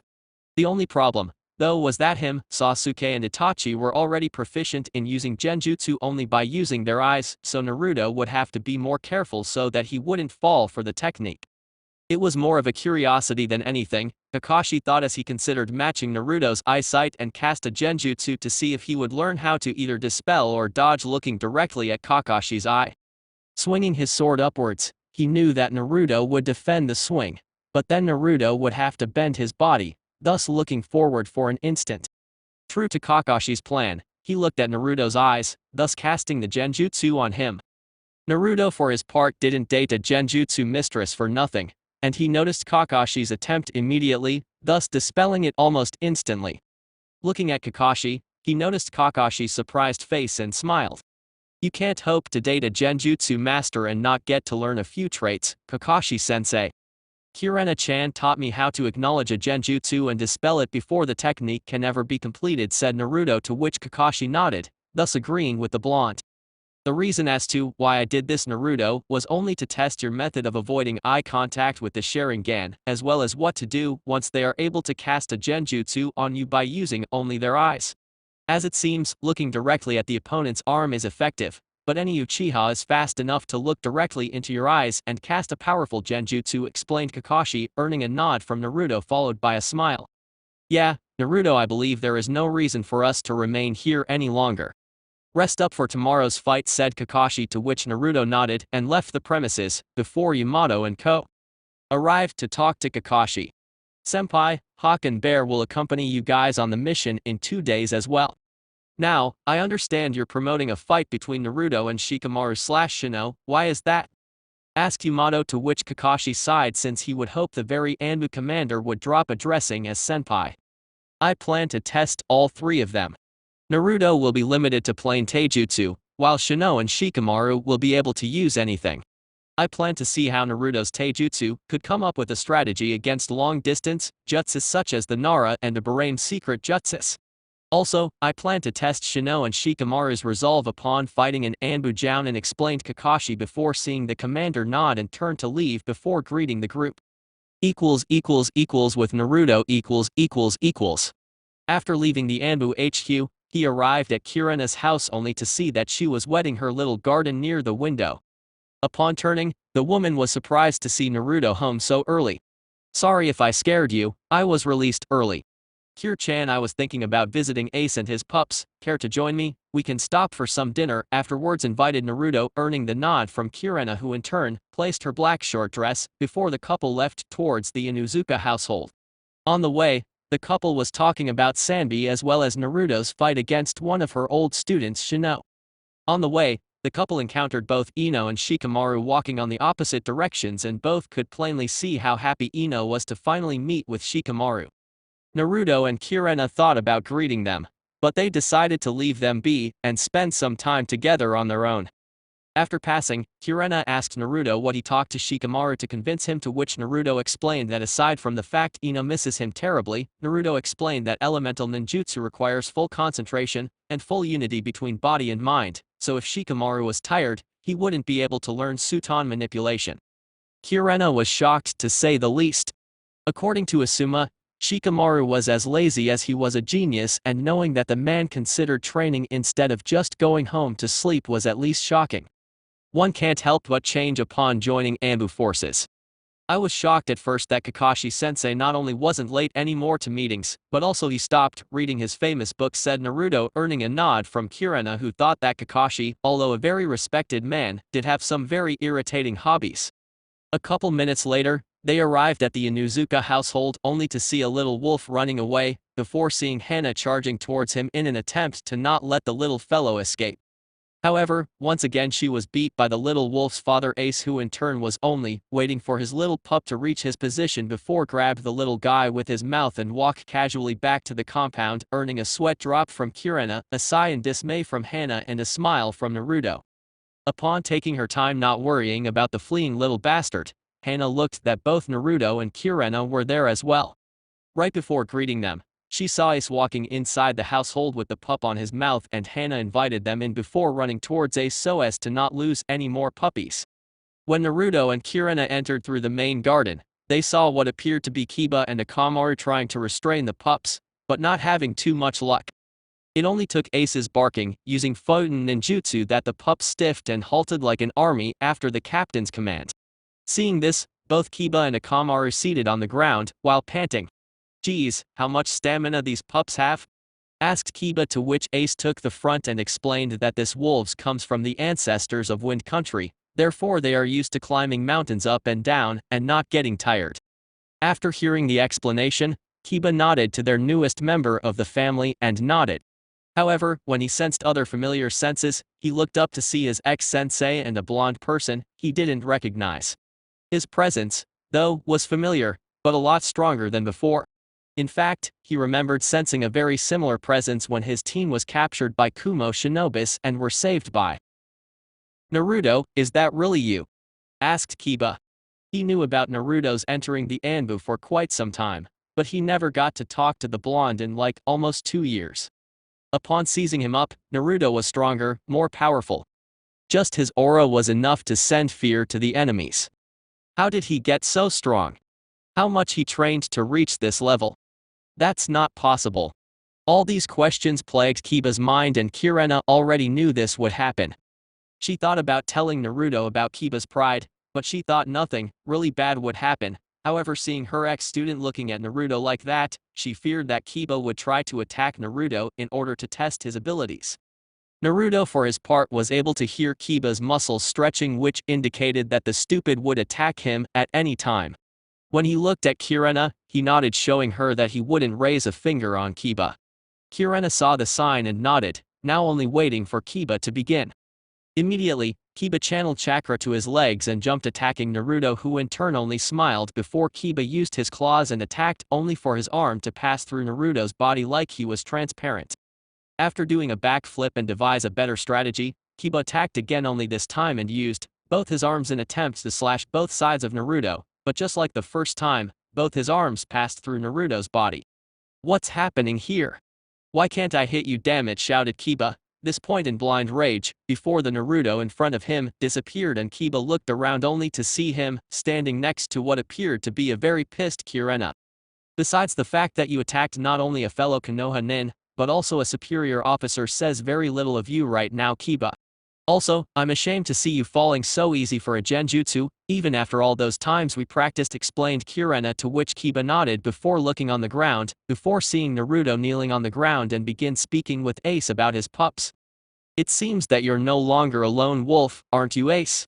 You already have a family here in Konoha, said Naruto, earning a nod from the wolf, who in turn smiled and looked up to see his beloved mate feeding one of his pups.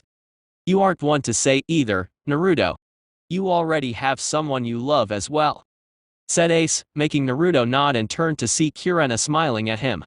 I guess you're right. So, I guess you'll be training these pups soon, so we aren't going to see each other much.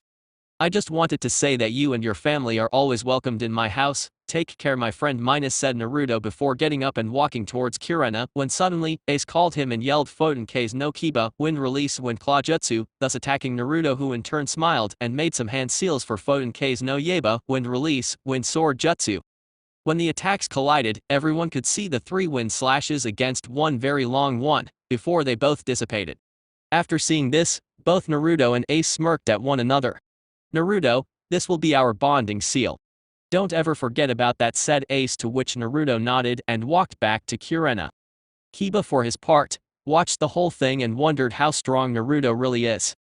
Genjutsu, Foten ninjutsu, what else? After a while, the couple left and Hana was alone with her stupid brother. Kiba, you damn imbecile, why would you attack him for? Shouted Hana, gaining the attention of Kiba, who only looked down in shame and walked back to his room, not even bothering to respond. But the answer was clear, at least to his sister. Naruto beat him without even lifting a finger, and now he doubted his skills. Out of a sudden, Sum walked into the garden only to see Kiba walking inside with his head down and tried to ask what was wrong, until Hana came and explained what occurred. Needless to say, Sum was pissed at her son from lack of knowledge regarding subordination and attacking fellow Konoha nins just to test his skills. Next day. The next day, Naruto was standing against both Shino and Shikamaru as promised by Kakashi. Shino and Shikamaru were discussing on ways to beat the blonde, since none of them ever went against him before, and none of them knew what he was capable of. They knew that Naruto would be limited with taijutsu only, so they were at an advantage since both of them happened to be long-range fighters. However, Naruto was and always have been a wild card, thus giving even Shikamaru a pain while trying to devise a strategy against the blonde. Naruto, for his part, was only waiting for them to attack. Being restricted to taijutsu, he just couldn't attack first, thus giving the enemies a lot of options to catch him with long-range attacks. This way, he wouldn't be the one to fall in an eventual trap. Back to Shikamaru, he thought of something that could work and explained to Shino, who in turn nodded, and both made hand seals. Kage main no jutsu, shadow binding technique, said Shikamaru, while Shino released his bugs and stayed only waiting for Naruto to go where they wanted. Seeing the shadow approaching, Naruto summoned chakra to his feet and dodged strongly to the left, thus gaining speed when Shino threw their bugs at him. Naruto knew that they would ambush him like that, but he wasn't afraid of Shino's bugs, sucking his chakra, since he had plenty to feed an entire hive, and not even be winded. Summoning once again chakra to his feet, Naruto increased his speed once more and passed through the middle of the bugs, thus not allowing them to capture him before he approached his two opponents. Shikamaru's Kage main was still active, but since Shikamaru couldn't control his shadow enough to dismantle the shadow beam, Naruto dodged the incoming shadow and jumped before landing a roundhouse kick right in his face, thus sending him flying. Shikamaru used the momentum and flipped his body, thus landing on his feet, before Shino warned him of Naruto's approaching once again. The blonde didn't even wanted to let them recuperate and charged in seconds, before seeing Shino making hand seals. Reiton Rakurai no Jutsu, lightning release, thunderbolt jutsu, thus sending the lightning strike straight at Naruto, who in turn jumped just in time and did a backflip before landing on the ground and eyeing his opponents once again. Shino and Shikamaru had to be the most intelligent ninjas of their generation, and Naruto knew they would be tough to beat. Charging once again, he saw Shikamaru doing hand seals for what seemed to be Suton Suiryuden no Jutsu, water release, water dragon jutsu, and prepared to his plan. Suddenly, a huge water dragon attacked Naruto, but the blonde dodged at the last minute to the right, before channeling chakra to his feet and increasing his speed, before attacking Shino right between his legs, before flipping and aiming an uppercut kick right at Shino's chin, thus sending him flying. Naruto didn't have time to see Shino's trajectory, because Shikamaru was using the opportunity to capture Naruto with his shadow, which he almost succeeded had Naruto didn't look backwards that exact moment. Focusing on another hand seal, Shikamaru screamed Kagenwi no Jutsu, shadow sewing technique, and the shadow instantly left the land and began to attack Naruto, who didn't waste time and kept dodging until he had a clearance of movement and summoned chakra to his feet once more to leave Shikamaru's field of sight for a moment before using chakra once again to approach Shikamaru, thus using his fist this time and landing a straight punch right at the left side of Shikamaru's face. This time, Naruto waited for his opponents to get up and wait to see what they would do when suddenly Shino's bugs left him once again, forming another Shino, and Shikamaru used Kage Bunshin and created a duplicate, thus surprising Naruto a lot, considering that Shikamaru still had energy left to split his chakra. However, now Naruto would face 4 enemies instead of 2, and now, it would one hell of a challenge. Meanwhile, the ones in the audience saw Naruto's taijutsu and couldn't help but applaud the blonde. Using his high chakra capacity, he could channel chakra to his feet, thus earning a boost in speed and approaching the enemy from his or her blind spot. Kakashi smiled upon seeing his student putting his training to fruition. Also, all of them acknowledged Shino and Shikamaru's teamwork against Naruto, but truly, they wished to see the aftermath of this fight. Now it was 4 against Naruto, and all of them knew it would be hard. Looking once again, this time Naruto attacked them first. Thus the 4 scattered to different corners and Naruto chose one to attack. Of course, it would be Shikamaru, since he was losing chakra fast and wouldn't be able to keep up with the Kage Bunshin. Seeing this coming, Shino and his clone advanced in terms of stopping Naruto before he landed a hit on the shadow clone from fear of sending Shikamaru straight to chakra exhaustion. The real Shikamaru knew about the weakness in this technique, but he didn't know that Naruto would be the one attacking this time. Yes, Naruto was a wild card, indeed. When Naruto landed a swift kick at the clone's stomach, it vanished and Naruto turned to see a panting Shikamaru. The fight was over, since one of the fighters wasn't able to fight any longer. However, they passed the test with flying colors and Shino and Shikamaru were now able to attend Anbu-level missions. Naruto received his sensei's approval before going to Shikamaru and tending to his comrade. Needless to say, Shikamaru smiled at Naruto, offering help to lift him up, to which he accepted. "You did improve your chakra capacity, Shikamaru. I never expected you to be able to do the cage bunshin," said Naruto, to which Shikamaru nodded, and said that even though he did, that wasn't enough to even land a hit on the blonde. "Forget about it. Let's just say that I had more time to train than you and we can leave it at that," offered Naruto, to which Shikamaru nodded, and then went to the nurse to have a little chakra incision. Sanbi's mission day Anbu Team 5 was waiting patiently for the mission's last member to arrive. Because Kirena would be following an Anbu team, it didn't make sense for her to go as a regular jounin, since it would show too much attention. So, Kirena went to change her attire and put on an Anbu armor suit, before looking at the mirror and admiring her appearance. A while later, upon her appearance at the meeting place, while everyone turned towards their destination, Naruto kept staring at his girlfriend for a while. Kirena, already picturing this, simply walked past him, before whispering to his ear some naughty conversation, making Naruto tremble inside, thus giving the victory to Kirena this time. She loved competing against Naruto to see who gets to tease the other more, and the count was even before, but now it seemed Kirena just gained a point in her favor, thus winning the competition for now. Instantly, images flashed inside Naruto's mind, but he threw them away for now, in hopes of focusing on the mission, but he smiled, though, upon looking at Kirena while thinking of ways to even the numbers once again. Revenge would be sweet. That's it for this part. If you enjoyed it, then like, share and subscribe for the next video, as it's going to be more interesting, and also check out my other playlists. Hope you would like them too.